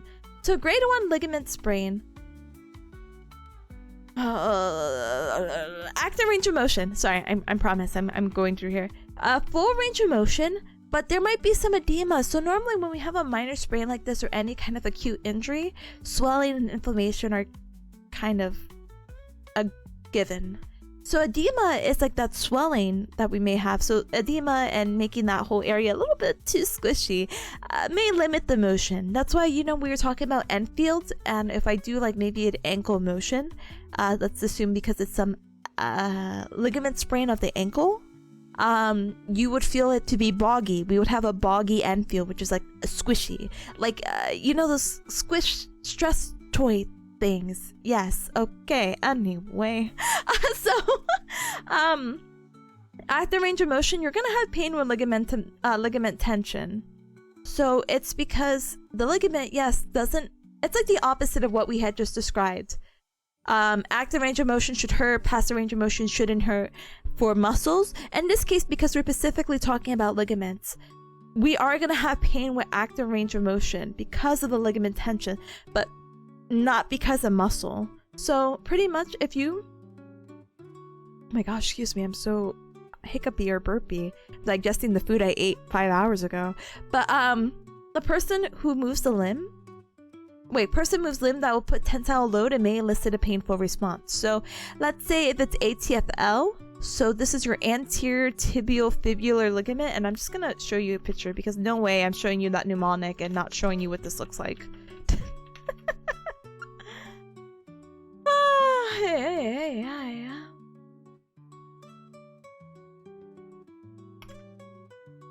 So this is your ankle. Yes, your ankle. And we're looking at the lateral aspect, or the outside, not the inside of the foot. Like this is your big toe over here? No, we're looking at the pinky side. So right here we have some lateral ankle ligaments, and ankles tend to get sprained very easy. So this is your ATFL right here. Anterior, front, talofibular, talo because it's connected to the talus, fibular because it's connecting to the fibula. This fibula, you actually have 2 bones. I know that's crazy. You have 2 bones on below your knee. I mean, you have more bones below your knee, but leg-wise. So that's your fibula. And then it's a ligament because it's connecting bone to bone. So what happens is that this is a frequently sprained ligament when people roll on their ankle. I'm not going to show you a picture. But you roll on your ankle, you're going to stress that ligament because, as you would imagine, the pulling force. And again, the ligament grades have 1, 2, and 3. So we're talking about 1 here. So, hey, this might be pretty acute. It might have recently happened with the edema, pain with the ligament tension. So if we have this ligament and we put you into plantar flexion, so we ask you, hey, point your toes and then curl your foot in a little bit, it's gonna hurt. That active range of motion is gonna be stretching that ligament just a little bit too much that it's just uncomfortable. So again, plantar flexion, point toes, cup your foot in or curl your foot inward. I don't know how to describe it. You know how I keep telling you guys about supination, which is the motion of your hand of like if you were cupping water, that's in the palm is up, that's supination. The opposite, you throw the cup of water away. That's pronation. Our feet or ankles have something very similar called inversion and eversion. Just believe me, okay? Anyway. I haven't led you astray yet, because if I lead you astray, I'm leading myself astray. But maybe all my notes are wrong, so I don't know. Anyway, so passive range of motion. Sorry, I shouldn't say that. Passive range of motion. So it's going to be similar to active range of motion. But there's going to be increased pain with passive range of motion than active range, because remember, passive, we're able to move just a little bit more. So, teehee. But overall, it should be strong and it should be painless with MSTT. Why? Because this is a grade 1. It's very, very minor. It's very, very minor tension that we're putting at our ankle right now. So, teehee, haha, ho ho. Do we have grade 2 here? No? Do we just move on? Oh, thank God we just move on. Alright, Cubs, so we are on our page 74 out of 85. We are on our last segment. This one is actually, I'm not going to lie to you, probably the more, I mean, minus the beginning, I guess. This is probably one of the more interesting topics that I can't say I feel passionate about talking about, but I feel like it's the more applicable to tell people. Like, hey, aren't you curious about the typical time of when a wound heals, or a skin injury, or a bone, or the cartilage, or tendon and ligament? Have you ever heard of a 1 rep max before? Hey, let's talk about some biomechanics. Hey, let's talk about exercise and dosages and why you should do certain things and so we have about 18 more minutes before the next break, so let's go. We're doing great. Let's go ahead and continue. So we're going to go ahead and talk about manual therapy and TheraX, which is a very fancy abbreviation for therapeutic exercise. I know, so quirky. But let's talk about why someone would need something because they had some sort of injury, okay? So, when we get an injury of any kind, whether it's skin, bone, cartilage, tendon, whatever, we go through 3 different phases in our lives. I mean, we go through many phases in our lives, but for one specifically, we go through an inflammatory phase. So inflammatory is what you would exactly imagine. It's inflamed. We're experiencing those 5 cardinal signs that I was mentioning earlier, but they're listed here. So the 5 cardinal signs of swelling, because that's an inflammatory response, is redness. I'm sure you guys have seen, like you've been hurt. You're like, ow, that's red. There might be some swelling. The heat, like when you feel it, it's like, oh, this feels really hot. Pain, not good. And loss of function, possibly. Eventually, when the days go on, we are getting out of the inflammatory process to go to our proliferation or repair. So this is a highly cellular phase that allows tissue repair. So basically, we're moving on up in the world. We're done with the inflammatory. You know when someone cries it out? Me. No, I'm just kidding. I don't remember the last time I cried. But sorry. You know when someone cries out and it's like, okay, I got that out of the way. It's fine. That's what do you call it? That's this. It's like, oh, okay, we got the tears out of the way. Why was I crying again? Okay, never mind. I got this. I'm in better sounding mind. And then from there, more time, we're going to end up at the remodeling or maturation. So we're going to decrease fibroblasts, and we'll talk about the fibroblasts in a little bit. Increase crosslinks, type 3 to type 1 collagen. Lots of words. We'll explain the phases little by little. I actually have a better thing right here, but I just want to... Do I have all of them?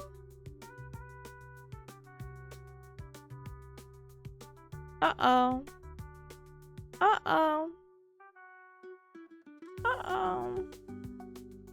I think I might have did this wrong. Like if an inhalation, no.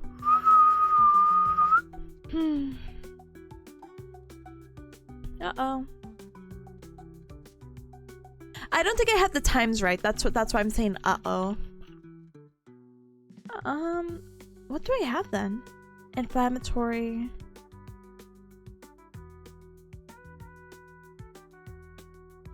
I'm just gonna write it all out. Sorry, Cubs. You'll have to bear with me. Wound healing.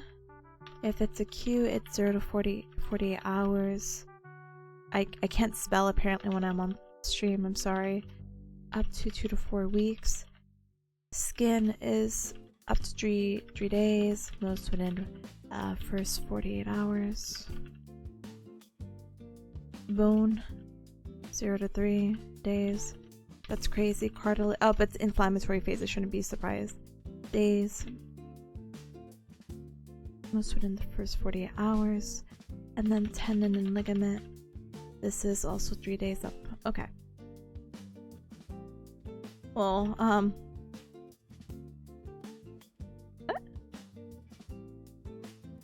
we'll put the Pacifics here.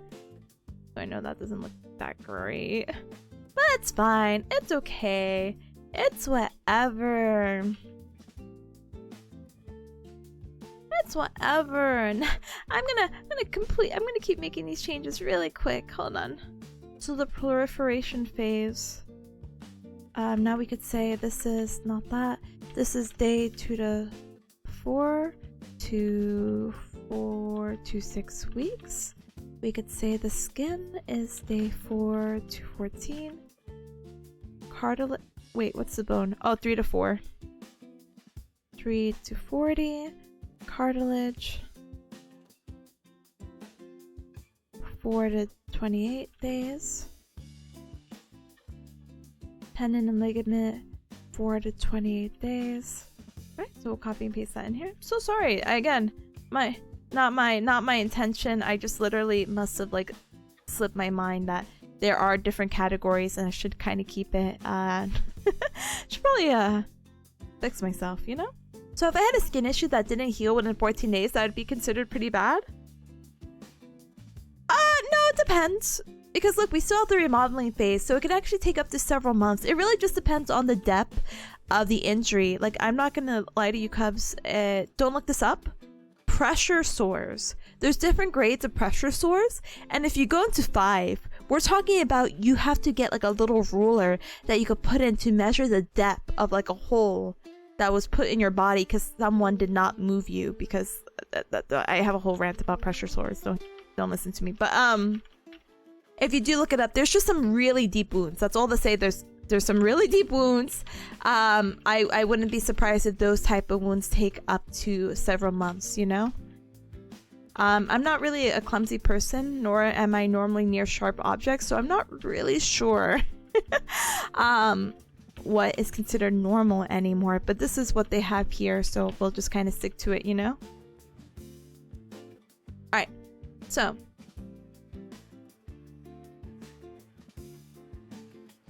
okay. That took too much time. I apologize. So now let's go one-to-one on each phase. So let's talk about the inflammatory phase. So the inflammatory phase is the max protection phase and symptom modulation. Actually, hold on. I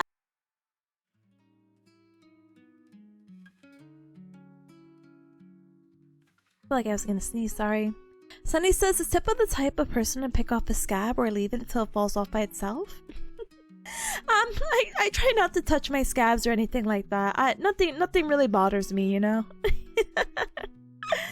So, but sometimes I'll accidentally scratch it off. So I'm no angel, but like it's not on purpose. But yeah. So the time frame for most of the inflammatory is going to be 0 to 3 days, so most of it being within 48 hours. And that's pretty much true across the board for wound healing, skin, bones, cartilage, tendon, and ligaments. Some of the key processes though for the inflammatory phase, so there's a lot of stuff that gets done in 48 hours or aka 2 days.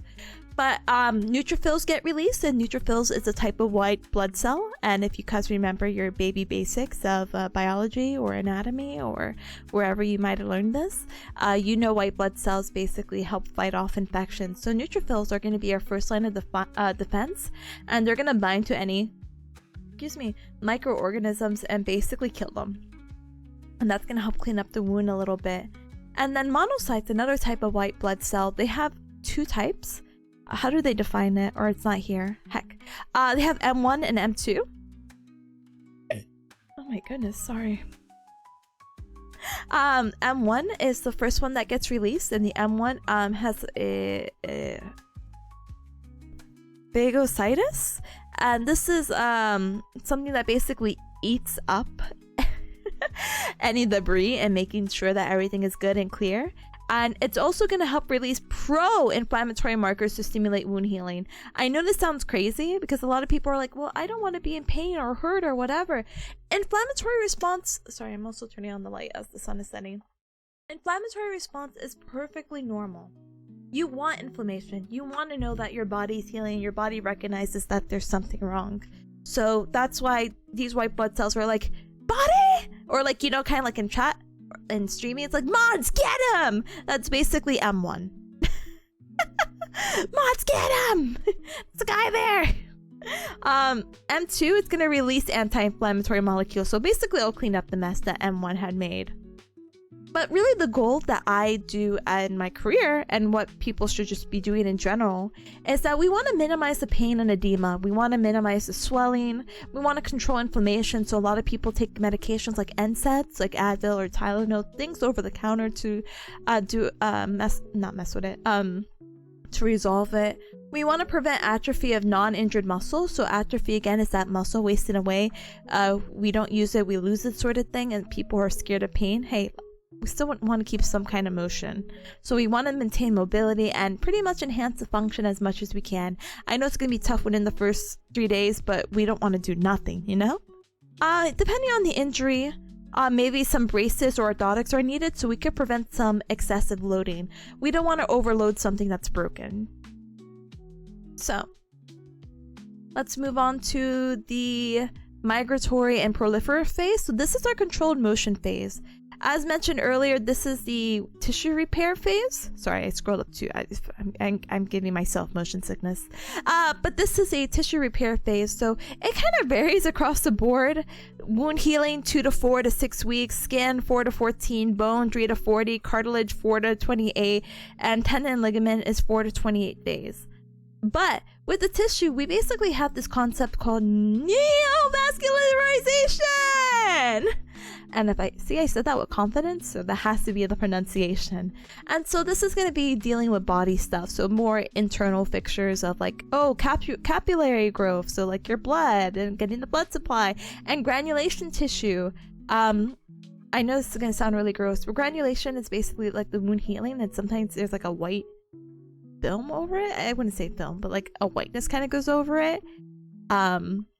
I'm sure you guys have seen that maybe when you scrape your knee becomes white. You're like, what the heck? Same thing kind of happened with my mouth. As some of you cubs know, I got my wisdom teeth removed. One day I'll say it not so recent, but about 4 weeks ago. And in my mouth, basically with the wound, I noticed like a little white patch, but it's like the granulation of like the tooth and the I guess I wouldn't say wound, but the area closing. So I'm like, wow, that's so cool. But some people are like, oh, this is weird. I'm going to scrape it off. I'm like, don't do that. Like, I'm like Googling. I'm like, is this normal? People are like, it's fine. But other people are like, I don't know what this is. So I'm scraping it off. I'm like, no, you're disrupting the tissue healing process. No! Anyway. So the reason why all this is really cool is because basically a new network of blood vessels are going to be growing because of the capillary growth. So granulation tissue that does come out, the white like layer, can be healthy and receive oxygen nutritions. There's also fibroblast proliferation. So basically what happens with this is now we have different types of tissue or collagens in our body, type 1, type 2, type 3. Whoever was doing this anatomy stuff really likes their 1, 2, and 3. But collagen 1 is for like tendons and ligaments. Type 2 is for collagen. And type 3 is just like a pliable, malleable layer. You can say that this type of collagen is like for blood vessels and skin and healing tissues. And basically this collagen 3 is just like a framework. It's going to provide elasticity and support during the tissue repair. Collagen 3 is not a main one. So as you would imagine, it's like, but wait, I'm trying to heal the tendon and ligament. Tendon and ligament is collagen 1. Why am I collagen 3? It's because you're in the healing process right now. Eventually, and we'll talk about this in just a moment, but eventually the collagen 3 and the healing tissues will convert to wherever it needs to be. It can convert to 1 or 2, but most likely, and in a lot of these cases, it's going to be 1. for the tendons, ligaments, bone, and skin. And that's going to help, again, provide its original, function of being a high tensile strength structural support. So what do we do here? Okay, we're like a few days out, maybe a few months out. What are we doing during this phase of tissue growth? So basically, we want to protect forming collagen and guide collagen fibers along the stress lines. I know this sounds really silly, or maybe not so silly, but the collagen that's being laid out and the format and the network that's being formed out with this tissue repair is going to go in the path of least resistance. But it's like, oh, wait. That's why it's important to move in the path of resistance, because guess what? If it moves in the path of least resistance, you're not doing yourself any favor, which is why motion is so important, because you want to stress it in the correct direction so it functions properly, basically. Yeah, we'll talk about our last one in just a moment. But hi, Dan. Hi, welcome. If you were a root potato, you'd be a sweet potato. Okay, but I have to be a sweet potato with marshmallows, okay? Hi, gamer. Welcome. Alright, and so our last one is remodeling. So we're going to return to function phase. So this is the end of proliferation, and this could take up to 1 to 2 years on average. So wound healing could be 2 to 3 weeks up to 2 years, which is crazy. Skin, 10 to 14 days to several months. Bone, 40 days to years. Cartilage, 21 to 28 days up to a year. And then tendon and ligaments about the same. So what's happening here? So we're doing the conversion of initial healing tissue into scars, basically. And the type 3 collagens can convert to the type 1. And this collagen is going to align with the stress, increase in tensile strength, which is basically what I just mentioned. We want to make sure that that path of least resistance gets a little bit of resistance, so it goes where it needs to be laid out. What is our goal here? Our goal here is to basically, we want to get back to full range of motion. I broke a bone? Heck. No, not my first bone. Well, if my bone's broken, my body is probably not moving the way it is. So we want to try to get back to our full range of motion. So let's say if I broke my leg or something, I want to be able to walk again and walk at a normal gait pattern or a normal walking pattern. So I don't have any wacky, weird compensations anymore. We want to progress motor performance as indicated, so we want to improve our endurance. Hey, I used to not stand because I broke my legs and it hurt to stand on it. Now I want to improve my endurance for standing so I can go ahead and walk around and wait in very long lines for conventions. I want to improve my strength. I want to be able to go up a flight of stairs. And the speed and power, oh, those are just for funsies. If I needed to run, I could run, you know? If I needed to jump something, I could jump something. Stuff like that. And really, overall, it's just activities and participations. So let's say I was a part of a sports, like I really want to get back to soccer, then, you know, let's get back into soccer. I mean, not immediately right away, but what are some things we can help train to make sure that I'm back to pretty much normal, if that's a nice way to say it. So, oh, these are a little black and white. Hold on. So I don't think I have enough time to briefly talk about what I would like to talk about, which it's really not a big deal to me, but hold on. So the next thing we're going to talk about after our 3-minute ad break, I know it's already been another hour. That's crazy! That's insane! Oh my goodness! So, let's go ahead and take a 3-minute ad break. Let's stand up and stretch and hydrate. I'm going to go ahead and pet baby peas. I might eat a little snack, and we'll be strong because we have about 77. We're on 77 out of 85, so we're definitely going to get this done within the next hour. It's just, you know. This is why I couldn't have done the stream tomorrow. I just want you cubs to know that. But thank you so much for bearing with me through this. I really appreciate it. Even if I, you know, just hearing me ramble means more than enough, you know. You got this? I hope. I will continue to do my best. I think I do got this, but it's still like nerve-wracking. But when we come back, we're going to talk about manual therapy. So we're going to talk about all these crazy joint manipulations. You know when people are like, oh, I like cracking backs. Oh, brother, I'll tell you the purpose of why people crack backs. It's very educational and enjoyable. Oh, that makes me so happy. It makes my heart full. I try to make it at least look most appealing as possible. Maybe. Anyway, let's continue to vibe. But yeah, I'll be right back, cubs. I'll see you in a little bit. Stand up and stretch, hydrate, eat and drink something super duper yummy. My bones! Mi hueso! Okay, I go. Goodbye! The ad set is gonna play in like a second, so I'll trust it. This is the trust system.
Alright, cubs, we're almost there. We're almost done. We're reading our notes for 5 hours.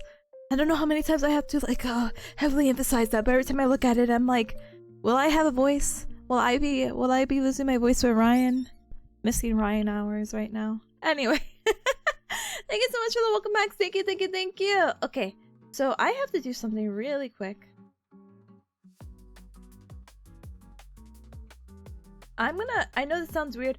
I'm coloring this in this way so I could probably better explain this. And also hiccup. But thank you so much for the welcome back. Thank you. Alright, let's get this done. Done. So, joint mobilization, right? Yes. Joint mobilization. So, as I had mentioned before break, I'm sure you cubs are familiar with... Why am I digesting? I ate one little thing. I'm embarrassed. Anyway. So, I talked about basically the people cracking backs, right? So, this kind of goes along with that. That is a type of joint mobilization. Let me see if I can go ahead and explain the grades. And I just want to give you at least a little foundation with 5, but let's work our way up. So we have this thing called Maitland grading systems for joint mobilization, and it goes grades 1, 2, 3, 4, and 5. The reason why they're color coded in this weird wacky way is because grades 1 and 2 basically do the same thing. So let me see. I just recently saw, I'm familiar with this concept, but I had saw someone present it in such a fun way that I'm like, alright, okay, you cubs are seeing this now. Oh, brother, that's not what I needed. Sorry for the shirtless man jump scare. Anyway, so joint mobilizations is a really cool technique we can do.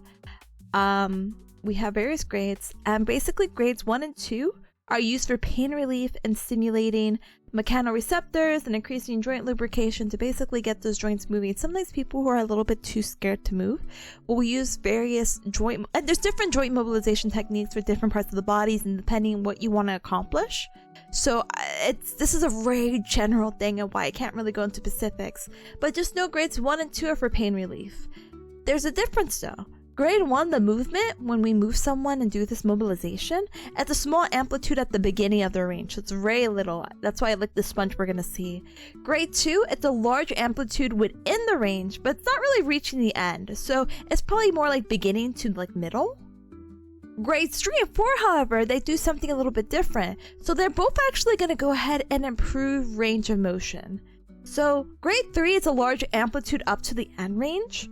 Grade 4 is a small amplitude at the end range, and grade 5 actually just passes end range. It's a high velocity, very low amplitude thing, which is why sometimes with the cracking backs, you're like, let me put all my weight, and then in and out sort of thing. And that's supposed to pretty much help with everything. It's supposed to reduce pain, restore joint mobilization, maximize neurophysiological effects, blah, blah, blah, blah, blah, blah. Let's see it with a sponge. Let's see. When the sponge is fully expanded, there is no pressure being applied by the therapist. When it is fully compressed, like so, we have reached the joint's limitation and the end of the available range of motion. Maybe there's something I should bring up before I show the sponge example. So, Tippa, before we see the sponge, we need to talk about biomechanics a little bit, very briefly. I know, it sounds scary. Very, very brief, I promise. So we have this thing, the stress-strain curve, that's what it's called. Oh my goodness, my memory. And pretty much grade 1 and 2 of those joint mobilizations that I was talking about are going to stay within this area called the elastic zone. So think of like a rubber band. It's like, oh yeah, no matter how much you stretch it or whatever, it's always going to go back to its original form. And that's pretty much what grade 1 and grade 2 does. And that's why it doesn't improve range of motion. But when you go a little bit further, so maybe you increase like the amount of mobilization and amplitude you're doing into someone's range of motion, you get into the plastic zone, which is why we have grades 3 and 4. The plastic zone is going to lead to permanent lengthening and like a permanent like classic deformation of the tissues involved, basically. So, go ahead, sponge guy, at 0.2x speed.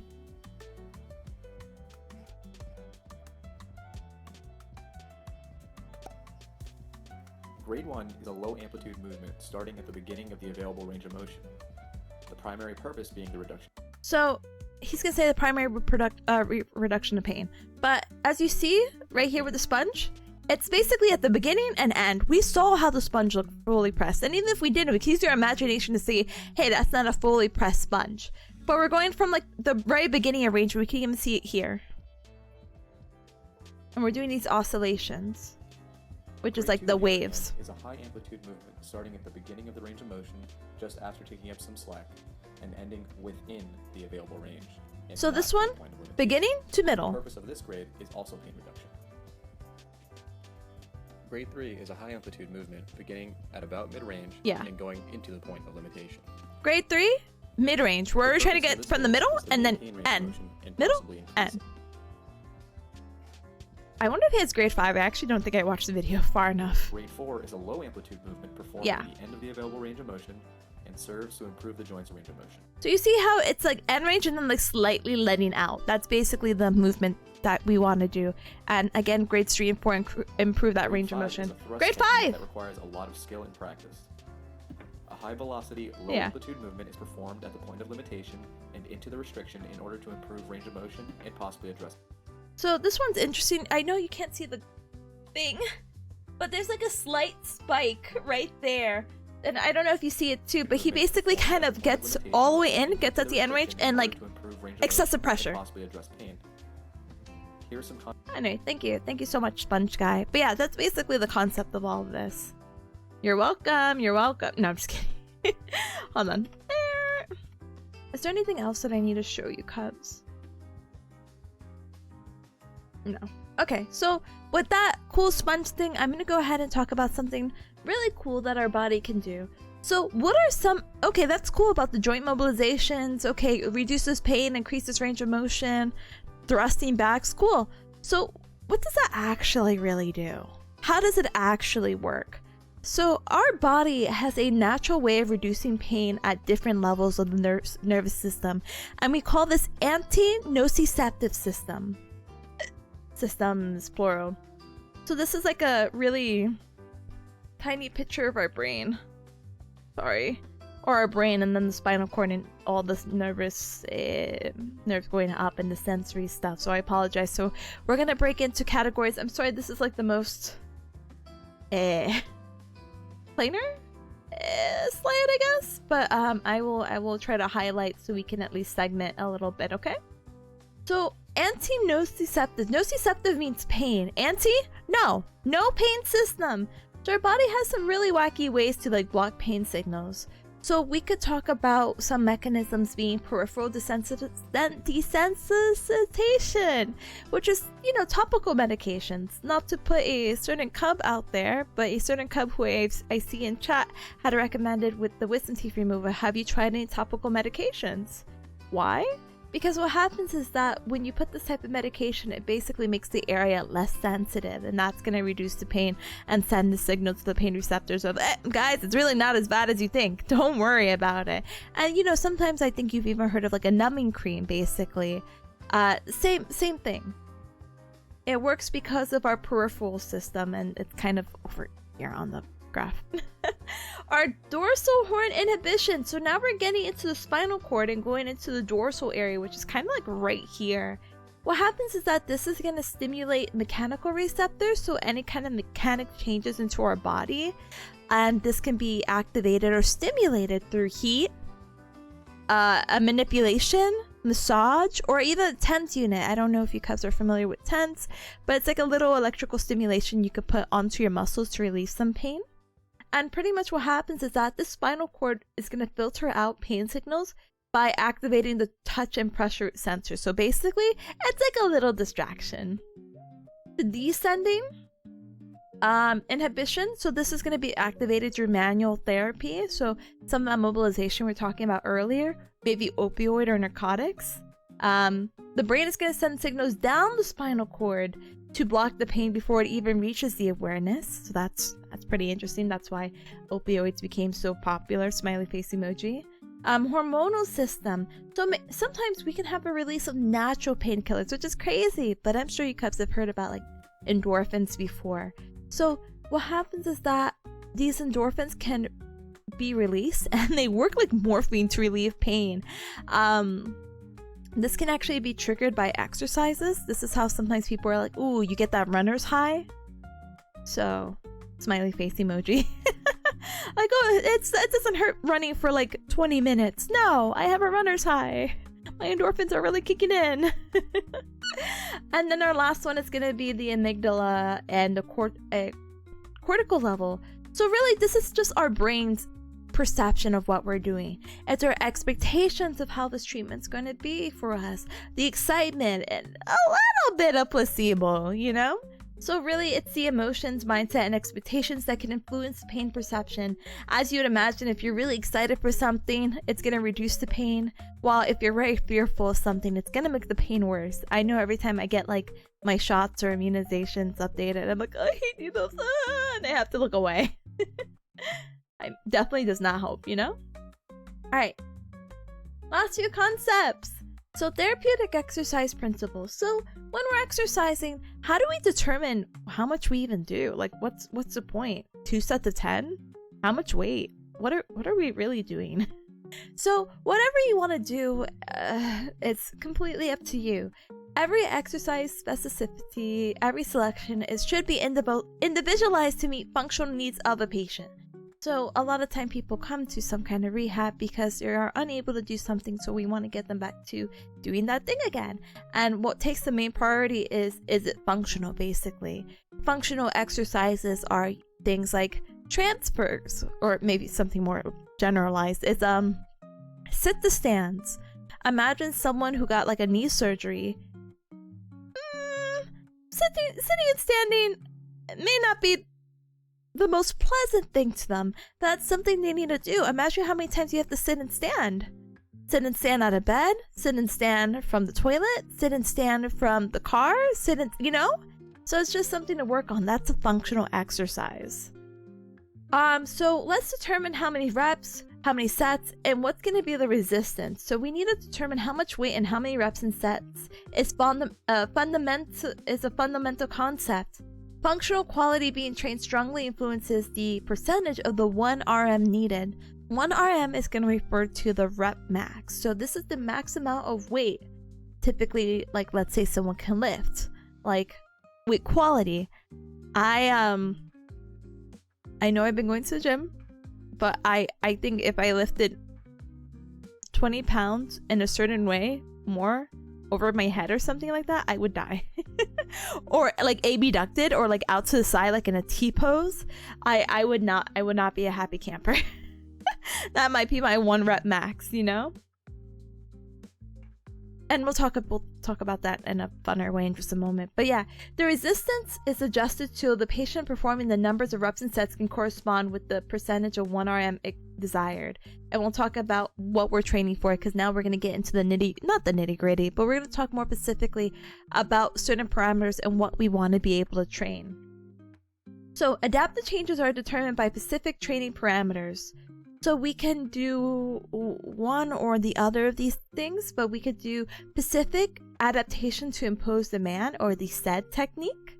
We could do the FIT principle, which is frequency, intensity, time, and type. Or we could do the Odver-Holton curve.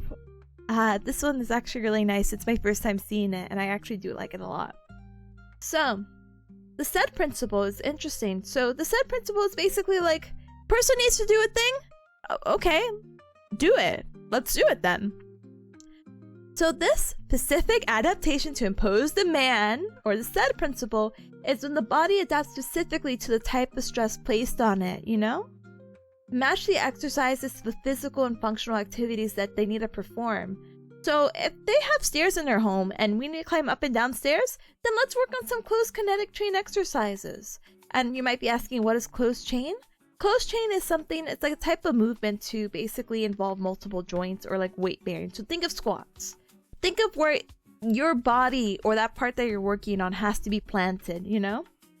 This type of, what do you call it, closed chain exercises are supposed to help improve with joint stability and weight bearing and avoid osteoporosis and oh my goodness, how do you say it? Basically mimic those functional movement patterns as I was mentioning earlier, like a sit to stand. Very important, very close chain, basically a squat. While open chain, on the other hand, it's not weight bearing. It usually is like a single joint. So basically, think of like knee extensions. We could do that right now. I could be like, okay, Cubs, straighten out your knee. Haha, look at you. Your foot and your leg is not like fixated to anything. So this is considered an open chain exercise. So cool. Anyway. Sunny says Sippa's gonna work on lifting those groceries all in one go from the car. You're so funny because I literally did stop to get groceries because Peace's cat food was on sale. And it might have been BOGO. And so I got a few, but they're like 11 pounds or something, but they're so like weirdly shaped and like holding them. I'm like, I'm taking 3 trips to the car for this one. But maybe in another life, I got you. You're so fun to listen to. BRB crying? Hold on, I gotta go.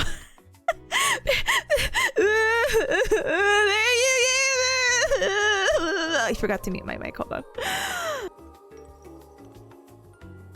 Anyway, but thank you. Thanks, gamer, I appreciate it. I cry happy tears, so it's okay, I think. Anyway, thank you, gamer. I won't cry. If I cry, only happy tears. But thank you, gamer, for humoring me. Okay. Anyway, set principle. So yeah, structure around muscle performance and functional activity needs. So when we talk about muscle performance, it's a little excessive, but it's power, it's strength, it's endurance. While functional activity needs, it's the type of contraction that's needed. Is it open or closed chain? And pretty much the patient position. So all these things are basically very specified to the patient and what their needs are. That's like the simplified version of it. You've been here doing my own stuff and listening, so comfy and chill and educated. Thank you. Normally I do I promise I game. I promise I do. I normally do this kind of stream, informative streams, when I'm stressed out about my exam, so that's like all the time. Very unfortunate, right? You normally catch me co-working. We have like a really cool setup, which I don't think it's worth peeking over because I don't think anything's over there right now, and if there is, then heck me. But we have like a cool like task list on the corner, and it's really nice. It's really cool for actually like co-working. But we're not doing any more co-working this week, so I still have to do my assignment cups. Don't let me forget. I have that one quiz. But yeah. I'm glad that I can provide vibes, though. But so this is the same thing we just mentioned with the set principle, but let's specify the muscular performance stuff. So power is the increased work demand while reducing the time to complete the task. Strength. Overcome progressively higher levels of resistance. So if you did 2 pounds, you could do 5, then 10, and 15. So that's really cool. And the endurance is to enhance muscular efficiency at a steady pace of work. Some set principle examples can be maybe a patient who's recovering from a RTC or a rotator cuff repair. So remember we talked about the shoulder, and the rotator cuff, well, helps with rotation. I know, aptly named.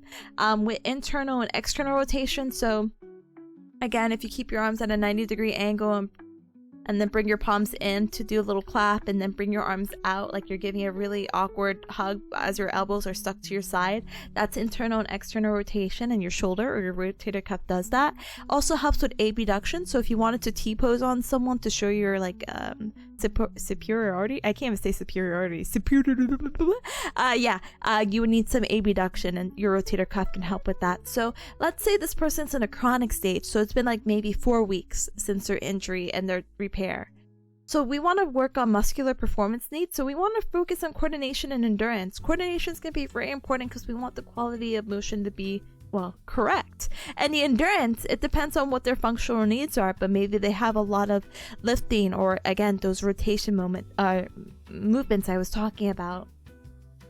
Functional activity needs, we have open chain activity, concentric contractions, and the need to perform up and standing. Oh, this is a painter. I completely missed this. Painter. This is a painter who cannot lift their arm up. So yes, you need that coordination and the endurance. You know how much you have to paint? Painting like kills me. Oh my gosh. So yes, they have to do open chain activities. They need to work on getting their muscles to activate, and they need to perform this all in standing. So yeah. Now a cross-country runner, they'll need coordination because man, it would kind of suck to trip on yourself. The endurance to make it the distance, and the power to pretty much push through to it. So we want to work on open and closed chain mechanics when we're talking about running, and the dynamic balance that's required. So that's all set principle. Basically, again, very specific to that person. Fit principle is where's my fit principle? I guess I don't have one. I'll explain fit principle more in just a moment. But we have a fit principle, but we also have an extended version of fit VP. So it is frequency, intensity, type, time, volume, and progression. And you basically get what you trained for, and that the level of resistance and reps are chosen directly determines the functional quality achieved with training. So frequency is like how often. So how often are we working out a week? 3 times a week for strength, and then we'll do daily for endurance. Like, hey, I want to practice walking. Brother, you better get up and walking every single day then. Intensity, how hard are we doing this? We want to measure the percentage of 1 RM for strength, or like maybe we'll do our heart rate max for cardio. Time, how long? So if you're planning to do anything aerobic, it's 30 to 60 minutes for aerobic. And then it's really set in reps for strength. There's no like, oh, I do 30 minutes of strength. Like, yeah, maybe you plan that at the gym, but you need to have this set and reps set up for what kind of activity you're doing. Type, what kind? Are we doing resistance training, swimming, cycling? The volume, so the total workload. So it's the sets, reps, weight lifted, or the total minutes of cardio. Again, volume is the extended version. And progression is also an extension, where we're going to gradually increase the difficulty to ensure continued application. Like, do not get me wrong, cubs. My arms are really weak for some reason. I have stick arms for some reason. And so at the gym, doing certain motions, I felt comfortable with like a 2-3 pound weight. So I was like, oh, okay, cool. And then I upgraded to a 5. I'm like, yeah, sure. Now I could do like 8 to 10. And I'm like, yeah, 10 to 10 with some activities. I'm like, okay. But 8, I'm like, okay. I'm not at the 15 level yet. I have some, I work in a little small group with the classes sometimes. And I see some of the girls do like 15, 20. And I'm like, I'll be there eventually. Right now, no. Anyway, let me see. I wonder if I'll get that. No, okay, I'll read that slide. Sorry. So for dosage calculation, I don't know why I pasted it here. It feels a little awkward, but it's fine. So, level of resistance and reps are chosen directly to determine the functional quality achieved with training. So basically, you get what you trained for. If you want strength but you dose for coordination, you'll get improved coordination. So strength, again, is going to be those sets and reps. And we'll talk about the 1RM in a little bit with the next method of training. But coordination, you could do... Coordination is... maybe you could say it's a little bit hand-in-hand with endurance. You want to do high reps, but like really pretty low intensity. But again, it's just focusing on that quality of motion. He uses an example of 3 sets of 10. Why not just say 30? It's this realization that sometimes your patience is stronger than you have expected, or maybe they have progressed in such a way that, hey, they don't need the tiny break after 10. They could do 30, they could do 50, they could do 100 of these without a break. So some value has to change. So, okay, if this is getting easy, let's increase the difficulty somehow, and then continue our sets from here, and let me know if you could still do this pretty easily. We will adjust your newly found strength, basically. A very interesting thing, which sounds really crazy, is that we do not dose differently. If we have an 80-year-old and a college athlete, they are dosed the same. If we're still working on strength, coordination, power, etc., we're still doing the same sets and reps. It's just the weight is the most dependent factor of what they're able to handle. So that's really cool. Yeah. set principle, endurance, high reps, 12 to 20 reps with low to moderate resistance to improve muscular endurance. And then strength training is low repetitions, 4 to 8 reps with a high resistance to build max strength. All right, the odd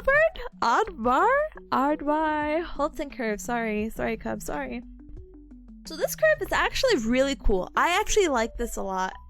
Just discovered it a few days ago. It's the idea of, yes, I want my patient to work at 1 rep max. Okay, but what does that mean? Well, I don't get it. I wasn't formally taught this. I'm sorry. So, this curve is really cool to show you, where they should be when we're training for strength and endurance, or just endurance. So, let's use my example of, hey, I probably cannot do 20 pounds abducted. I cannot T-pose with 2 20-pound weights in each arm. That's too much for me. If I could probably only do it once. So that would be my 1 rep max.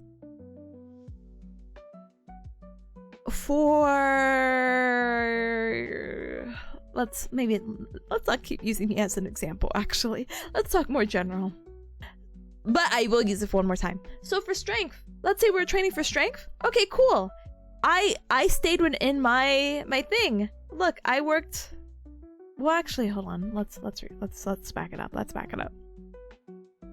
If that's my 1 rep max, let's take it a little bit lighter. Okay, let's say if I did the math correctly, please, I hope I did the math correctly, because I'm not working on the math. Let's say, okay, I can't do 20, let's do 15 pounds. 15 pounds may still be within my 80 to 95% 1 RM. Because what is 80? I don't know how you would do the math, actually. I'm so sorry, I'm really bad with math. But I'm like, okay, if 20 pounds is here and 0 pounds is here, or I wouldn't say 0, but maybe 5 pounds is here, 15 pounds has to be somewhere, right? So we're going to be working within the certain range of the 80% to 95, and we're going to be focusing on strength, and by doing that, we're going to be doing 1 to 6 reps of these, basically. For strength and endurance, because we want to kind of double dip, we could do 7 to 15 reps at 65 to 80%, so this will be a much lighter weight, and we'll be working within this amount, so maybe this is like the 5 to 8 pounds, right? And then for endurance, we want 15 plus reps. And these are just reps. We're not talking about sets quite yet, but this is like the minimum rep we would require. And usually we kind of do want to go to fatigue, but I'll tell you a little snippet in just a moment about that, okay? One moment. Okay.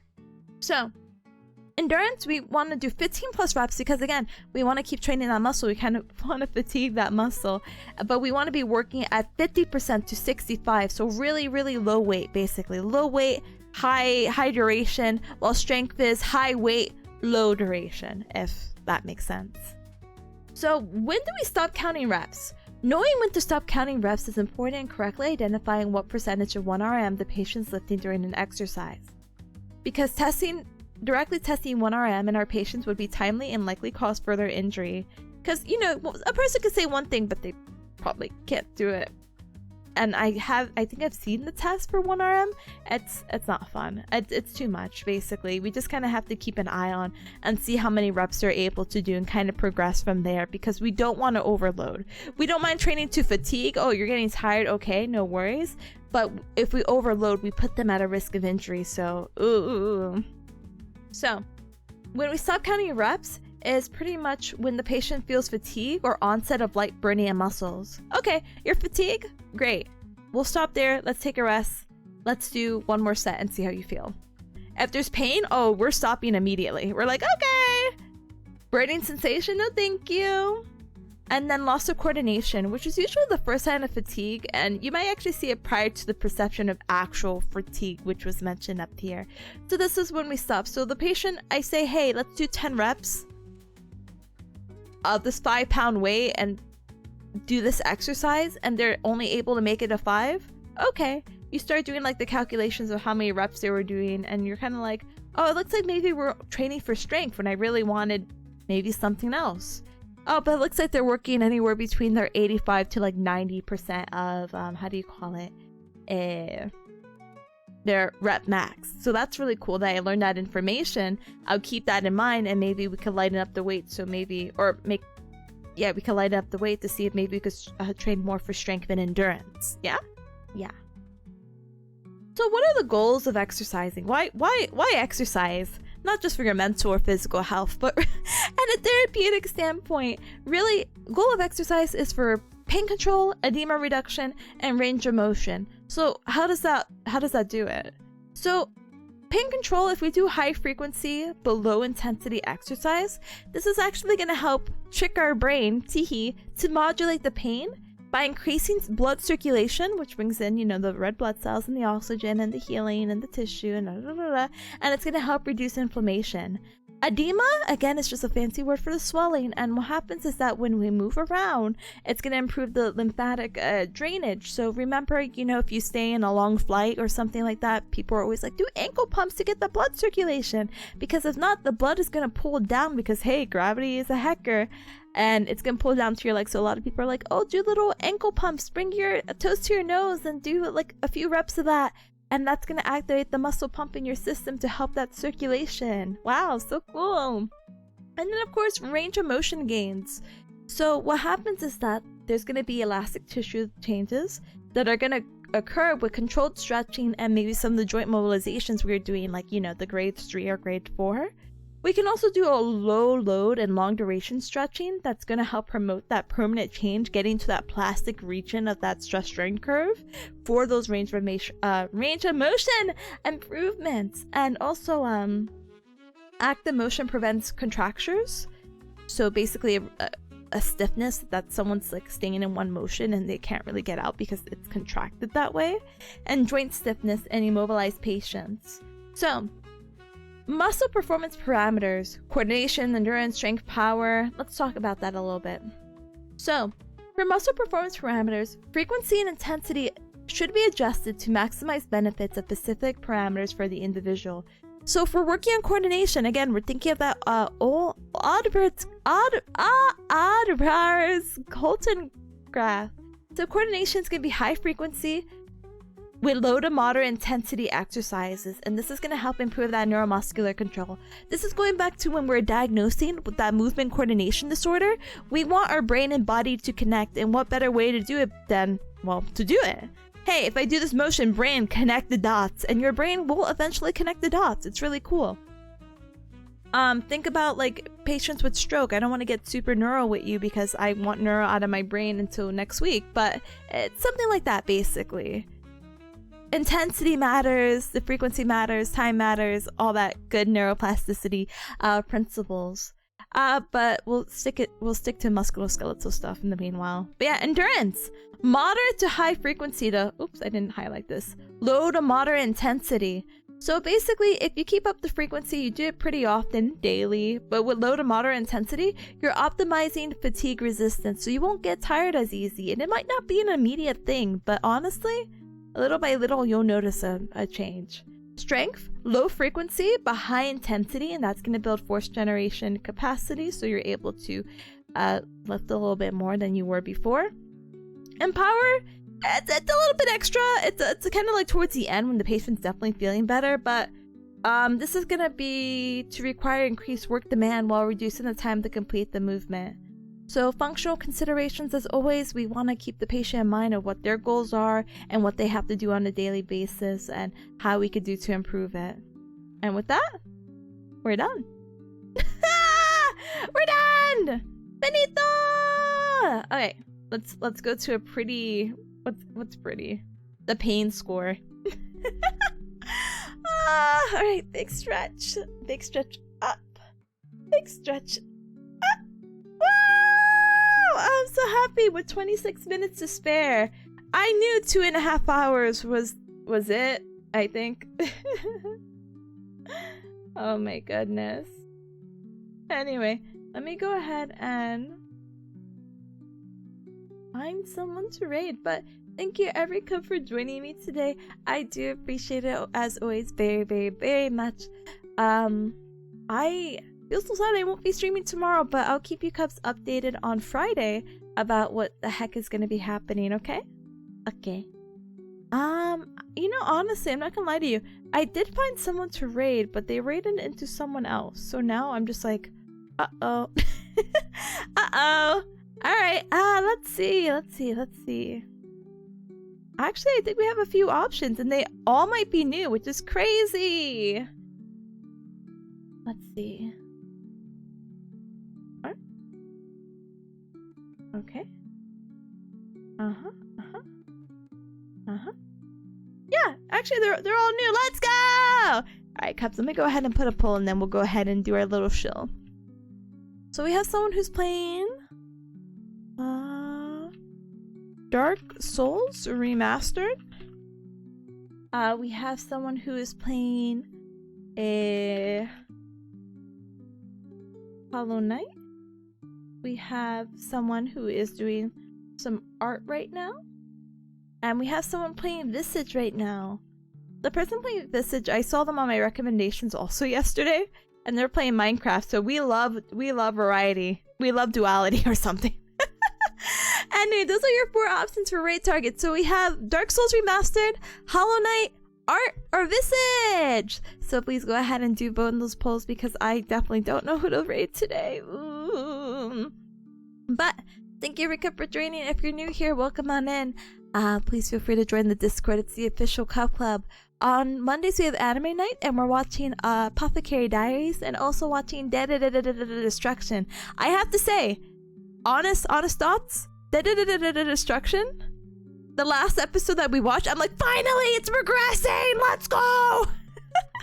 Because the other episodes were losing me. I was like, oh no, I have to stay strong. I was still gonna watch through the whole thing, but I was like, please. Whoever made the watch order though, hecka. But whoever fixed the watch order by randomly posting on Reddit, happy. We're getting somewhere.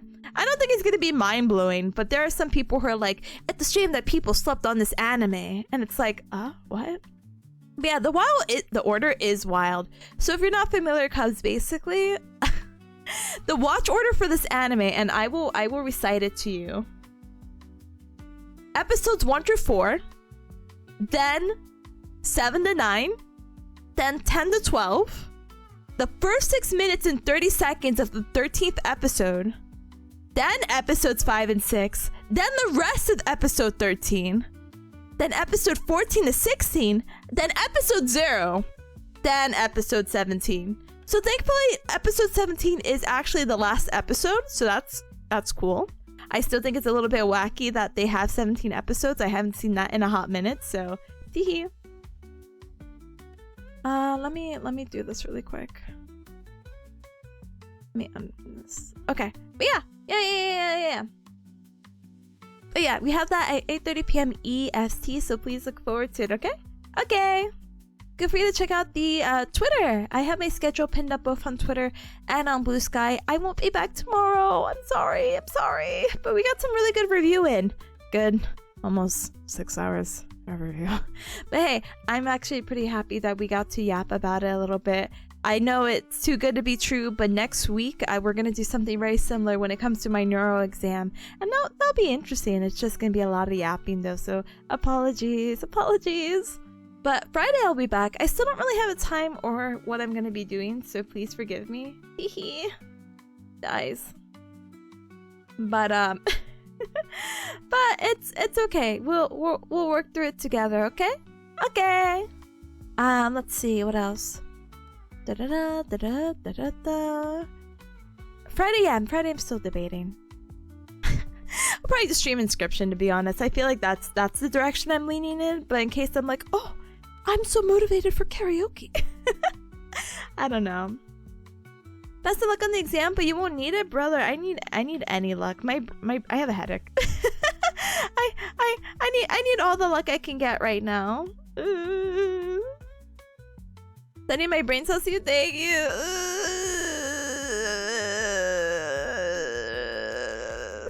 Thank you. I'm receiving them as we speak. That's my receiving noise.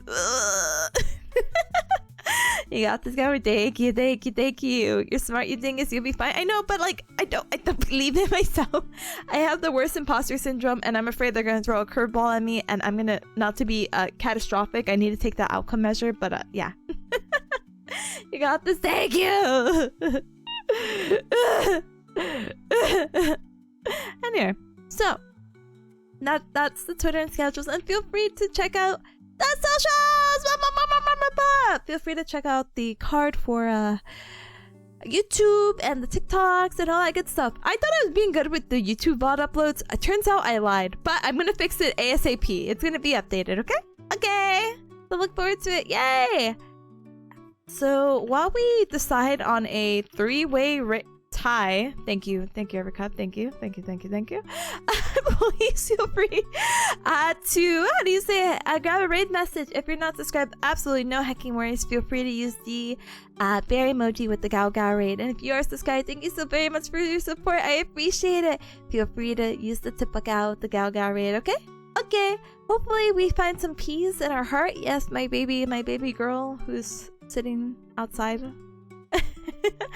Hopefully we find some peace in our heart, and hopefully we'll have a great time together on Friday, and maybe we can squeeze in at least one. Actually, what's my schedule next week? I think we'll be able to squeeze in gaming, but I think we might have to do the funky thing where we do double streams where I study in the morning and then we game later. I think that's like the perfect compromise. Yeah But thank you, Monte. Thank you, SG. Hi, SG. Bye, SG. Thank you, Robo. Thank you for stream tip. Have a good one. Okay. I will have a good one. Thank you, cuz, for not tying the poll. I was a little scared. I'm always scared. Maybe I should get that checked. That's fine. Hold on. Let me set myself up for success. Because I have a few tabs open right now, so I'm like, wait, please.